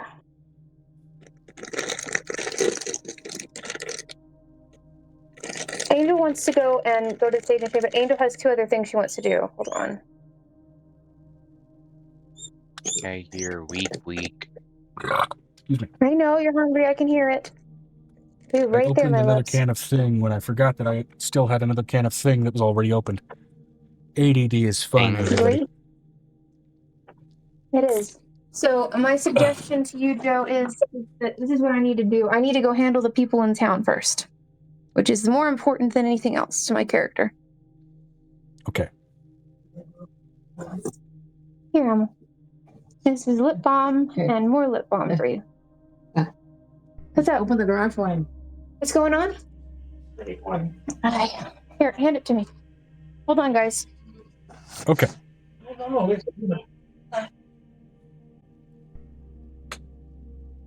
Sorry, needed to go over that and finally answer that question. It's been probably a week of kind of not quite fully giving that one an answer.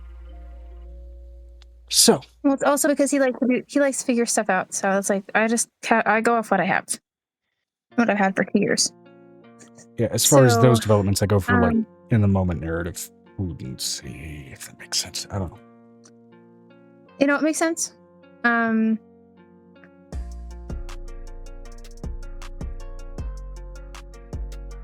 So she looks over at Avery. I think that you and your dad have something in common.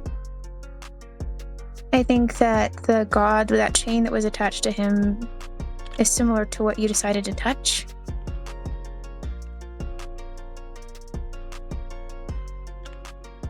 And why do you think that? Because I'm not usually wrong.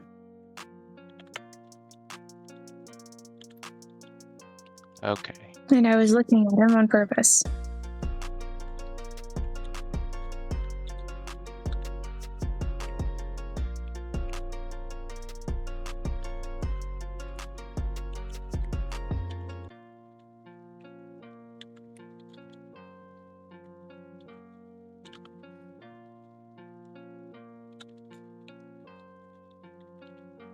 Avery, you need to get some water and walk around a minute. You look like you need some water. Maybe. I've been drinking on the water. Then maybe you should go to the potty. Take a moment and go to the restroom. Because I'm worried about you, bra. I'm just... Look like you're... My brain starts to shut down and go to sleep after doing something for over 5 hours. Well, that's how... I only get 1 day a week for D&D, so I power through for D&D. And then the reward is I get information. Excuse me. Sorry. So, I love information.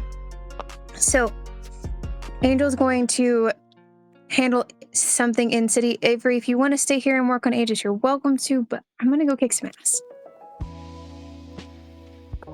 Have fun. okay, so it Are you seems like 2 major progression notes are on the table then. You're going to go ahead and take care of more of the dissonance that you've got in your city, namely the fucking faction I have 2 cities. of thieves right now that are apparently thralls for an 𝕱𝖓𝖓. And then, of course, you're going to go ahead and go to the Sage and Chain to see what you can learn about where the fuck Avery's parents have gone off to, which apparently, again, is a location that is being referred to by both of them as Tempo. Yes, but there might be something in the Sage and Chain with the information for Tempo, like an actual city or something, some type of old human relic. She's going to come back and get Avery when she does that, so Avery can get the information. So you can rest your brain for now. So I can go, I'll go fight this, and then you rest your brain for a couple minutes, so you can have like 30 minutes of reprieve. Right. Okay. Yeah, I'm gonna turn the camera off and go lay on that couch back there, but I'll keep these on so I'll be here. Sounds like a plan. she's gonna rush out, and at this point, she's making the noise that she makes up to the top of the thing for Ropey, and she waves a flag of the color where she needs it to be, knowing where that guild is located and what building they're located in. Okay. All right. Ropey lowers his tendrils down, and you promptly get effectively Spider-Man swung by a network of ropers over to this location, which, as it is a thieves guild, they're not exactly advertising what they are, on the street. But let me see here.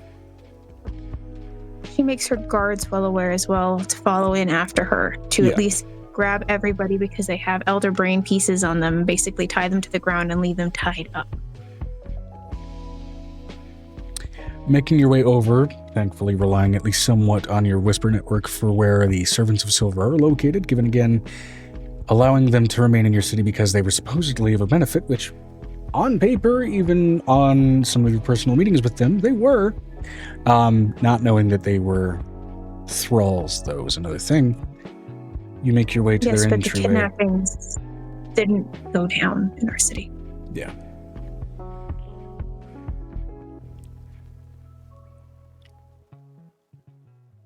But the numbers in their guild went up.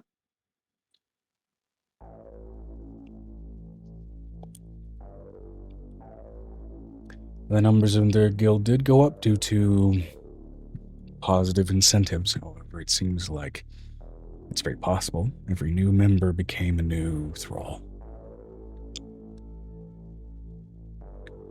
So, finally venturing toward the area, which is definitely in kind of more of what was once the slum area of your city. Because of course, naturally, thieves and skullduggery and scummery would congregate there, even if it's for more altruistic variation on that type of faction. Venturing inside, saying all of the appropriate code words that you need for everybody not to immediately want to pull out something and shoot you, aside from the fact that they recognize you. Go ahead and switch the music to tavern music. 𝕲𝖊𝖓𝖓𝖊𝖓 will be joining Angel too. Totally fair. And of course, the incredibly small warlord is met with this behemoth of a dragon lady. Quite the contrast of a pairing. As of course, following closely behind and waiting for something to go down, a number of the lieutenants waiting just outside, some wandering in more city casual wear with some of their armor underneath their clothing, indulging in some drinks. She's going to think up to the spider on the ceiling. I need you to lower as much silk as you can to tie these people together. All right. From the outside, it looks like it almost starts to snow over this particular area of town. Is it possible for Avery to go with them? I'm surprised, but actually closing my eyes and laying down is making it easier to follow along, actually. Hell yeah. All right. That makes sense. So she looks over at... I have a question. As I go up to this desk, I say all the right words. Are they all drinking, having merriment? How many glittery eyes do I see? Because I have that necklace around my neck right now. There's drinking, there's merriment, there's obvious, kind of extra legal activity, so to speak, happening in the name of redistributing wealth in this place, given that it's technically been a sanctioned faction of theft.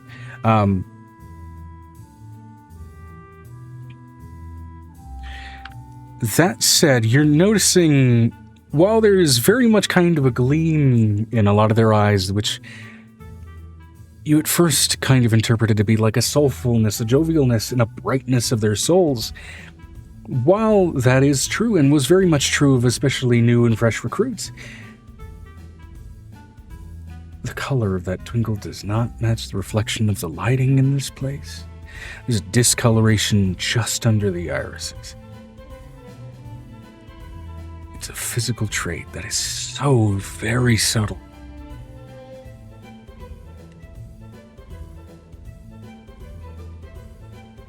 Can I tell where the elder brain is by the smell? Considering I know what they smell like. Roll a Can I perception. tell where the elder brain is from its psionic presence? Roll a perception check with That's the other disadvantage, part. and then roll a, for me, Avery, roll a, let's say, charisma plus your proficiency bonus with advantage. 28. Disadvantage. Okay, because the smelling for it was mainly covered up by the amount of incense and booze and bar smell, which was the intent of the disadvantage there. 28 is still phenomenal. Now, the advantage on the charisma proficiency roll. Yeah, but I can also feel that noise they make too, to the other part. Yeah. Right. Okay. Dice and sheets. What am I rolling? Just a charisma with your proficiency bonus. So, D20 plus your charisma mod plus your proficiency.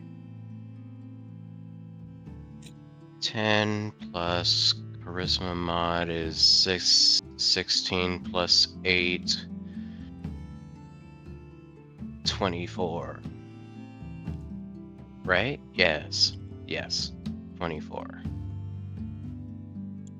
24. Okay, 24 and 28.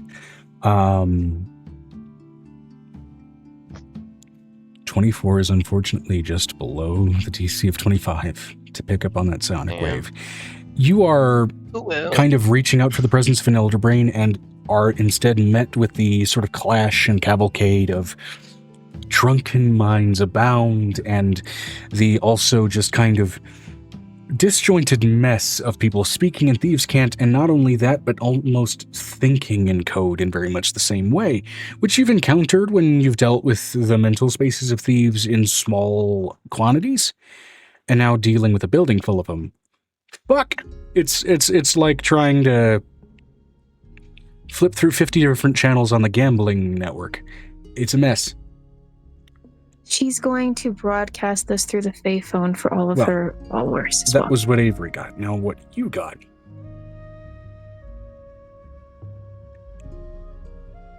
Which one gives me a headache? 28.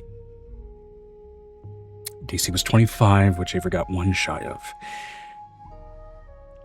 You try to smell, kind of trying to smell through that scent of burning tobacco, scent of burning incense, scent of mud, scent of earth, scent of liquor, scent of those very sort of fungal scents of the Underdark, and just trying to catch that thick aroma of formaldehyde. And it just barely manages to itch at your nose in such a way where it almost peels up through your sinuses and catches you just under your eyeballs.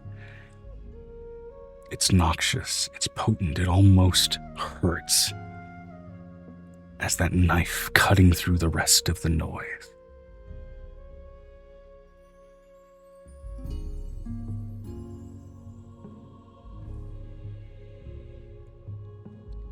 Every Thieves' Guild worth their salt has a good basement.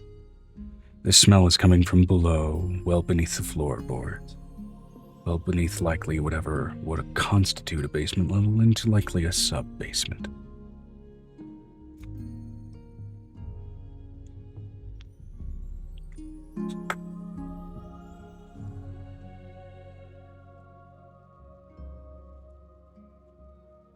She's going to have Adam go get Griffin. Because Griffin doesn't know. Adam pops out the Griffin wall has- and scares you for a moment, Avery. Hey, how you doing? I'm gonna go get Uncle Griffin, Mom. He pops back Just up. to whisper into her necklace. She can't. If they show a Ceramorph face, she does not want to give them. Ceramorphs are capable Anything. of wearing disguises, and he promptly looks like what Ness would look like if he had the proportions of a proper human skinny teenager, minus the cartoonish notes. She looks over. He at- looks like he belongs in the cast for The Sandlot. Anyway, She's also going to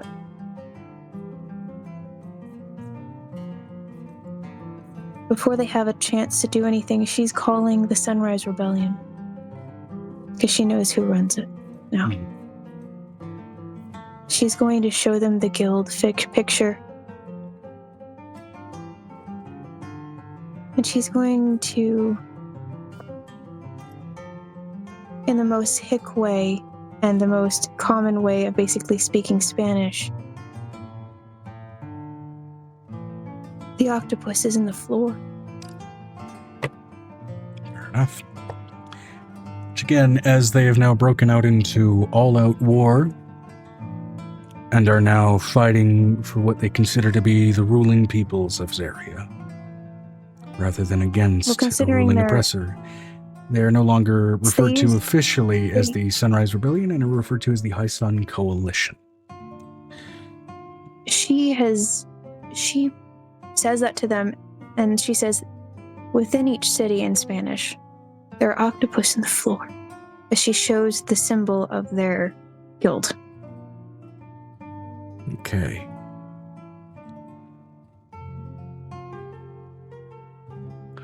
Unfortunate side effect of an elder brain being what it is.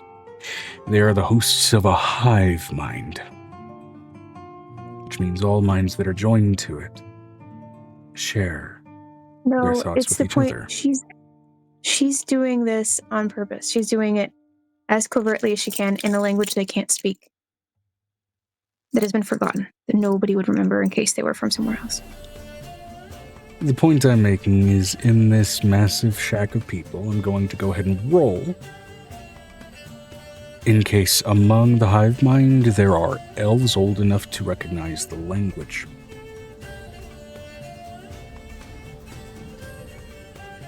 Or skags. What language? Now, that is with disadvantage, nonetheless.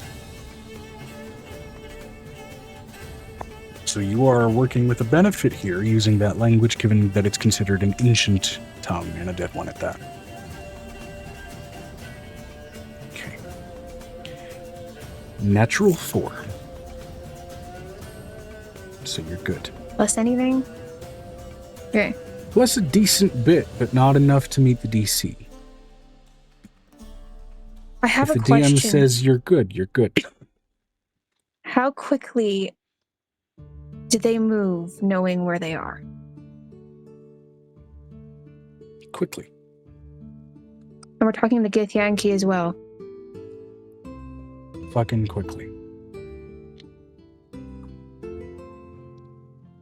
Now, this won't mean immediate success, but it does mean now there's going to be an urban component to the war.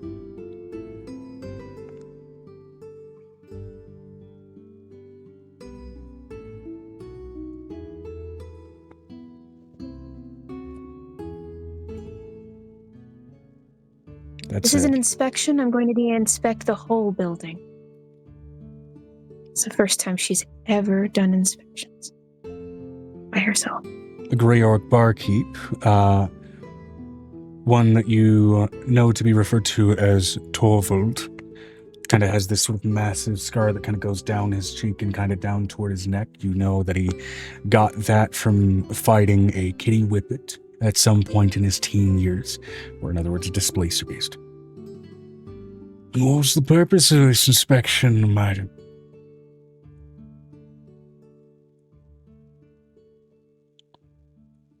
Our actions are sanctioned. I'm so sorry. There's been a kidnapping suggestion, considering we've had multiple disappearances in the city. Servant Silver don't do no kidnaps. Changelings and war make all the difference. You will not argue with your sovereign, or I will bite your head off. Far be it from me to question what you're needing to do. The whole building, first floor and basement, whole bloody thing, is free for you to inspect. And below that. Every head in the building in unison turns in the direction of the three of you that have entered.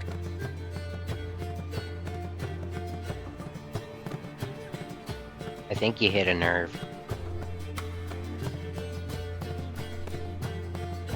Vinestra said, quick question, Joe. Yeah.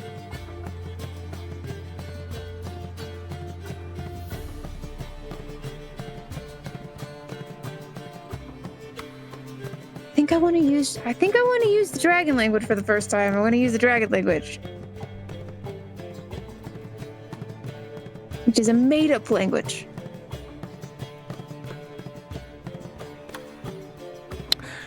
Yeah, thralls are not considered seramorphs. That said, also lacking... Yeah, seramorphs would not be able to be seen by the nature of that, technically. Yeah, you make a valid point. Though, honestly, that question specifically, I think, could have been asked out loud, but it's fine. Either way.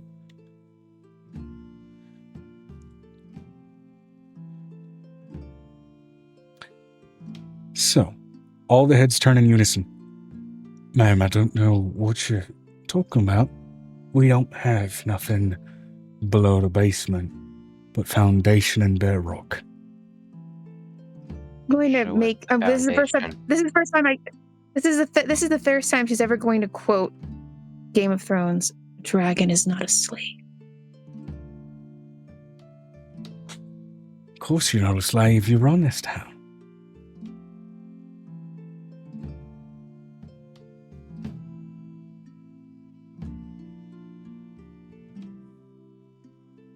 I'm going to need you to talk outside to the. I'm going to need everyone here to go 𝕲𝖊𝖓𝖓 and feel any void beneath the tavern with tremor sense. Hold on. Okay. She's right. Yeah. Can she feel a void with tremor sense? Perception check for me if you would.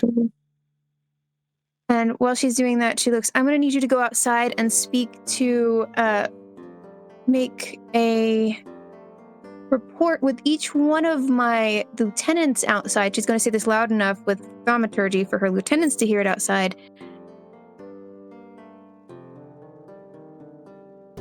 To give these people a way to get tied up. I don't need to fight today. No way, we've 34. done nothing wrong. 34. Yeah, no, there's absolutely void down below, and it specifically rings out as almost metallic compared to the mostly wood and stonework that the rest of this building is made of. Is Griffin here yet? Oh yeah, you can already would not hear his wait. loud and boisterous Bostonian ass approaching the building. Did he see the broadcast she made? Yeah.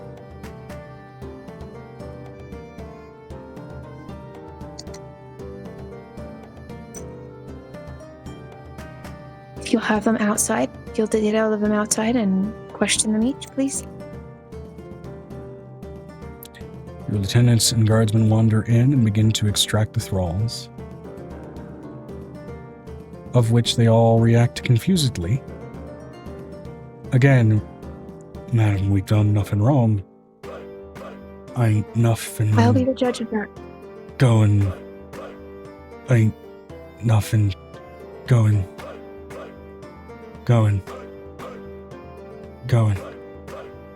Ain't She pulls out nothing. that little keychain and it tingles. She's gonna take that little necklace and shake it with the silver in it, with the 𝕲𝖓𝖓𝖓𝖊𝖓 in it.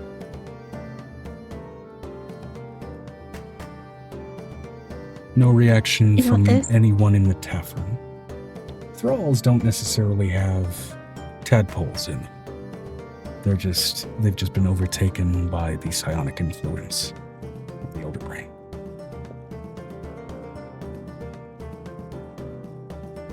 She's already given them instructions to tie these men up, so it doesn't. They don't have anybody to help them. And they are in the process of being tied. As then, in unison, every patron of the bar, including the barkeep, are now saying, "You need to leave. You need to leave. You need to leave." I'm not going to leave the child behind that they used to make this space.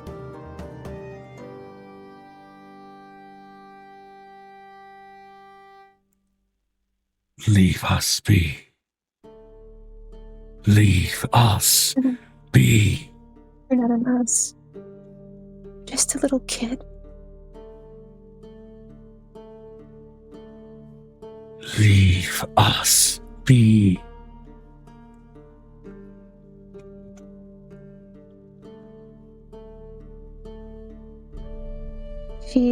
opens the hatch knowing where it's going to be. Roll a dexterity save. That hatch is trapped.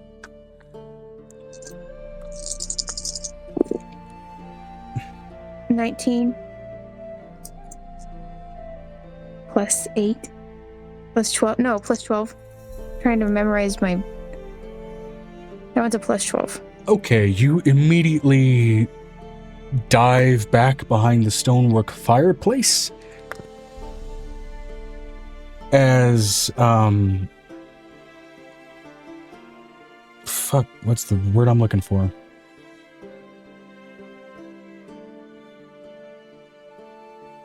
It's as a series of runes of warding appear at the bottom end of the hatch and immediately detonate.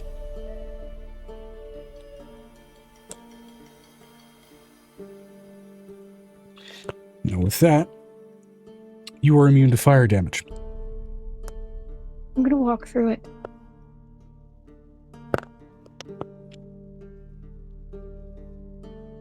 You walk through and drop down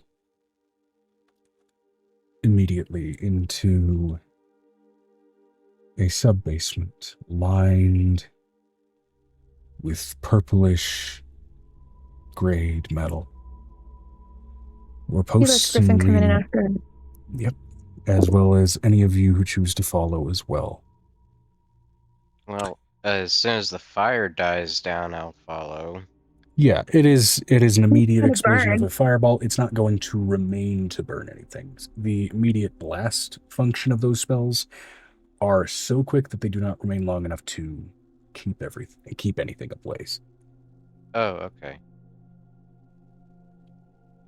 Then yeah, I follow. 𝕲𝖓𝖓𝖊𝖓 is following too.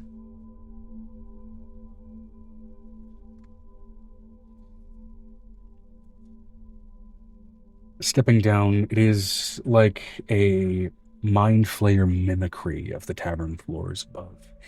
Where there are supporting posts and beams, there is that sort of tendril-like metallic patterning in its place. Where there would be lights of torches and fires, there are smaller, almost animal brains suspended in formaldehyde jars that are almost alight with sort of torturous psionic energy kind of firing off and intensifying the neurological impulses enough that they are lighting up the area in this horrific flickering of blues and purples. To the point, even for those of you who even have a mild psionic sensitivity, can hear the animalistic screams of these creatures that were just barely obscured by the shielding of the metal around this place. Most of them, by the nature of where this one at least has been built, they are insectoid brains.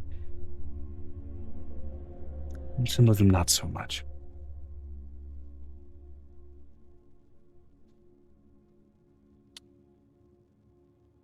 I need to click the jars. Let me double check here. Because elder brains do have lair actions. So.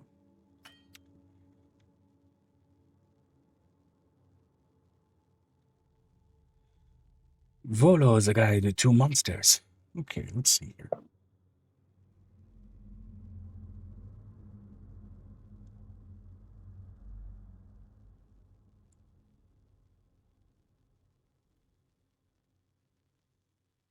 Okay.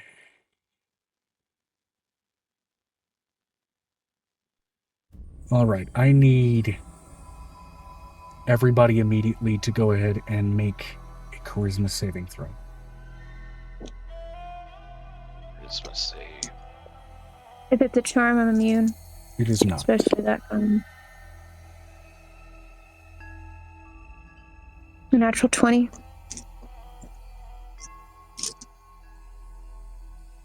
Okay, with your charisma modifier, you're definitely well in excess of the DC necessary. Griffin.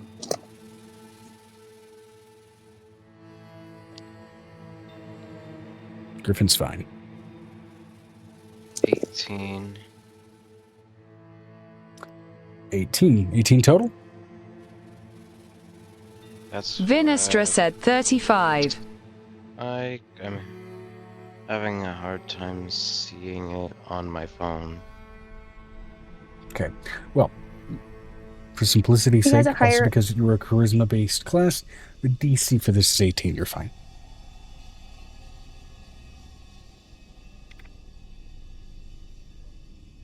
What did Minister get? 35. Okay.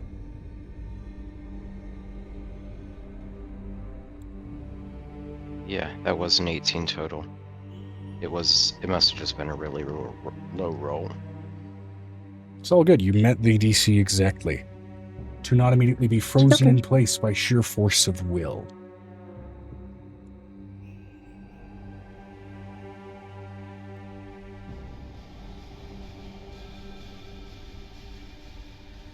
Where is this thing? Is it in front of us? As you guys venture back toward where effectively the equivalency of the kitchen would be in this, again, mockery tavern space, you finally find suspended, not in a jar, not in a tank of any kind, but almost freely swimming in a pool of harvested spinal fluid and other brain and neurological liquids. To be an elder brain, which I will go ahead and show off in session art here for what particularly begins to rise above that fluid to observe the lot of you. That is not it. Nope. That's just the other thing. Delete. We're trying to copy an image. Copy image. Paste image, not text. God damn it. Stop trying to paste text. Discord, why you do this to me? Copy image. Thank you. God.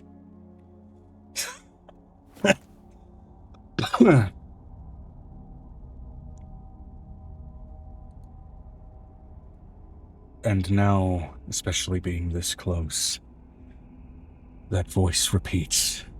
A cavalcade of voices, not only that you heard in the tavern, but unfamiliar voices. Some old, some young, all repeating ad nauseum.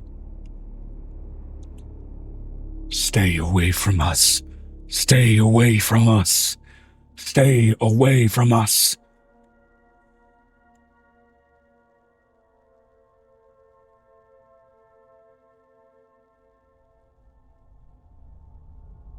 Can I hear the key voice, Drew?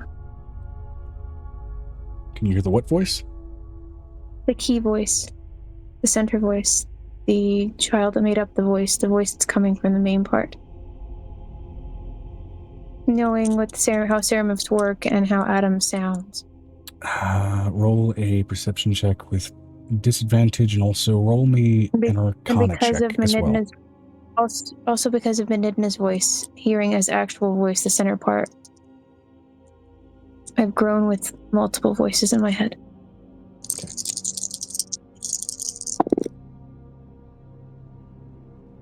What was my check for?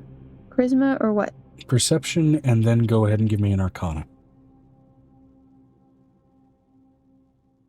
It's a 37. 37 on perception. You catch that central voice. It is a broken, disembodied voice of a little girl. The structure of it is not that different from how Hope's voice sounded like a year and a half ago. And then go ahead and give me an arcana check. It's a natural 20 for my arcana. That reminder hits you like a twisting knife between your ribs. Theramorphosis and the transition to an elder brain both do one thing. They absorb the thought, memories, and identity of the host. They do not absorb its soul. The host, for all intents and purposes, is killed and their memories absorbed into the collection. Can I see her? The little girl you hear is not actually the little girl. It is what copy of her was made from the poor girl that was killed in the process of this thing's creation. I'm letting you know this is the first time. I know that Griffin can sometimes hear it, but she can always hear it because of what happened to her. And because of being 𝕲𝖊𝖓𝖓𝖊𝖘𝖎𝖚. That's what the whole thing is this is what's killing her every time she has to kill one of these things. He just sees her break into tears.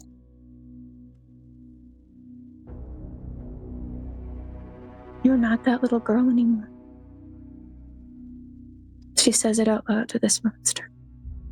Stay away from us. You ate her.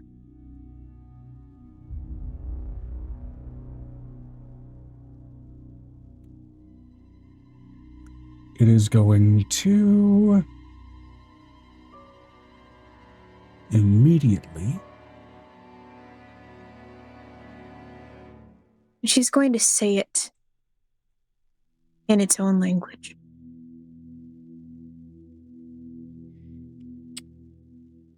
Go ahead and give me an intelligence saving throw as it immediately goes to fire a mind blast at you.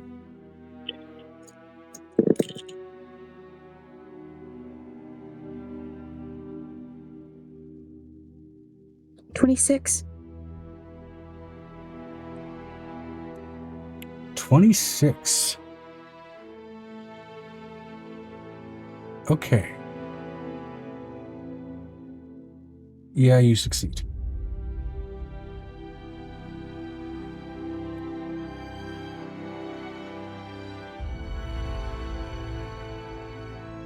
Alright, you succeed. However, you still take, at least for the initial blast, you are not followed up by the stun effect that comes with it, but you take 9, 18, 20,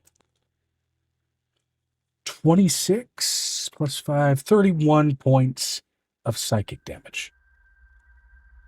Immediately, as the brain levitates out from the fluid and almost shudders out, the wave cascading out toward you in force and rattling into your brain as that bloody nose that you were trying to stop earlier immediately gushes forth from your face. I'm letting you know I'm immune to psychic damage. Oh.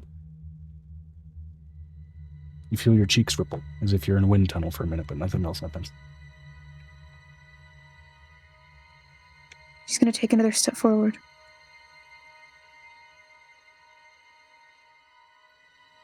All right, it is going to go ahead and make a tentacle strike. Since you seemed unburdened by its attack, it is going to go for the next closest person to you, which in this case, I believe, is going to be... I'm going to go and roll a d6 for Griffin, Avery, or Venestra here.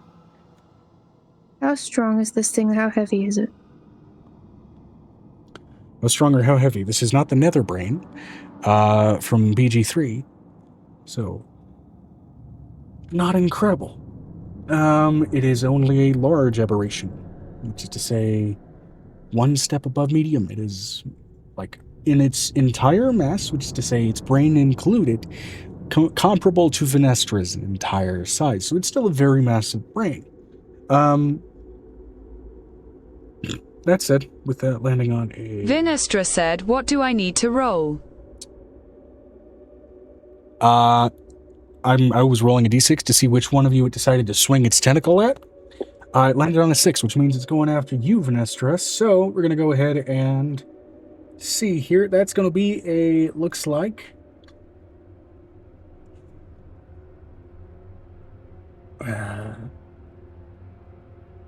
what the fuck is that saving throw? It's not saying. I'm assuming strength. Go ahead and roll me a strength saving throw. As part of the attack is also going to be involving it attempting to grapple you.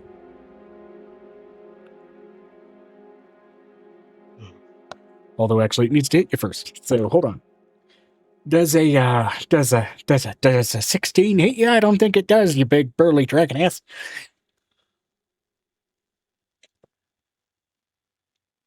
16 no. All right. Big tendril.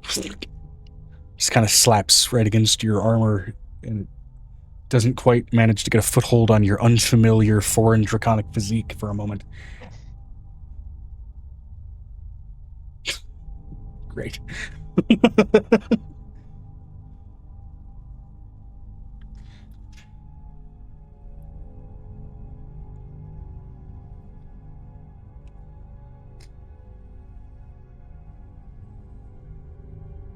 Okay. For the sake of organizing just who's doing what and when, let's go ahead and have everybody roll initiative again. I did not.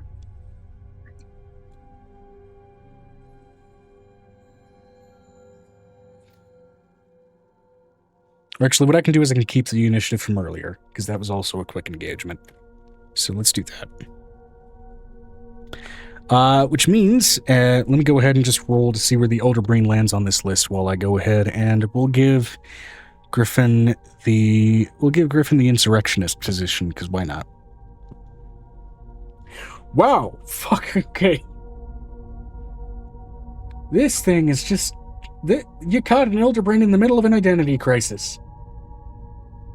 Because it got a 1 + 0 on its initiative. Fuck.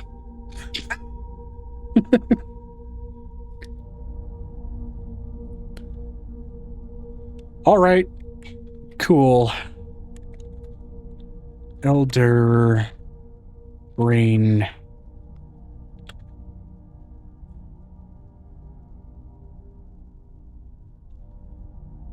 I got 6. No, 7. we're just keeping the old list. You guys don't need to roll again. Oh, okay. Yeah. Although again, the 𝕱𝖓𝖓 got a fucking 1 because it's a fresh monster of 𝕲𝖓. So, fucking brilliant. Cool. So we're gonna go ahead and just move down the list. We'll go ahead and say the loyalists are staying chill outside, beating up on some people since Avery just went and we're just trying to get organized. Or it's not since They just tied him up. They just tied him up. Since they just went, we're just trying to get organized. Avery, what you gonna do? What you gonna do when I come for you, Avery? Right.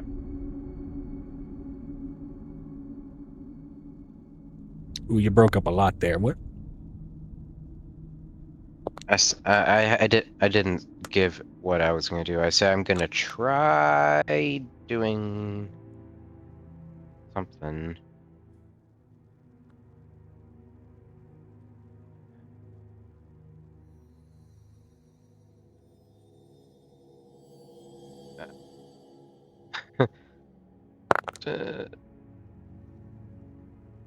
Don't know. I've never faced an 𝕱𝖓𝖓 before.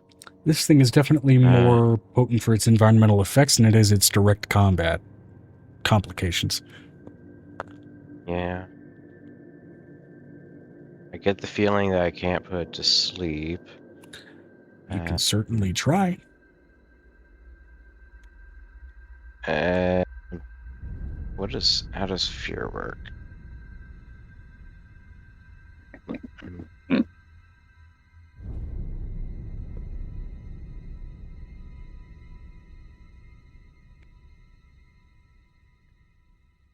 Wisdom saving throw or drop and become frightened. Okay, sure. Why not? I'm gonna try roll fear. They need to make a wisdom saving throw. Okay, great. And the DC is 22.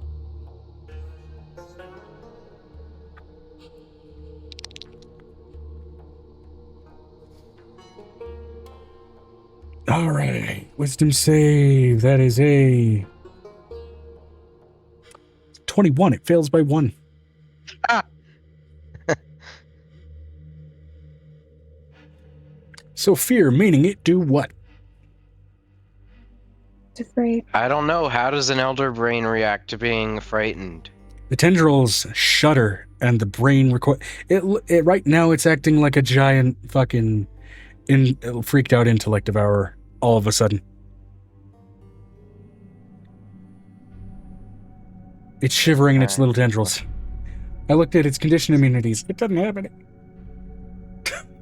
So it's like, you can do a lot to this fucking thing. While frightened by this spell, a creature must take the dash action and move away from you by the safest available route on each of its turns, unless there is nowhere to move.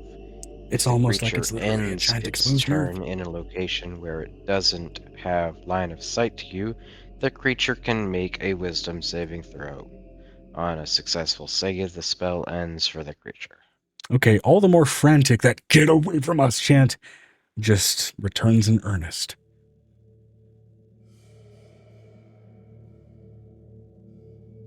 It's Griffin's turn. Yeah. She looks at him and she's like, it's gone. The child's gone. Yeah, I know.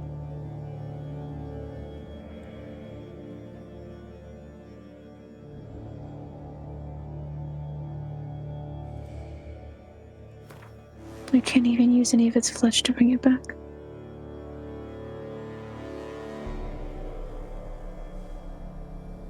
I know.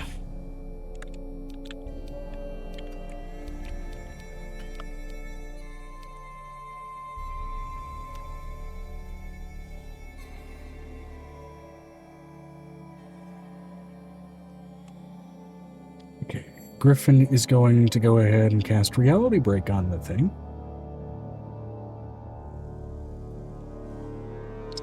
Because why go far when you can go too far?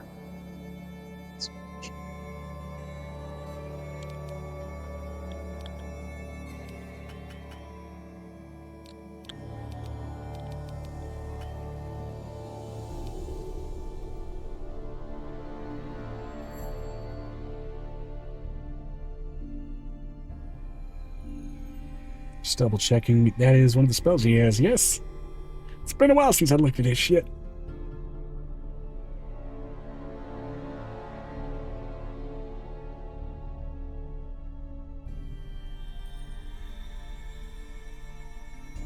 She looks at Avery. That thing is sure afraid of you. He should be. Oh, yeah, no, he's not going to do Reality Break. He's going to do Time Ravage. Because at this point, that's a signature threat that he uses, so he might as well use it. 𝕲𝖓 said, just to clarify, what is our goal with the brain? Capture it. Kill Destroy No. it. Destroy it. Absolutely destroy it. No, that They won't give us their probably be a information to better kill elder themselves. brain than this thing ever would be. They may take you up on that Don't offer do if that. you're willing. It needs to make a Constitution 19 saving. That's a fucking failure. Wait, actually, no. Yeah, no, it's a failure. Yeah. Okay, it's going to take 10d12 necrotic damage. I don't have enough. 10d12. Yeah, as it's going to get rapidly Shit. aged to death. We'll see if it has enough HP to do anything about that. So, Griffin is also, I think, the first one doing anything to actively hurt it right now. So, let's see here. On my next turn, I'll do an offensive spell on it. I'm not I'm going going to get it. Another turn. Hey, Joe, can I get it to look at me while Sure. this happens? Can I That use is- my bardic thing while he gets times ravaged so that the last thing it sees is basically me instead of him? It takes 78 damage. It is not dead yet. As immediately you watch as the brain immediately starts to, like the ridges on the brain start to deepen rapidly.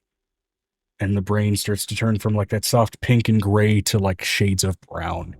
As this spell is rapidly kind of rattling into the brain and taking effect.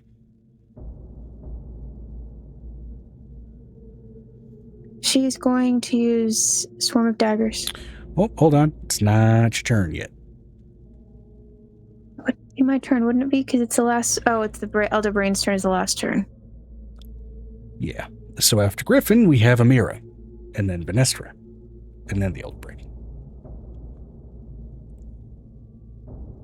So I just didn't get to hit this thing?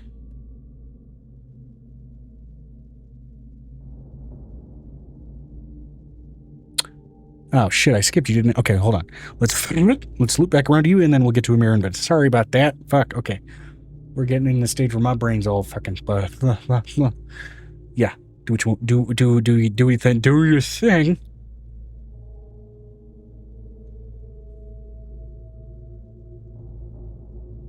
You said Cloud of Daggers? I am going to go ahead and hit this thing with Cloud of Daggers. Okay, that is a dex save from it, correct? Mm-hmm. I think. Yeah, that is not going to meet your spell save DC. That is a 13 plus nothing. No. All right. How much damage does it take? I'm not putting it at a high level. It doesn't look... How hurt does it look? Not even halfway. It's close, though. Hold on. I can't remember something. Hold on. Cloud. Yeah.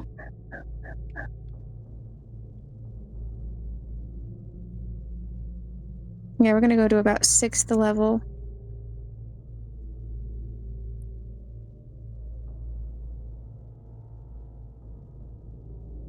Do a 6th level version. So it's gonna be, I think, 8 dice. 8d4 dice. Okay.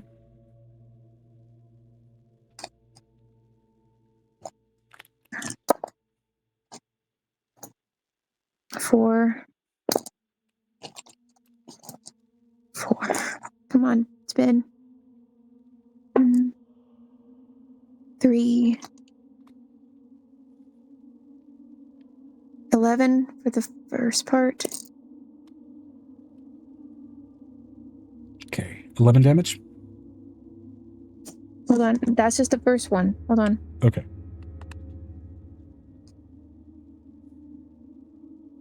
$11 plus 7, which puts it at 18 damage.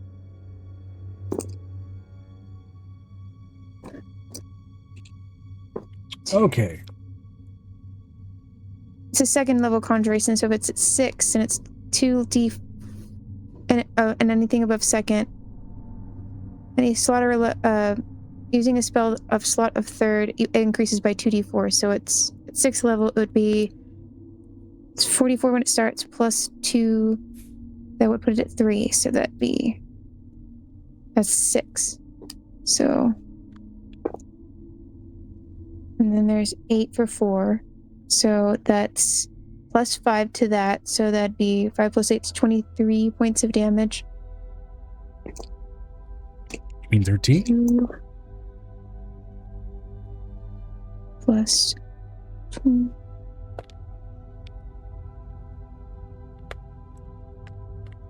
Four plus that's 25 points of damage. Okay. It was 25. It was 23, and then plus 4 is 27. I can do it. I know what I'm doing. 4 and 2 for the last 2. Let me if I got that right. Yeah, that makes sense. Yeah. Okay, now it looks bloodied.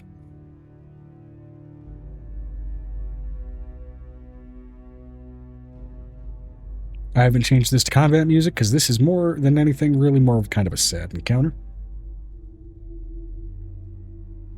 And for my bonus action, I'm going to use the fire version of Dragon's Breath. All right. That is a dex save on its part. 5d6. That is an 11 plus nothing. So it fails. This poor thing. It's tough, but it's just getting beat.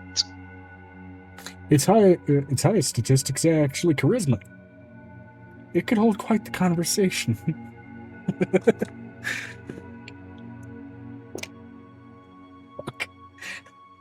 If it wouldn't tell everyone who approached it to get away, sure. 17 plus 17 plus 5 is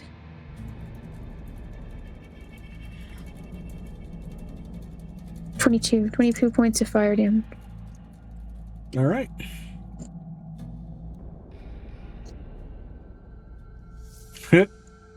It now has the perfect amount of health. Don't kill it. Joe. I'm kidding. 69 health. I never said that, but sure.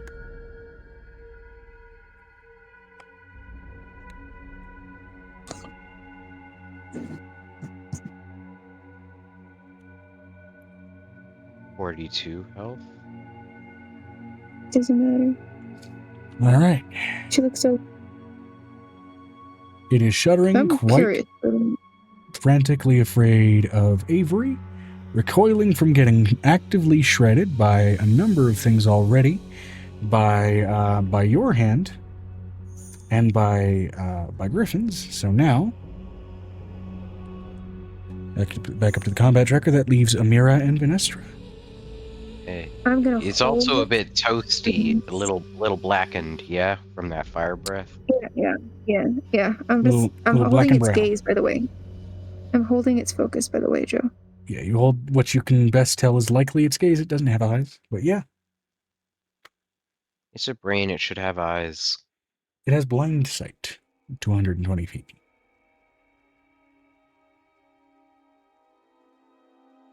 The ocular nerve is not Venestra something said that's attached to Amira you. is going to cast Hold Monster on it. Wisdom saving throw.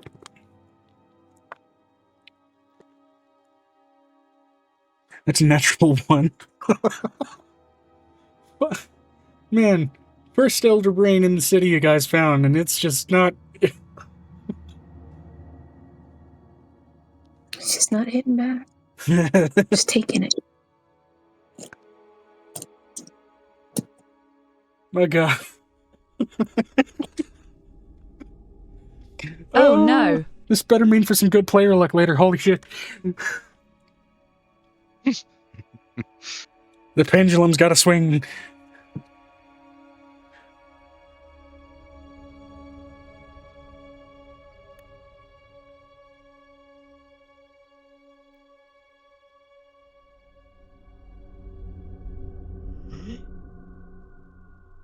Whoa, Black Benny, bam-a-lam. This is your brain on drugs.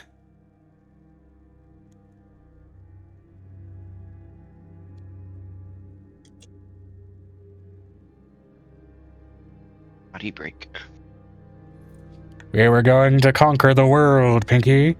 But you rolled a nat 1 Joe, against what's Hold next? Monster. Venestra's typing what's next, because they successfully cast Hold Monster against a fucking nat 1. So...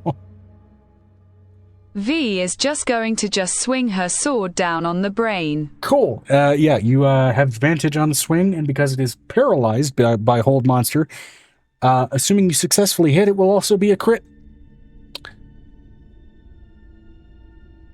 What's up, bad boys? I'll turn it off in a What's minute. its base AC? I'll turn it off in a minute.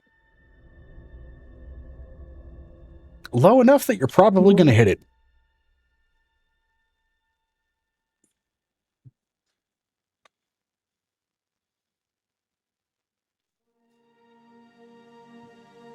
This bitch ain't hard to hit. Because usually they have an ocean of mind flayers right there defending them.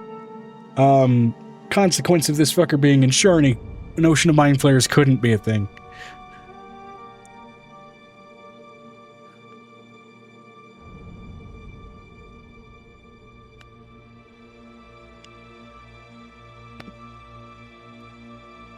The lowest is 33. Yeah, no, they all hit.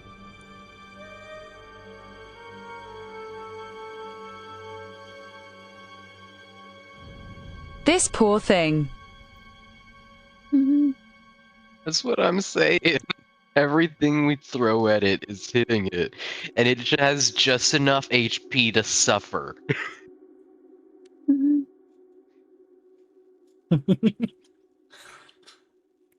Now that you said the lowest you rolled is 43, I'll be blunt. Its AC is 10. So, all the attacks crit. Yeah, because it's paralyzed with the whole monster spell.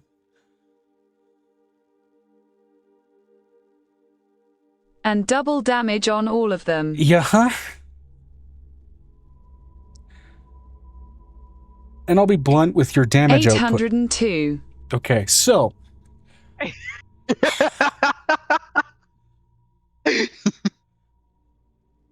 Before this thing is gone from existence, let's go ahead and paint out a different kind of narrative rather than how do you want to do this.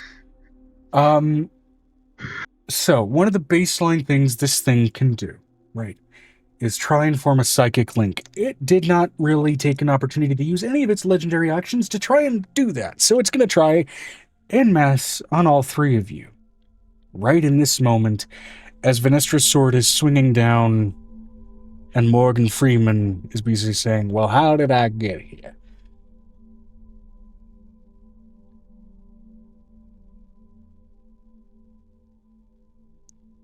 And with all three of you, you hear, rather than get away, a cavalcade of disjointed voices not emanating from the brain, but pushing through it and coming from planes beyond.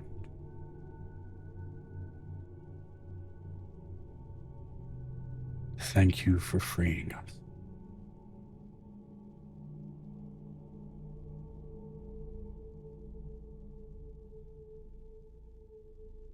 Before time catches up and the brain is Gallagher into a pink paste. Is there even a pink paste left? It looked like it got atomized.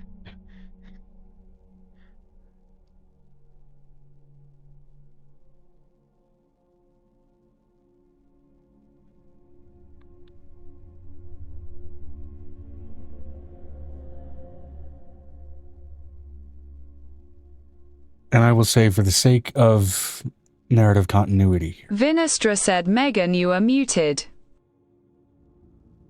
I'm going to say that Angel basically tells Griffin we have one more city to cover before I go back to Marquest. yeah. And I will say, for the sake of narrative continuity here, Angel, you are getting an itch of the last fleeting conscious thoughts and what's left of the mess of this thing.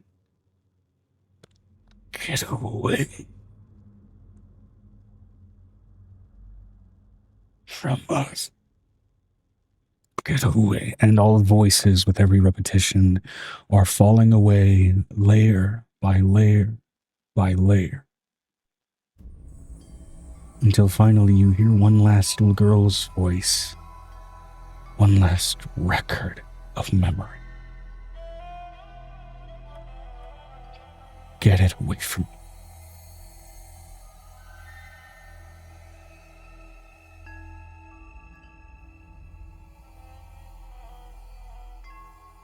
This is the first time that she fully shifts and waits for Griffin to get on her shoulders.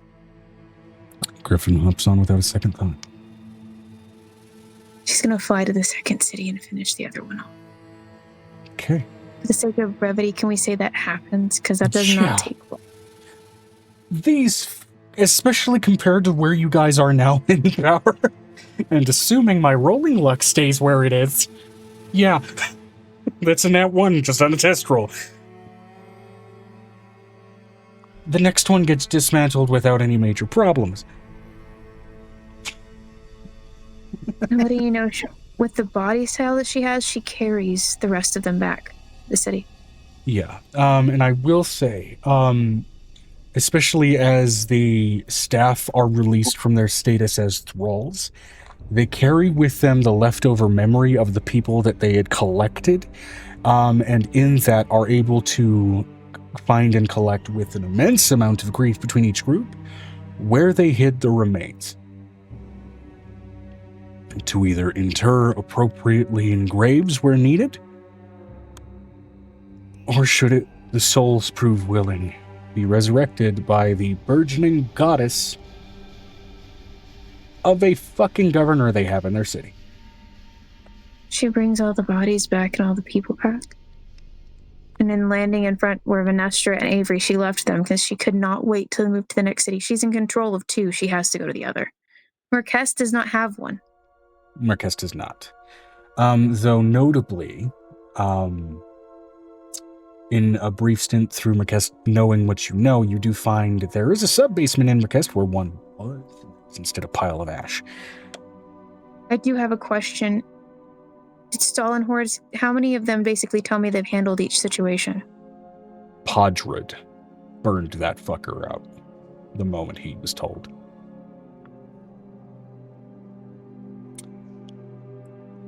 We have 2 dragons. We also have the one that's been Vasily's area as well. Yeah.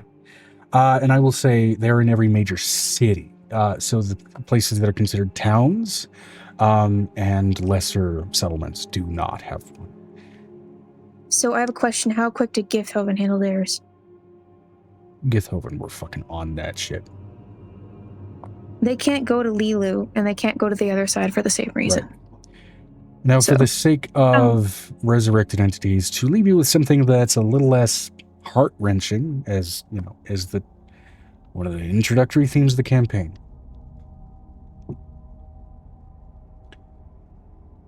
Among the souls that wish to come back, and the remains collected, while some decide to leave themselves to the fate of their afterlives, some get refused by devils and demons as were the souls of deep sinners. Some were not and come back. Some choose to stay in heavens, to live free of suffering until a next life chooses them. That one echoing memory of that poor little girl echoes in your mind before you hear that voice fill a pair of lungs.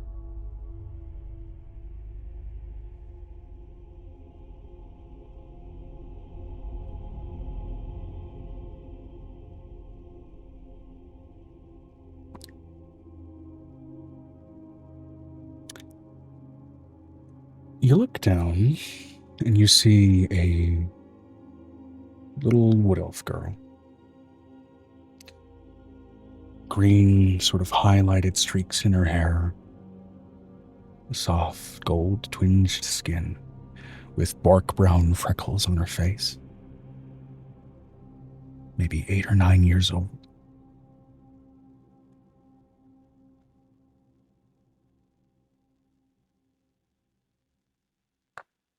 Beautiful hazel eyes.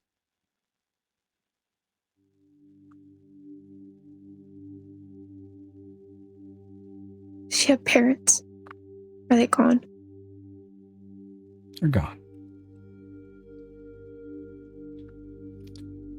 At the very least, their remains are not among the set that you found here in Sharni. Even she, being a wood elf, doesn't belong in Sharni, but slave networks don't care who goes where.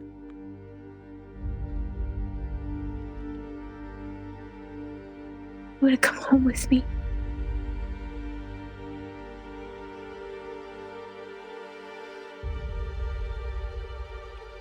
I understand if you don't. I can try to find your family. Without another word, she rushes over and simply hugs you.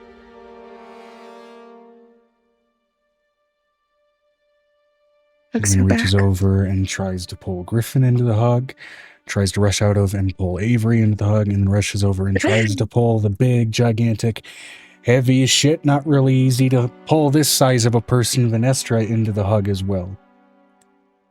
As she looked down, likely from whichever afterlife she inhabited, upon the small collection of people who avenged her unwilling transformation into something far worse than death.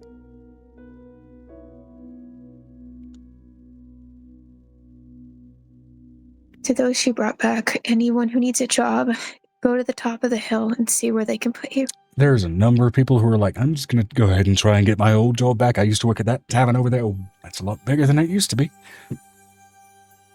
It is a lot bigger than it used to be. I got my leg bitten off by a roper and I got dragged into that Thieves Guild place and it ate my brain.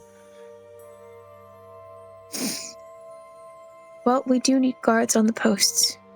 Anybody who sees anything. Yeah, maybe that'll go well. He starts to walk over toward a guard post before a roper tendril immediately goes down and snatches him back up into unseen heights. Ropey! Ropey! I'm okay.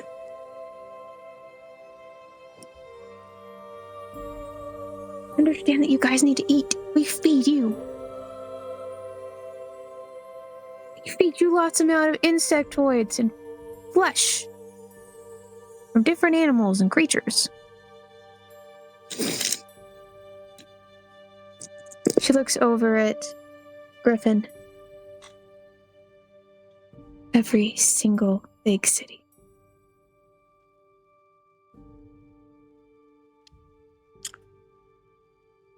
Yeah, I'm already on it. I want you to let Tansy go to town, please. I'll let her do that, and then I'll let her go help hunt for some more elder brains. Yeah. She looks at the little girl. I need to know what your name is, because if you're going to live with me, you have to have a name.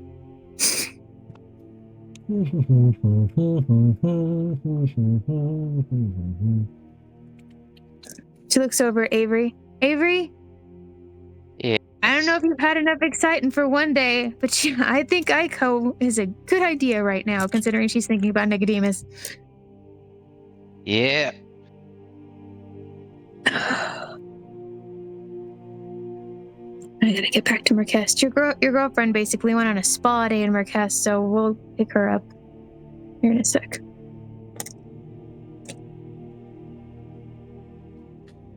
She says her name is Gwendolyn Serpentwind. Gwendolyn Serpentwind. Can somebody message me that? Yes. Okay. Gwendolyn, we're going to go up the hills, and your last name is going to be partially become Whitehorn, so...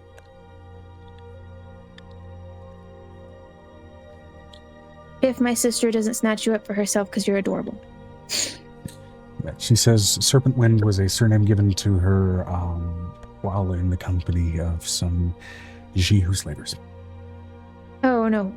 I want your actual last name that your mom and dad had. I don't want that. She doesn't know what it is. Serpentwind? Do I know where that last name comes from in town?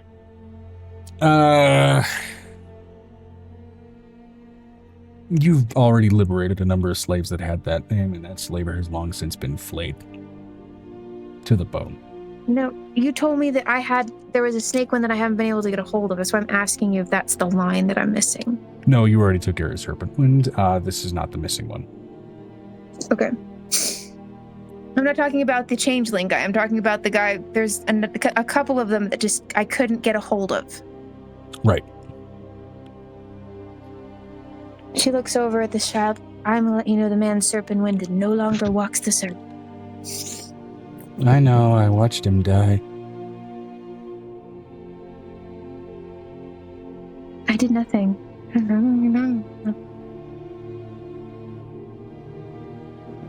You're gonna really like Paul then. I know. I've seen him. He's real tall.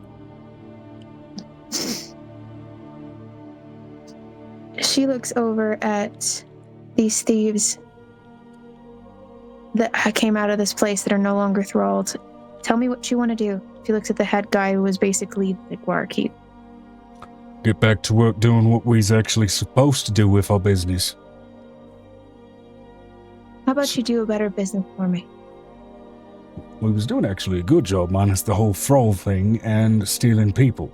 Now with that, I think we might convert that bottom area rather than into a death-laden holding cell into refugee hotel. It's made of metal, so it's thermally very well kept. They won't need... you can make it into a refugee camp if you want to. But my official payment is going to be that you tell me if there's any slavers in town.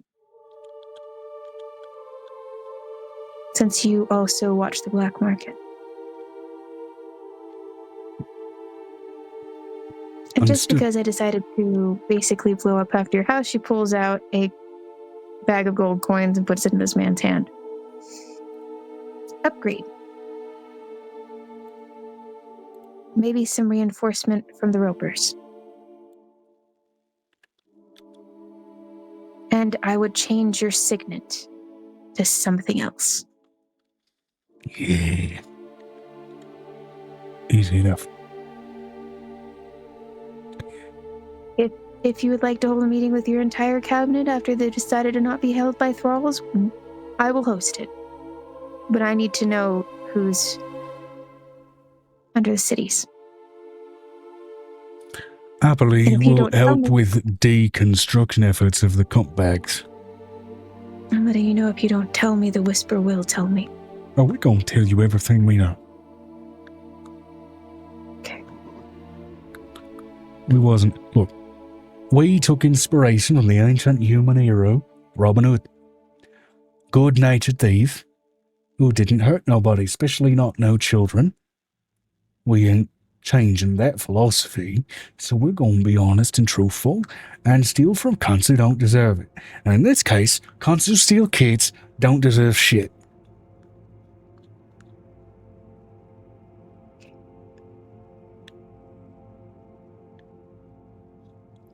And for those on the interwebs who are a little bit offended at the emphasis with which I use that word, I'm using it in the Australian and UK context where it's thrown around like a goddamn rubber ball. And usually accepted. She looks over at these little kids right now, and she's this little girl. I want to not question that knight who sleeps under my city.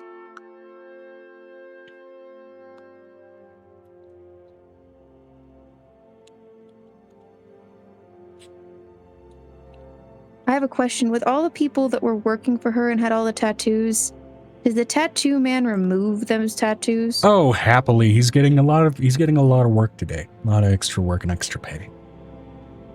Is he gonna make extra painful tattoos so that nothing can ever happen to these people again? Is it one of those moments of like, I'd like to trade out this tattoo for something better? You're actually getting a nice subset of your lieutenants that are coming out with really, really artsy shit, covering up or replacing what used to be there. Good that we got him a laser thingy to remove all the ink, but note the skin. Good job. She pats her own head. I'm gonna pat my own head on that one.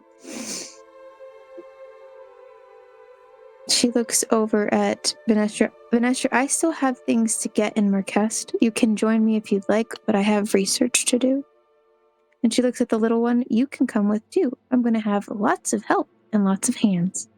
Okay. I want to go somewhere that isn't like dark and in a cave. Heaven was nice. I bet. I was playing Go Fish with this pretty dark opal colored lady. Alara. It was always like a really pretty moon out. Yeah. Awesome.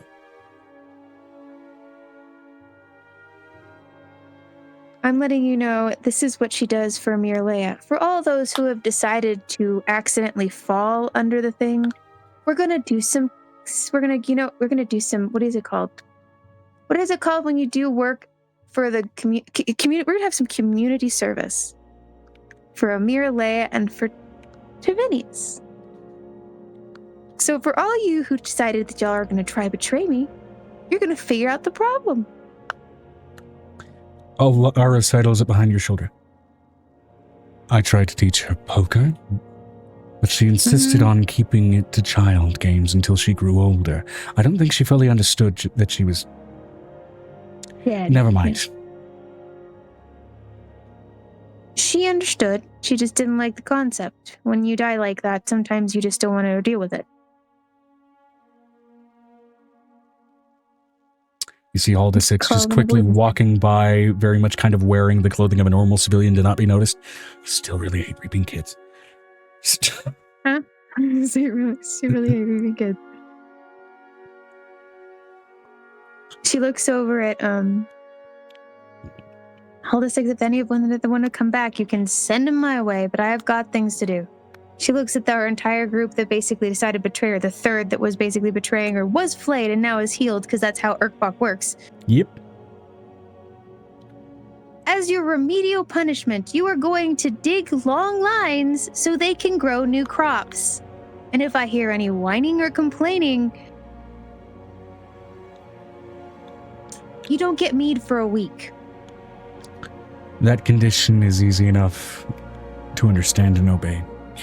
Now, to that end,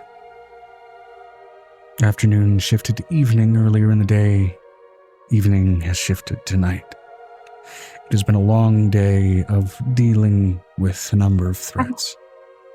I still need to. We're in the Sage and Chain right now. I still need to at least do my research before we end session because I need to finish my research. Okay. Which subject specifically do you want to go ahead and go for, and do you want any of your companions to go ahead and help you with that?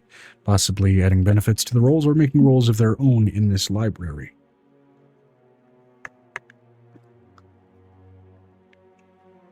I will say, this is where she's going to say, I will allow you to come with me, 𝕲𝖓𝖓𝖓𝖓, if Amira doesn't start pilfering books and putting them in your library. If you make copies, great, but they get real picky if you don't pay for things where I'm going.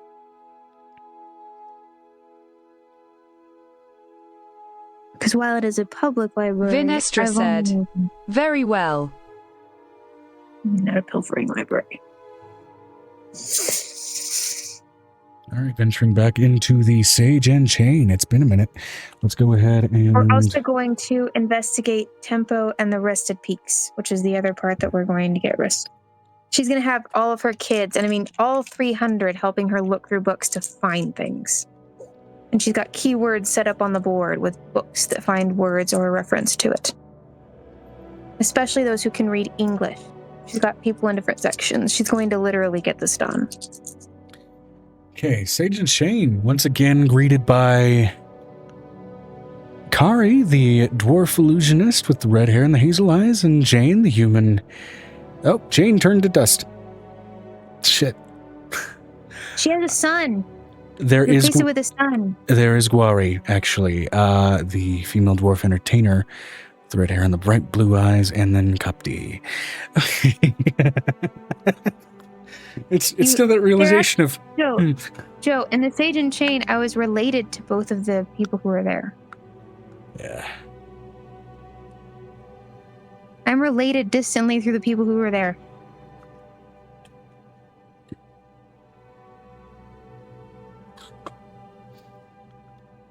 I don't know if you changed that, but... Hold on, let me double check here. Where were they?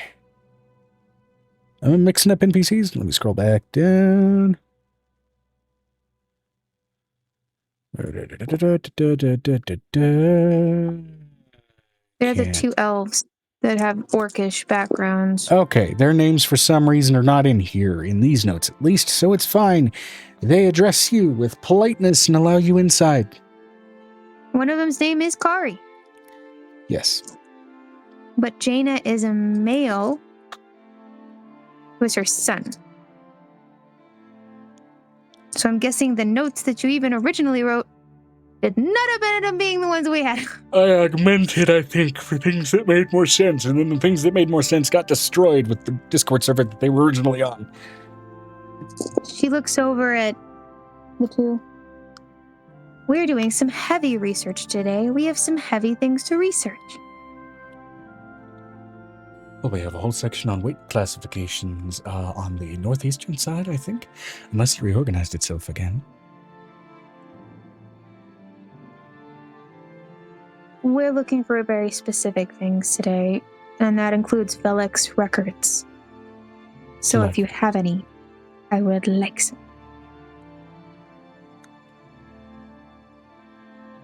Well, we'll see what you can find.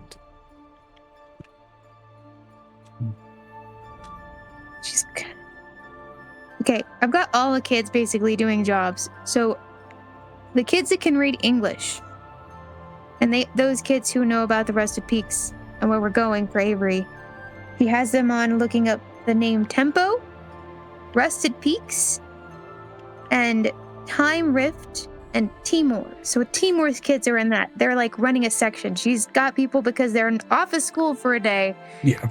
Doing things. Well, the communist meant to put some more protection in. Yeah. Getting back to information that you already have, the Rusted Peaks are named in reference to the region. As far as the specific city that you are looking to kind of venture to, it is called Worcest. As far as any mention of specifically, or sorry, not Worcest, Wingstone, my bad. Let me double check here. Am I getting that right? You'd have to. I don't know. Avery's half asleep. And Avery doesn't even have notes on the city. He just has knows Rusted Peaks. I'm just double checking my own. I'm doing research for him. I'm going to give it to him. That's what's going to happen. 𝕲𝖊𝖓𝖓𝖊𝖓 and Amira are going to look for such books as well as eldritch rituals. Sable Hearth, let me double check. Made this map so long ago. Alright. Wingstone, my bad.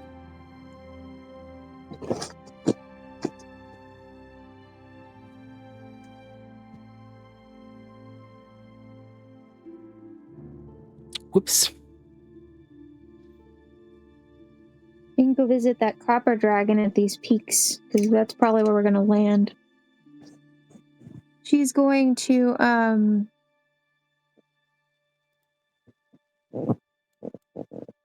they're going to investigate Wingstone. They're going to investigate any type of world where we have correlated over, where this thing we have moved from. She would have asked Avery, the one thing she would have asked Avery, were there any insignias on the walls? Like, she would have made him draw any of the insignias close to this core. What kind of memory would he hand her back? Yeah, what kind of memory would I hand her back? You have that core around your neck. It's not the core, Joe. It's the walls, the placing. Like, oh. Sigils, writing, signs, like... Yeah, it is not necessarily unfamiliar to that, to a number of the human outposts that you've kind of been through, in particular the sort of research bunker that you guys found in that sort of forgotten things place in the abyss. It was very not dissimilar to that build in particular, though it did have some notable differences. Notably, there were parts of it, as Avery, you noticed that they were kind of collapsed in, that you couldn't really venture to. But also, it seemed like in places, gravity was weird, time was a little bit off. You've noticed that about various sort of human ruins that you ventured to, where effectively sort of like the quantum sides of magic and even science can get a little fucked up.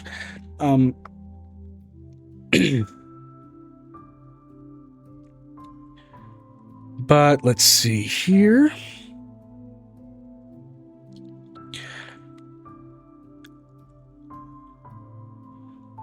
In particular, at least in terms of where in terms of any notable insignias, this was very much like, in relating to the symbology and everything, it is all in line with kind of like that research facility that you guys encountered. Indicators of a lot of the same markers, just a little bit organized a little more differently. There were a lot of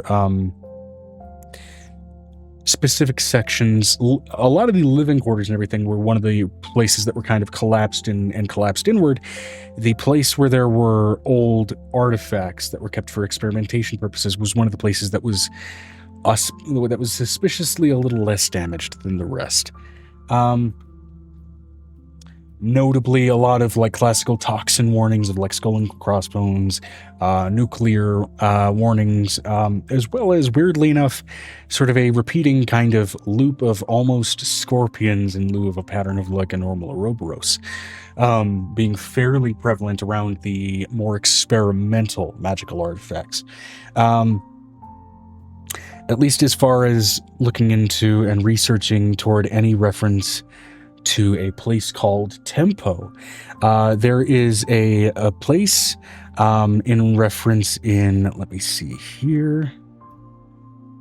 There's a place in reference in Wingstone, in part of that city referred to as kind of, they're one on top of the other in the northeastern part of the Cavern City, called sort of the Crag District, and just above that, the Lost Market. This is where a lot of the city kind of starts to get built into some leftover ancient human ruins and kind of built around it. That said, there are passageways in and through that and sort of past the reinforced walls that get deeper into one of the largest recorded ancient human complexes found on Zeria. And it is recorded a number of times that people have found fascinating bits of technology that have been reverse engineered for magical purposes, people that have gone in and of course not come out, all kinds of things, and a number of things that have been put up for display like in various museums, particularly around just south of there, in the Century District, for example. Apparently old broken down relics of like old defense constructs and that kind of thing. So, question. Yeah. I get that, but you didn't tell us what I got from his memory to signal where it was or what it looked like. You said it was an old human compound. Is it green on the walls? Are there common structures? That's what I'm trying to go for. Right. If I can find any reference to, I can read English, so I can read the words. I'm trying to see if I can find what the name of the core was, the name of the. I can read it. Yeah, for the sake of proper reference, in Avery's memory of at least the complex that he ventured through, it's kind of like if you were to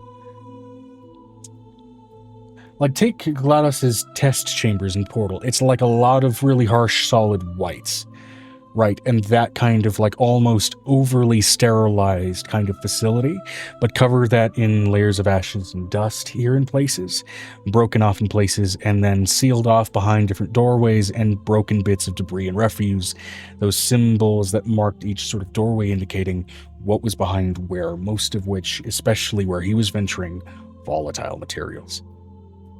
So the beginning of Portal 2. Kind of. The deeper he went in, the more volatile the shit he found. It was the least dangerous, the closest to where at least he found the entrance to be.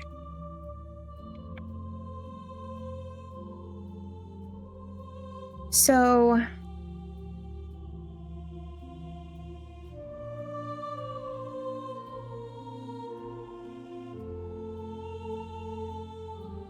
the Aperture Science Labs. That's what I was looking for in my brain. God damn. So I'm thinking, there's scorpions a reference to a lot in the ancient text. Yeah, scorpions, particularly patterned after almost a mimicry of the Ouroboros symbol, and that is seemingly in reference at least to, in terms of cautious symbols of like highly volatile, seemingly magical artifacts, to the point where they seem to have almost corruptive or toxic effects by themselves, even without experimentation being a component.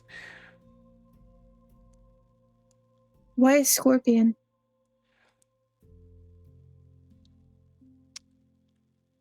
The indication of the intention of that symbology based on recovered ancient human records and some theories is it wasn't a problem if you didn't fuck with it or didn't touch it. The moment you did, you got struck with corruption, much like a scorpion's tail.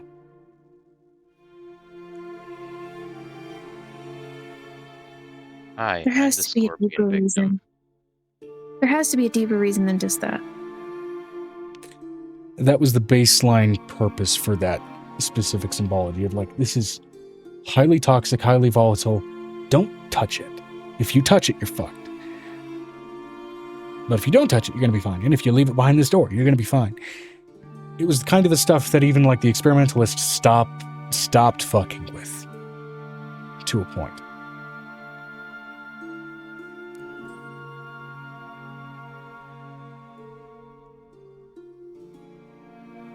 So there was no significance with the scorpion itself.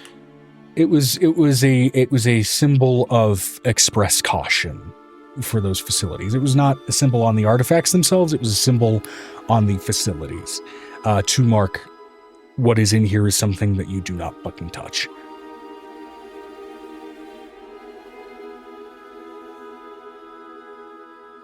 Okay. So it was just for caution. Yeah, it was a symbol of caution to I'm just trying to fit. There are gods that are scorpions. So my whole thing is I'm trying to especially getting into the ancient human symbology and those caution symbologies, nothing there was indicative of divinity or anything like that. As far as things that seemingly were indicative of supposedly ancient magical artifacts that suddenly started popping up, if that's what you're looking for, of like magical artifacts of what they consider to be ancient significance getting rediscovered. What they indicated for that was a sort of stencilized, industrialized variation on a symbol of basically a sword and a stone. Everything that had anything of sort of legendarium-like significance would have that on the door. Whether it was Norse, whether it was Eastern, whether it was Arthurian, whether it was whatever. Is there any chain symbols? Chain symbols. Any chain symbols on the doors would have indicated magically influenced creatures that are to be kept restrained and kept away from populace or behind specific levels and layers of security. Usually, quantities of chains on the symbol would indicate how many layers of security were between you and that creature, and therefore the danger that you need, the distance that you needed to have, or defensive materials that you needed to have to appropriately deal with it. I have a question. Would they have entrances or information on Hydra? Nothing. Well, in the texts, you would have seen records about humans encountering Hydra and encountering them from legend and things. As far as specifically in like Tempo or in that city specifically, no. But you would have encountered a number of entries of like humans encountering and researching them across different facilities. I want to look for creatures and places in which you lose time, throughout time. Creatures and places in which you lose time. You mostly catch scraps of theorycraft of like things like the Bermuda Triangle and places like that had superstitions before magic began to be realized, and trying to reassociate it in the question of, was there actual significance there? And then wanting to re-explore it with that newfound context, though there aren't really further entries into that. As far as any human research into temporal anomalies, there isn't really much in the way of that, and that seems to be more symptomatic of like post-shattering research entries before things fully shut down, of like time getting radically fucked up, particularly around the facilities, in various places, being frozen in places. I do know that there's reactive metals, right? From the history and the science that I've done with Griffin, that some of them can create almost a time loss effect, or different substances can. Yeah, and that's been less a question of like ancient human research, and more so just even up to now magical research of like there are materials that can react and alloy magically for various different effects.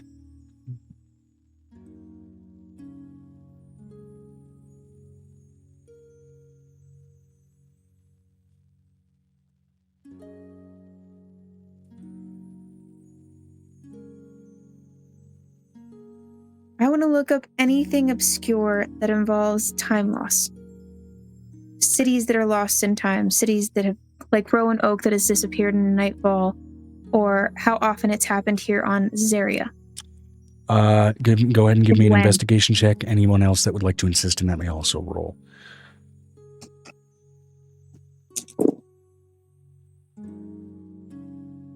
It's a 19 plus 12. Okay, 31. So it's a 31. Disappearing townships, cities, and the like. I know that Vasily was one. We healed Vasily. Yeah, Vasily was one example that is cited in kind of recent history. In terms of other sort of places that you indicate as kind of being sort of losses, not really even in time, but sort of like sudden disappearances. You encounter a number of places, like things that weren't even really fully towns, but like villages, hamlets. There was a thorp by the name of Linny out in the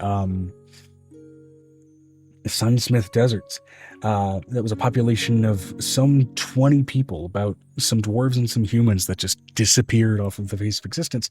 But places that small can also just pack up and leave, which could be an explanation for a disappearance like that.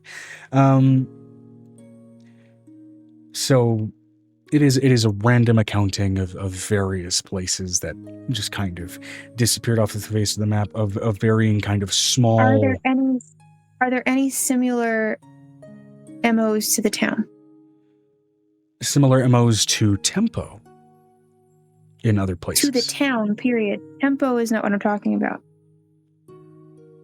To the towns that were disappeared, are there any similar... Any common threads? I'm looking for numbers of 3 to 2 for each city. Yeah, the only major common threads that you found for any disappearances with some towns have been largely their later discovered proximity to human ruins. Hold on, Joe. All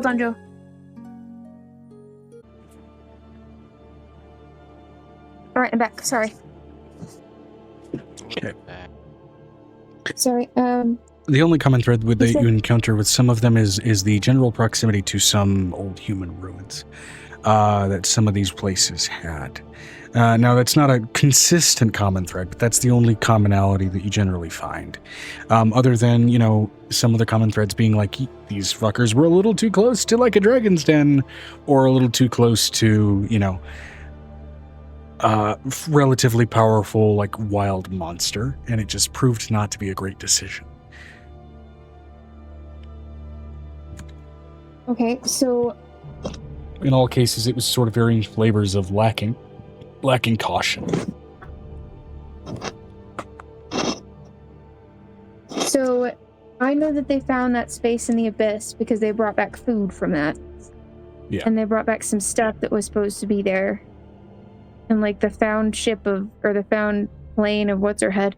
I know that they found a lot of stuff in that thing. The question I have, DM, is I understand that there are places that can be kind of fallen into, like the abyss. There's like portals to the abyss. There's things like that where people can walk into it. Yeah. If it's a whole city of people,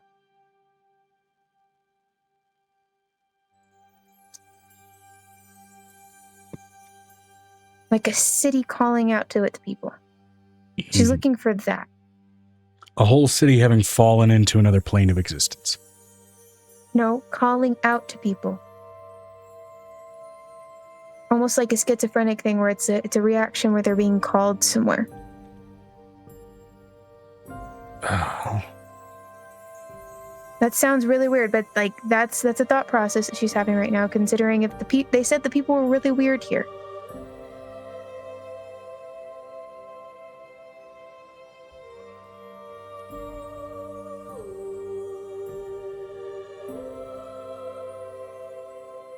And I want to look up creatures that can make you lose time.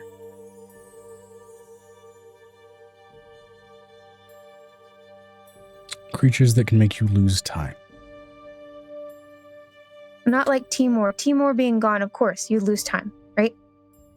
But creatures that can make you forget, that bring you into the city because they're lonely, that kind of a city. There are stories and histories about that. She knows from old tales, from her gnome tomes that they exist. roll a investigation check if you'd like to see if you can find anything that kind of fits that description. Or I'd say even just kind of peeling over your common mentality, you could roll in a history or religion check, really. I got a 32 with my history check, and for Arcana, I got a 34. 32 and 34. Common sense dictates that, like, for loss of time, there's a number of supernatural creatures that can also do that. I mean, sure, there's also the temporal dissonance that happens just around those ruins. Just because of, you know, what they are and, you know, the uncertainty there. If they were holding magical creatures, say like Loch Ness. Yeah. And there were theories that Loch Ness had holes of water throughout the world where it could go through and could disappear from one area to the other. It's a strong theory that, it's possible that some of the temporal distortions could be because of possibly creatures that were stored in these places. And because have been known for temporal distortion. Fiends in varying types have been known to do that. There have been a number of different primordials. Not really their vibe. Like the ones that she has, the alien primordial that lives behind her thing, the big snail, okay, big giant snail man. It purifies the water and keeps them healthy and safe. Yeah. What if something happened to something like that? Is there any way that those creatures themselves could alter a space to where it would become weird enough where it might create something like that, especially if it's got the radiation from the former spaces? That doesn't really fall any further than a theory, even through the books that you're peeling through, as there doesn't really seem to be any concrete information leaning one way or the other with that particular thread of thought. What in the human books can I find that they had under lock and key that can make people lose time? With those chains on them. She keeps seeing chains everywhere. The whole thing is that the chains are a big thing. So she's going to take that as it's something. It's not nothing. What did they have under lock and key in these human places? Because if we go to the Sage and Chain, we'll find that kind of knowledge. You may not always find the specific answer you're looking for, but you may get closer to it, which is the caveat with the Sage and Chain. So, as far as, again, like, there are various types of beings that could fit that description. There are fae, there are some kinds of fiends that can do that. There are undead spirits that can create disconnects in time. There are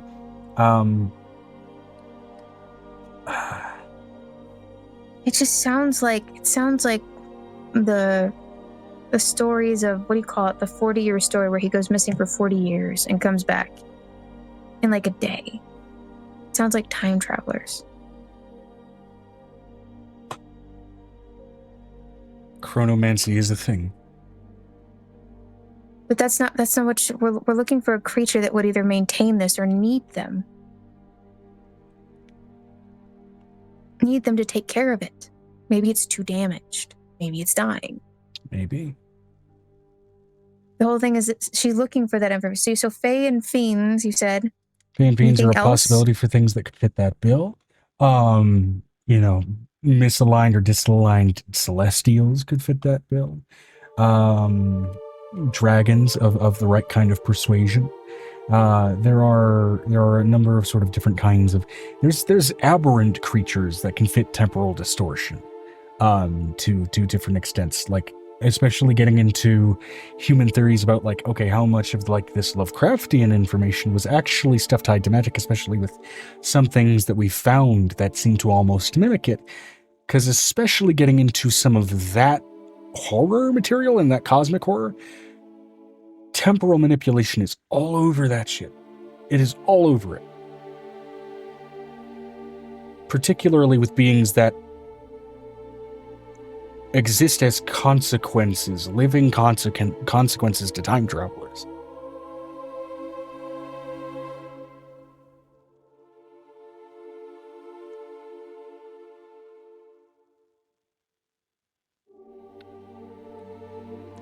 So there are beings in almost every variation of magical typing that fit this bill to some extent. The most volatile and horrific and detailed descriptions do fall under aberration, at least in category.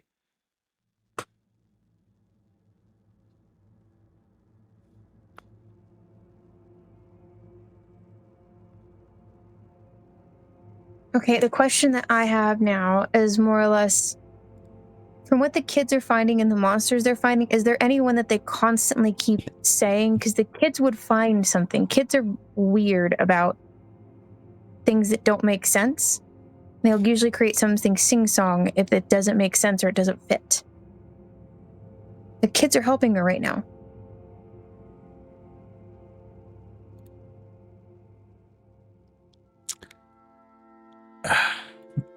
If you're looking for like a thread of like all of these, human ruins are caught in time because they caught the same kind of thing, it's not really.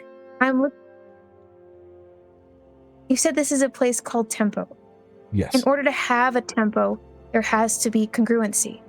Yeah. In order for the people to have left, there has to be congruency. So there has to be some congruency somewhere.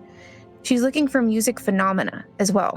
Anything from music phenomena that would actually bring that situation in terms of research in relation to the name. For those that have managed to leave the place, and there have been very few, but those that have managed to leave the place and leave record of it, they've suggested that from one section of the town of Tempo, which is to say, it's apparently a town within the city of... It's a town within the city of Wayne-Stone, which makes no sense. But the town of Tempo seems to be different depending on where you are. Different places depending on where you are. There are... The entries are manic, and even the journal entries seem almost disjointed in time, as if the perception of time got screwed up with some of these people that left. But, let me see here.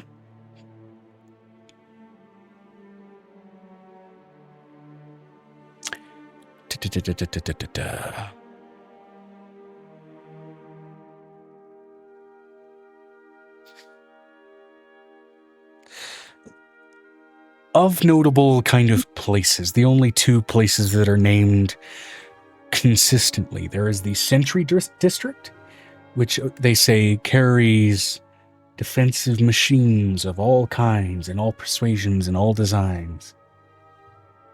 And they are both kind and unkind. And then there's the Lamp Market, where the lights always go wild and crazy. Hold on. District defenses of all kinds.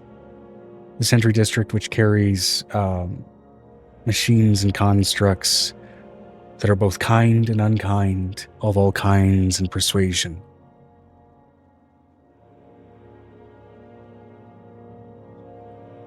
And then there is the lamp district, where the lights go wild, confusion abound, and bliss can be found.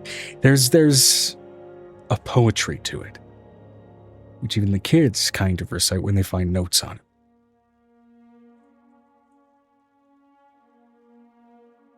I'm going to take out the gnome tomes and see if I can find something similar in them, because they are old stories. And they are made by someone who is dead.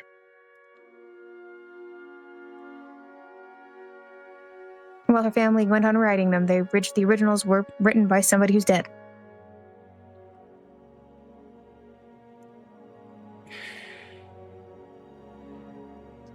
Investigation, you may not find an answer in the gnome tomes about that. Really?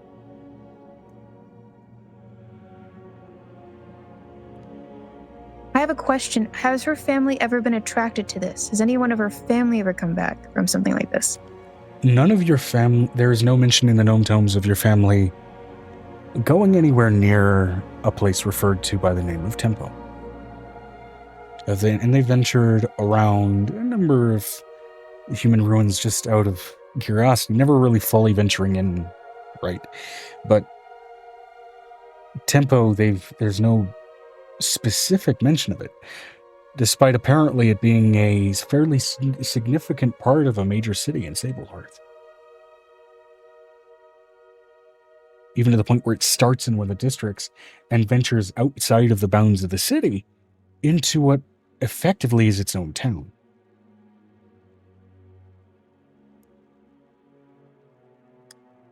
I was born in the country of 𝕲𝖊𝖓𝖊. Yes, you were. And so in reading this, it strikes you as anomalous.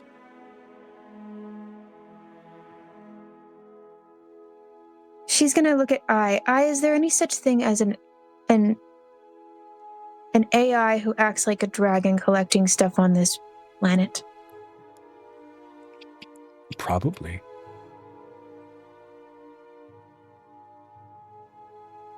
One could argue I'm going to become that, given that you've collected me, and I'm taking after you in some part. I get that part, that's not what I'm asking. They would collect humans. You would find them in your databases as somebody who collects humans. The way the Light District is described, it sounds like a video game arcade.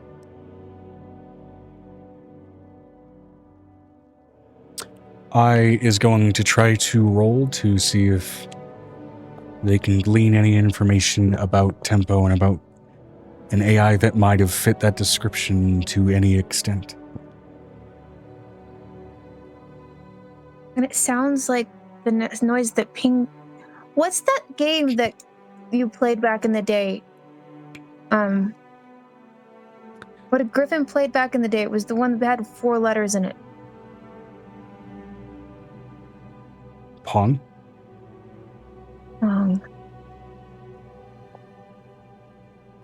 It makes a side-to-side sound.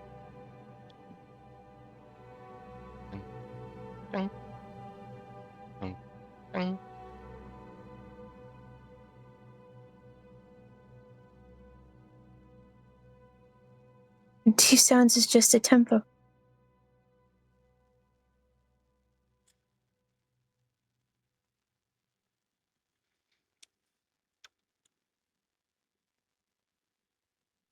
𝕲𝖓𝖓𝖊 said, "Be right back." All good.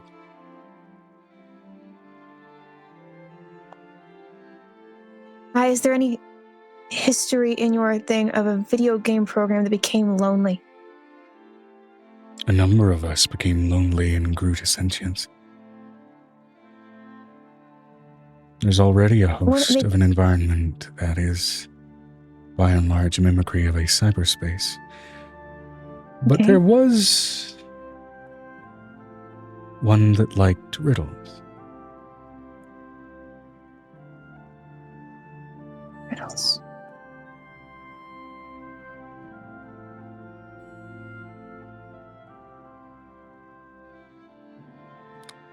An AI that liked riddles, once it began to self-actualize, it initially kind of began to take on the shape of an icon of riddles, a sphinx. But it couldn't fully understand the nature of what that was, AI in its infancy, not fully understanding the words it spat out or the images it created. But then when magic came in and actualization came in, so it tried to identify with the Sphinx and only really saw it as an animal, and I think animal is what it took as its name. An-Amal. Sphinx.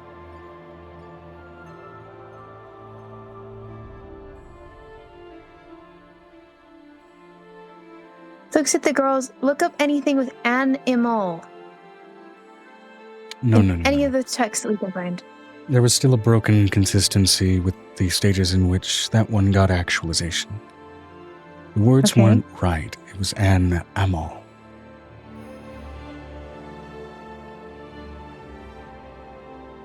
𝕲𝖊𝖓𝖊𝖓𝖊.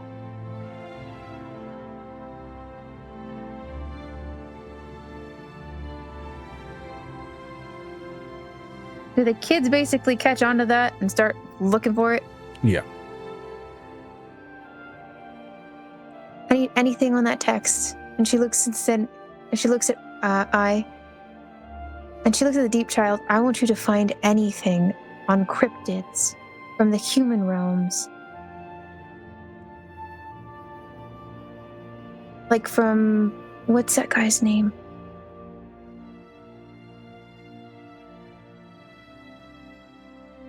Her brain is like fritzing out a little bit. She's like trying to put it together. The one who wrote about Cthulhu. I can't remember his name. Lovecraft. Lovecraft. Any type of Lovecraftian mentions in our time periods in Zera. Anything that you can find. Some of these theories are so close. It's great.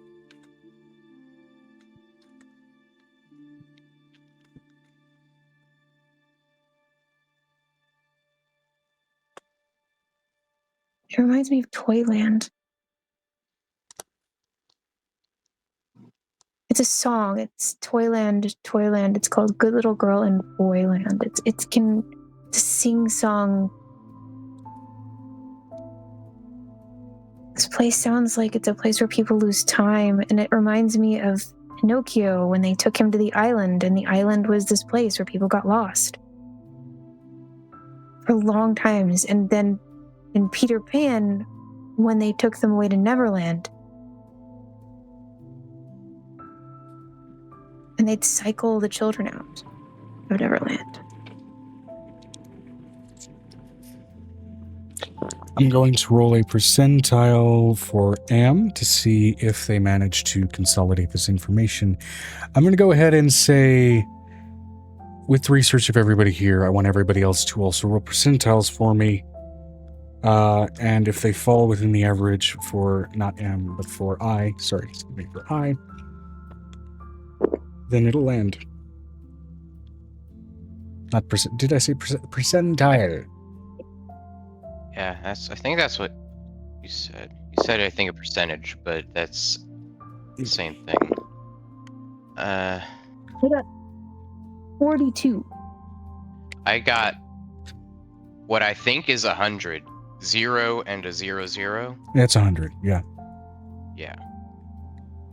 And then Venestra, I think, was briefly indisposed. I don't know if that's still going. I also got 5, so it's like, if I was going to talk about her kids, somebody got 5. Oh, boy. Somebody's busy playing some type of game right now.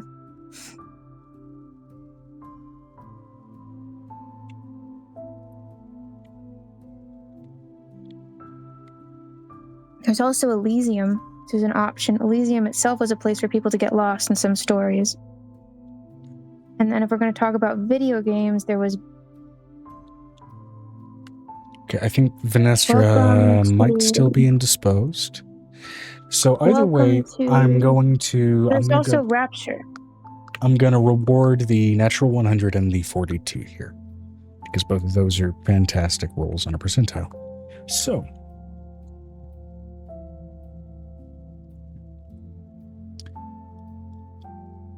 with that, between the books that your kids are going over, the books that you all are going over, I eventually kind of extends out her fingers and they split off into wires as she begins peeling over pages, and her eyes kind of roll back in her head.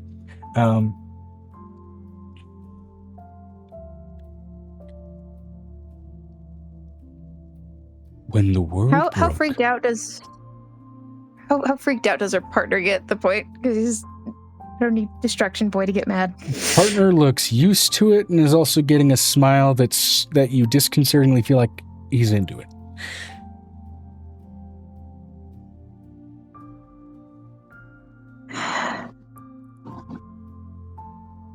Okay, Dark Boy.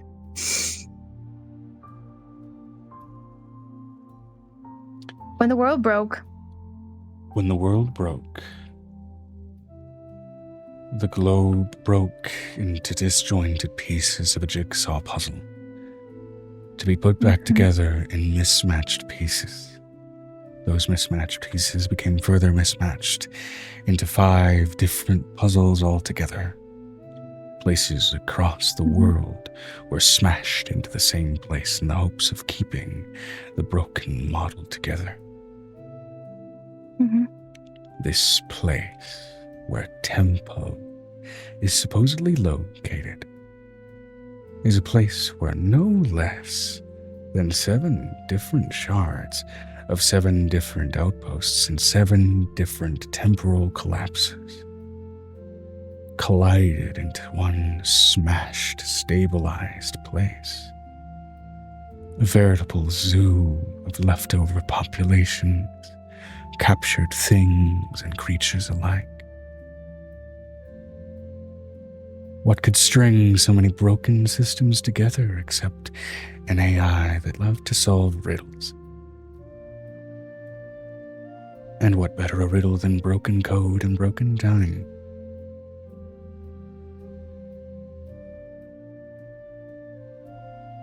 So Tempo, the broken ruin of ruins, is ruled by the Sphinx Animal. Well, Animal.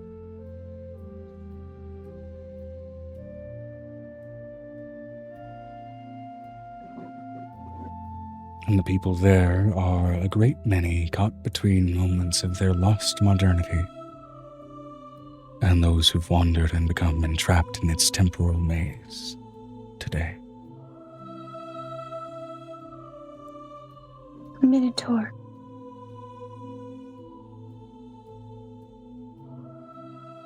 So you said that the Minotaur family has disappeared, right? No, you guys have encountered Minotaurs. Vinestra said back, sorry, what was missed? I'm talking about Whitehorn. Whitehorn, his family, his father, they disappeared. Oh, yeah.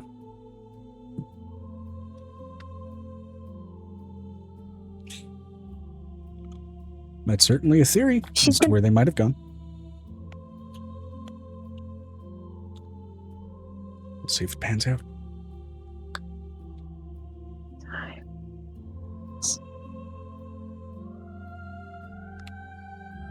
Sphinx. Everybody rolled percentiles to see where research would go, and they figured out that likely Tempo is a conjunction of 7 different human ruins that kind of all came together during the shattering and sort of reconstruction of everything, and is ruled by effectively an AI that gained sentience, trying to piece even just the broken ruins together. That was originally an AI that was a lover of riddles. Kind of when it started to self-actualize, it took after a sphinx, being an avatar of riddles in a sense, but didn't quite fully identify what a sphinx was because it was still a early stage AI, so didn't have much in the way of proper intellect at first. But once it fully actualized, it took after that imagery and so called itself Animal. Not even properly spelled, but Animal, the Sphinx, likely rules over the conjoined human ruin township of Tempo, where there are just as many modern humans in broken moments in time as there are people that have wandered in and kind of gotten caught in the maze of broken temporal moments, which may also explain why perhaps the feedback from both Avery's father and mother have referred to some of the people as being strange here. They're culturally separated by thousands upon thousands of years, let alone massive distances in location, even just between sections of the town. Vinestra said, oh, let me roll the percentile then for the things Vey and Amira were researching. Absolutely.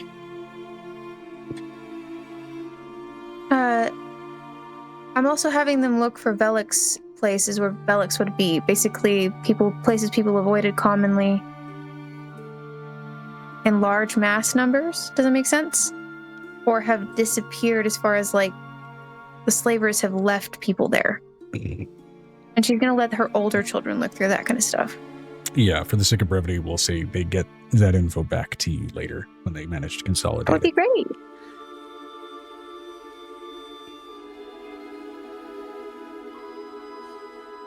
Hey, 42 and sent you some info, Joe. 42, fucking phenomenal. Okay, great.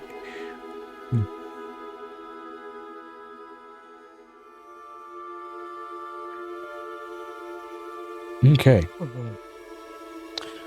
In looking into what you're looking into, you do find, of course, naturally some information on 𝕲𝖊𝖓𝖊𝖓, some of the other great old ones as well, which again, I'll consolidate when I get back into World Anvil for you at some point to basically give you like the basic 2-sentence crash course on what each one is with that role. And you do also find a lot of overlap with some just information from like H.P. Lovecraft and fiction books in that regard for like how some of these things formed. Yeah, you find some overlap with some books that Angel's already kind of peeling over.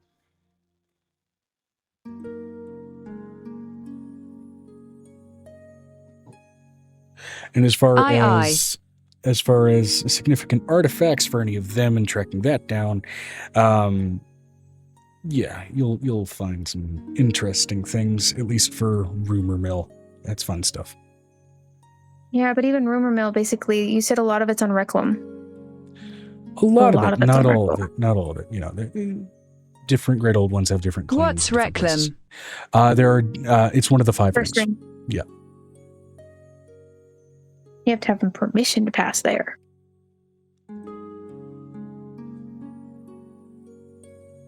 Angel basically looking over all of this knowledge.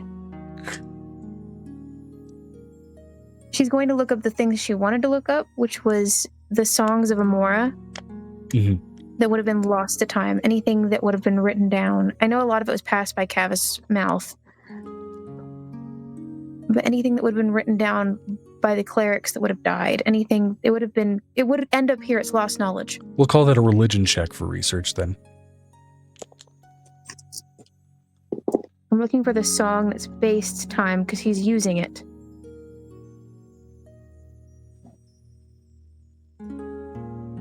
He's trying to keep it out of magic's way, which is, they're supposed to be a checks and balances kind of system.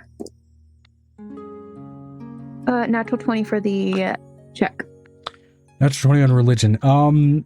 Particularly where it concerns Amora, you find a psalm specifically, where it kind of is a song in reference to how love can kind of change the way time feels, time moves, how it slows at the sight of the right person.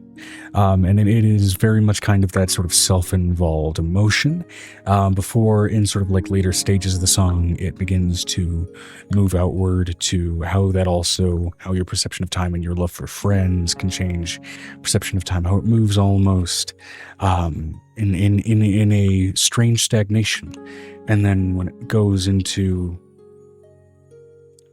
the passage of time and children.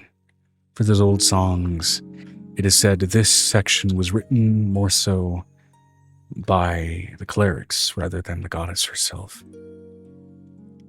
But it is said that time seems to move altogether too quickly for the love of children, as years seem to pass by in days. Did they bastardize this song? Can I read it? It is not a bastardization. No, the reason I'm asking is because Amora's songs were the epitome of her teaching. Yeah. So like anybody taking something and writing a psalm that was not something she wrote or not something that she kind of followed could have really screwed her up in the end. Yeah, this was, as you're kind of finding various different sort of copies of the psalm from different temples, really, and various different copies of especially that sort of stage of the song itself. While many of them are phrased slightly differently, they all have the same idea, same common thread, which is to say, to an extent, especially it's recorded, there is an element to it where they feel Amora was their muse. But for many of them it says Amora came with a second voice when they mused that Amora didn't have a second final voice. verse.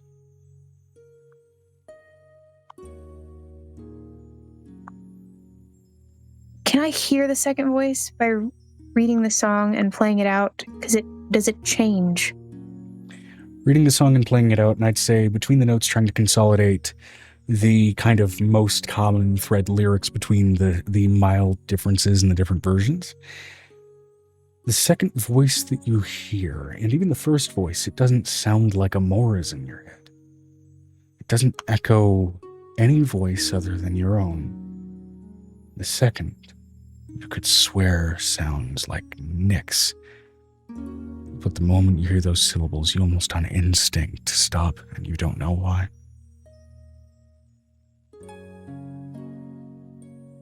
It steals people away.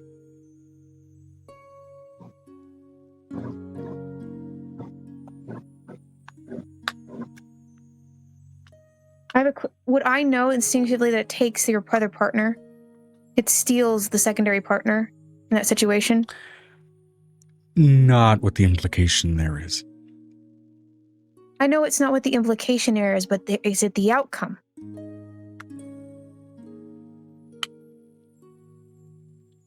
No. What do I feel it gives me? It's a sense of... Vinestra said you hear your partner singing with you? Yeah.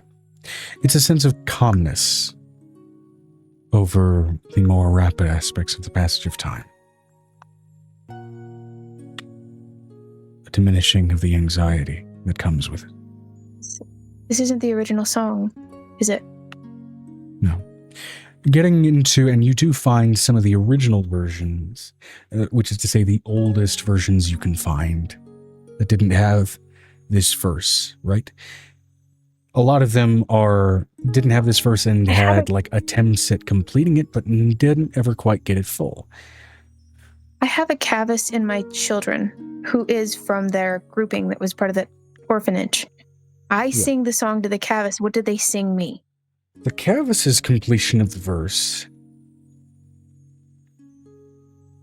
is not of the passage of time for children, which, while accurate in the last verses, is more so of the hope for children, for having them. It speaks of that longing that Amora had for something she could never fully grasp.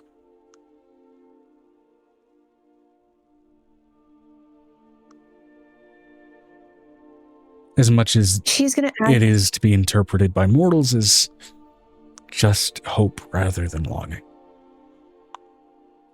This Cavis would know the song for time, for the god of time that Amora wrote, because it's not written down. It's what she's looking for. She's looking for, there's a song, there are checks and balances. All three siblings had a check and balance on each other, and they wrote odes to each other, and they basically were like, they wrote secrets. Does it make sense? There was their secrets. So if one of them was in trouble, they could sing the song, and they would basically be able to be heard by her, so she could find them. They got lost. She's going to ask them, do you know the song of time and magic? Because there's checks and balances. And she says that, checks and balances, specifically. Can you sing me what the song of time sounds like? They think about it for a while. Let me roll. It's the ode to time. Yeah, to the best of their ability, they sing a more temple-oriented variation on the mouse ran round the clock. It's not fully accurate. It's not right.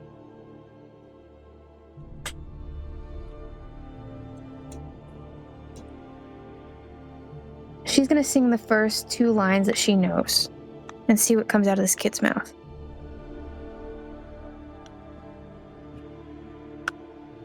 Yeah. At least the first two lines for time. Yeah. The kid does her best to follow up on it, but you can tell she's not horribly practiced on that song and is struggling to properly remember it.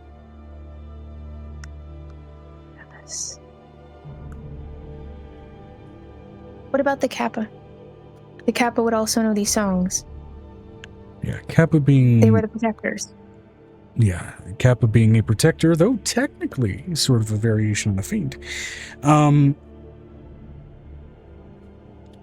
They get through the full rendition of the song, though notably have to stop partway to refill their head bowl before they finish. No, Kappa. The Kappa or what the capybara are called. So they're called Kappa. I thought you were saying Kappa like the other kind of Kappa. No, Kappa protected the Cavus. The capybara protected the Cavus because they were bigger. So the Cavus and the capybara live together. Yep.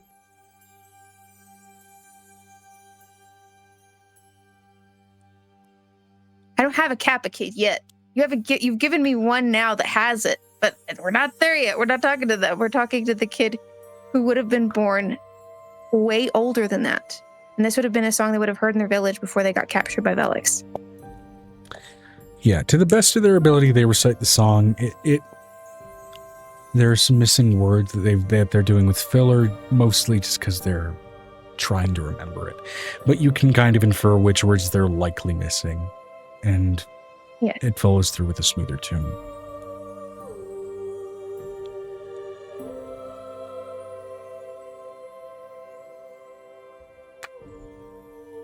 Do you remember the song for magic?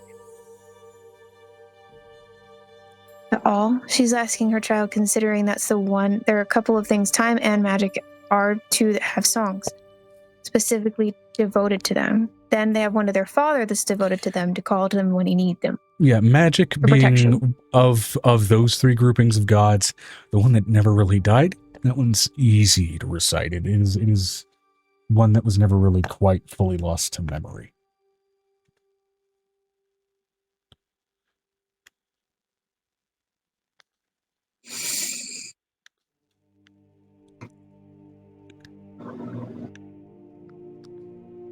She's going to call... She has Aurelia on her Fae phone. So she's going to call Aurelia on her Fae phone. Mm-hmm. The druid leader of the Cavus. And she's going to ask, I know you're very old. Sing me the Song of Time.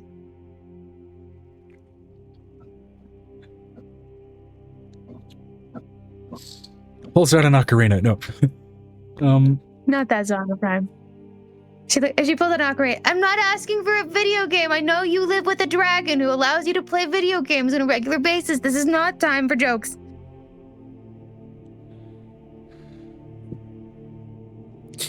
She does recite it simply enough. What was missing? Mostly for the children, what was missing was not so much the words, because the words can be inferred, but there was an element of projection and weight and understanding. It's very much kind of a part where how you sing the song is as important as what words are sung.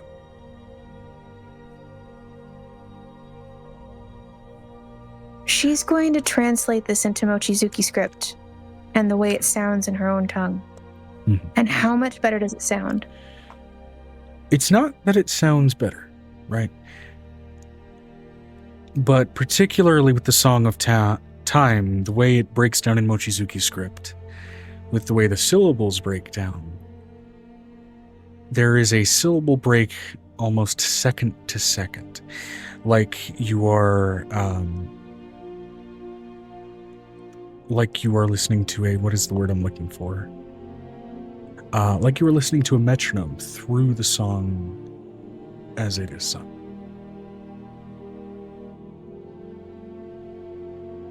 It fixes tempo, is what you're saying.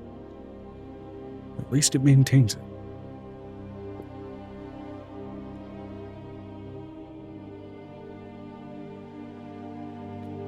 She asks her for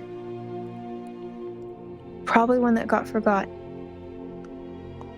She has the child sing the song to her, the Cavus baby.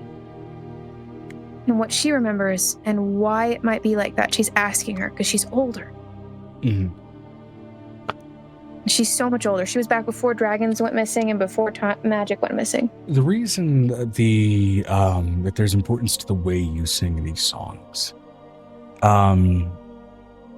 whether for religious worship purposes or otherwise, is because of the emotions they invoke, the nature of their calmness. You sing even a peaceful song too quickly, and it will fill someone with anxiety. It will defeat its purpose. The way and weight with which you sing a song is as important as the content of it. Every time.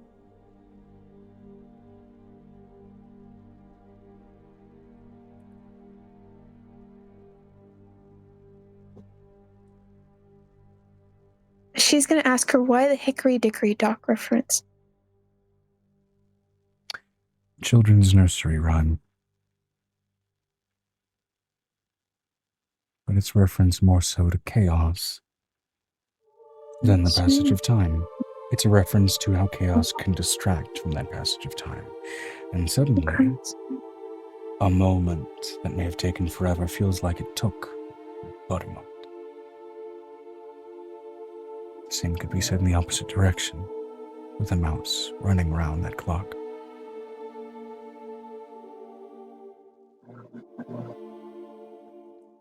But it's a riddle.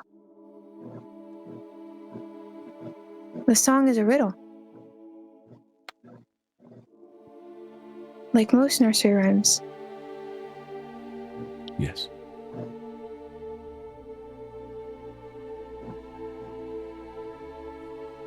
She's going to ask this Cavis, when your mommy and daddy went missing, did you hear that song? No.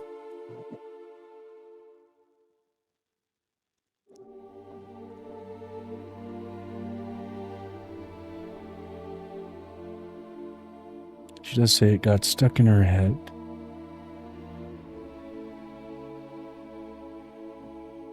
A day later.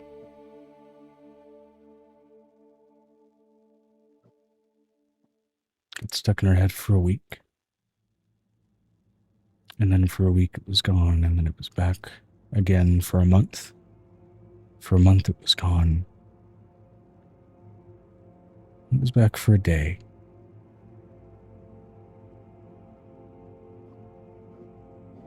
Then 2, and then 3, and being next to a clock is what finally threw it away.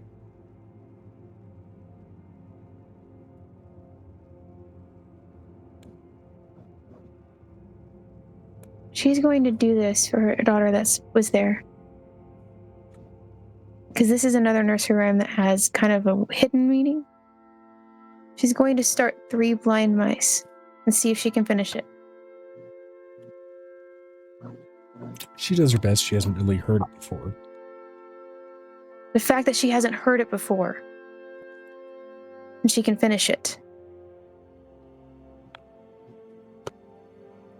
She finishes it based on the rhythm. The rhyme is incorrect, but it's a serviceable variation on the song. What does she sing for me on the song? What's the change? I gotta look it up now. The song talks about children. The song talks about children. The song talks about the passage of time and the stagnation about children. Neverland was a place where children went missing. If Animal is trying to basically take inspiration from multiple places and loves nursery rhyme and loves like riddles and nursery rhymes and things basically for kids that would keep them so confused as to what it meant.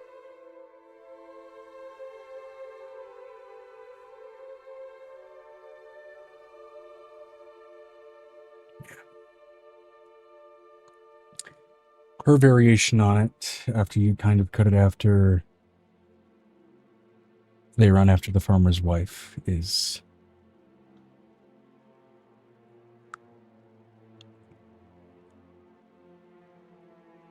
she ran them over and ended their life. Did you ever see such a thing in your life? As three blind mice ran over rather than cut off their tails with a carving knife. It is decidedly more morbid. She looks at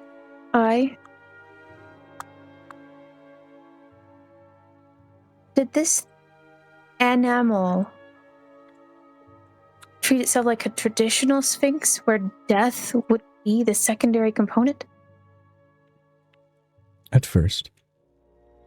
But time was too inconsistent between the 7 broken pieces. So it instead became a game of rotation, I think. I'm not sure. I don't have full access to the files. It's the best I can theorize based off the entries, and no mention of a decrease in the population between any of the sections.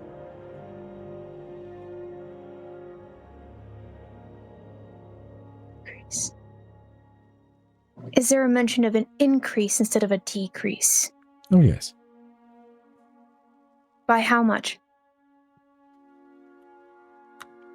She's going to correlate the dates of the missing cities.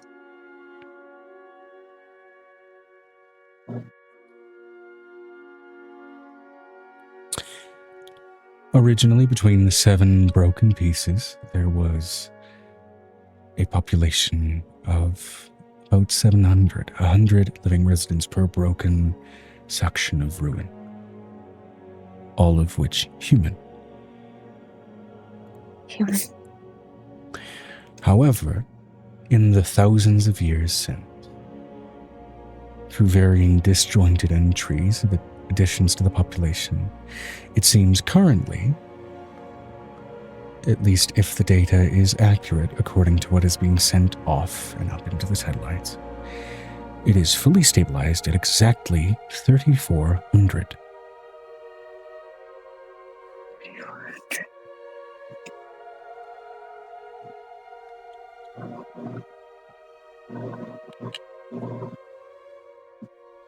Are there any correlating dates between disappearances of cities and increases in that city?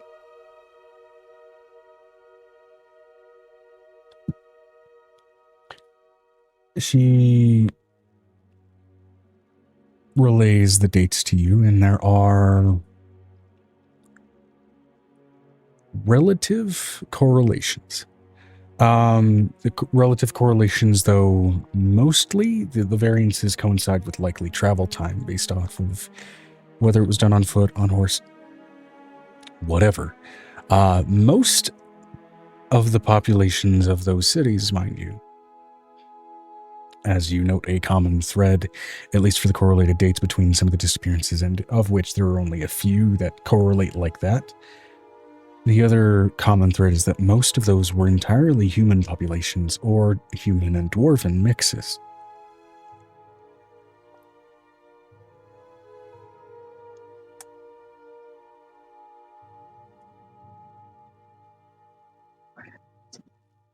She's going to grab a couple of the children who were just abandoned humans and dwarves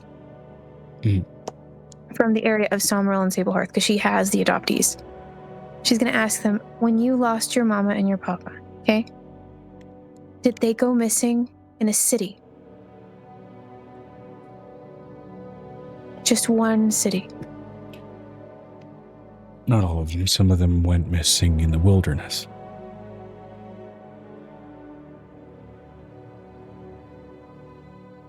How many to music?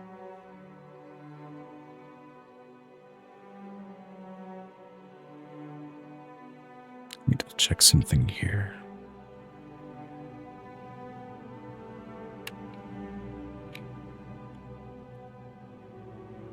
She's going to ask her daughter, I need a Pied Piper effect look over from those data pieces.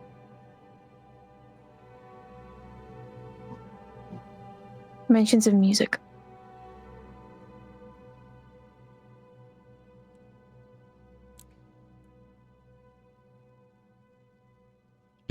Almost always a rhythmic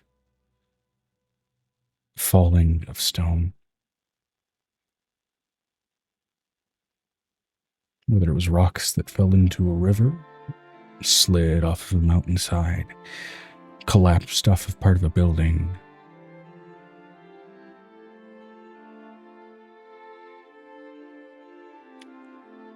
It was always a rhythmic falling of stone, always the same pattern.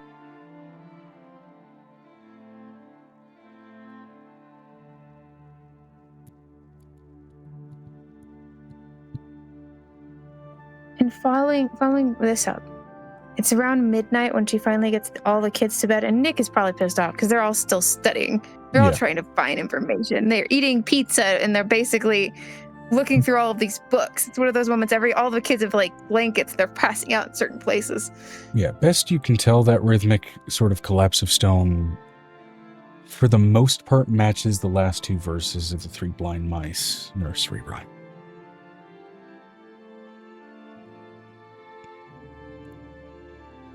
It changed from hickory dickory dock. Got bored. It changes.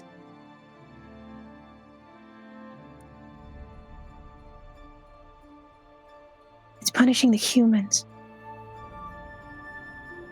Not just humans, but then again, it is suggested, at least in this setting, that dwarves are a mutation off of humans. He's going to go get Avery in the middle of the night. She's going to run to his bedroom, interrupt him and Aiko right in the middle of whatever. Yeah, what is it? What? I need you to call your dad and your mom like right now. Okay. I guess I call him. I'm letting you know she's got like a thick book of all of her research. She's like,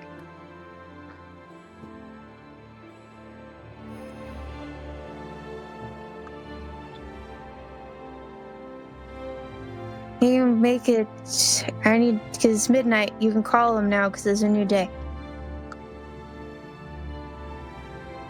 I said that I called him. Okay, so he calls him. Yes. She's gonna give advantage to these people. Very little sleep. She's like, and I'm letting you know, there's rings around Angel's eyes. It's like she's been studying for hours. You call them, and both phones answer at the same time.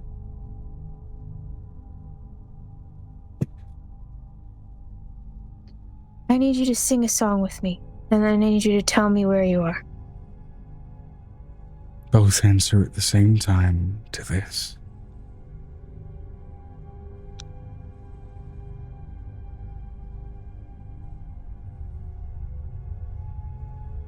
Did you ever find the things that you lost? As the three mute gods. And that's where we're going to end the session. Asshole. It's late, I'm sorry, and it's a fun cliffhanger. No, but like, I just wanted to know if it would work. I wanted to know if they could tell us where their exit was, so when we go in, we're not going in blind. I don't want to go in and die in there. Time is fucky, and we have too much more. I will be blunt, you have enough information to make yourselves a map. To get in there. No, we don't! We don't have enough information to give ourselves a map. Charlie, we don't have enough information to give ourselves a map. We found all of the different, like, locations, but it doesn't give us enough. Okay.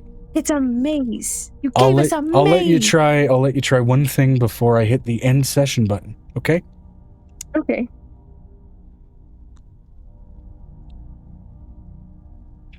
I don't care which one of them tells me. I don't care if which one of them can't finish the sentence. I don't care. They both did in parody. She's going to sing the song of the Mochizuki script version and make them follow her words. And see what happens to them. Okay. And if it doesn't work... for 2 separate wisdom saves. I just need an entrance for Avery. I want to give Avery hope. I want to have an entrance for Avery. A 3 and a 4. Jesus. I give him advantage, Joe. Advantage. They can take my 2d1 onto my 2 spare dice. I've got so many to use, but I've been saving them for this. An 8 and a 10. Spare dice. 2 spare dice. You got some more spare dice? They roll. See how they An 8 and a roll. 10, also not high enough. You want to try again? You got a bunch to spend. I got like almost over 100 to spend. So yes, I would like to burn some dice. Okay, double 15s. Plus their modifiers. One's a wizard, one's a cleric. They're both well-versed in wisdom saves. God. Struggling to get a wisdom save from 2 wizards and a cleric. Okay, well, let me be perfectly clear. One's technically an academic that wasn't supposed to be revealed as a wizard, but it's almost 1 a.m. over here and 2 a.m. for you guys. So...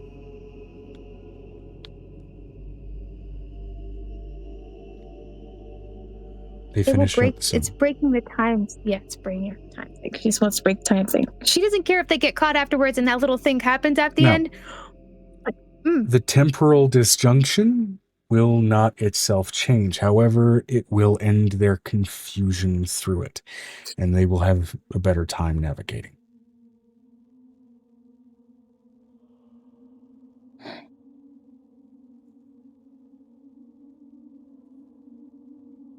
So, as they finish it out,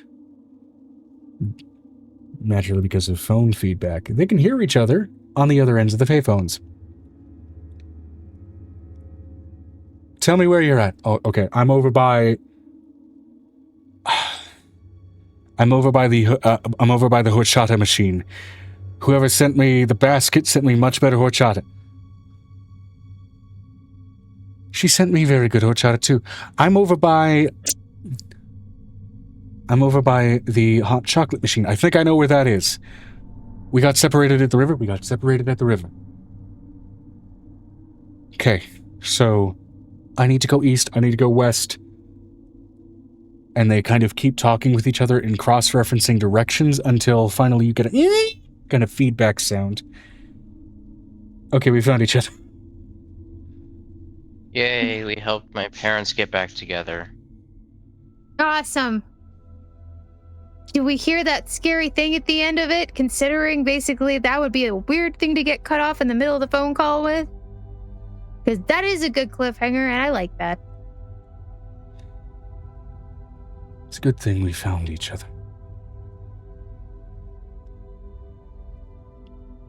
Yes, it is. But now it's time that the Sphinx become blinded to you again. Great. Yeah. How about the pair of you get lost in shadows? Find a corner. Sit down.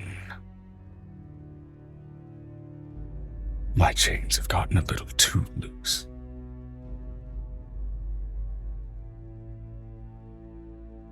You were close. I'm going to kill myself. And but you know, she looks over and over. I'm gonna kill myself a sphinx. I'm gonna kill myself a sphinx. And Let's it's like be she's like perfectly clear. That cliffhanger and that entity stipulated it was blinding the Sphinx to their presence. oh, I'm gonna fucking kill them. This is a second entity fucking around. And that's where we're ending the session. I'm going to fucking kill whoever this is. And she's like, I'm letting you know. She's like, I'm letting you know the fact that they got cut off. You see like the papers fly in the air for a minute, and then she like immediately grabs them back and then runs back to her bedroom. We're going to end the session there. We're going to end the in-game day there. And we're going to pick up on 𝕲𝖊𝖓 4th.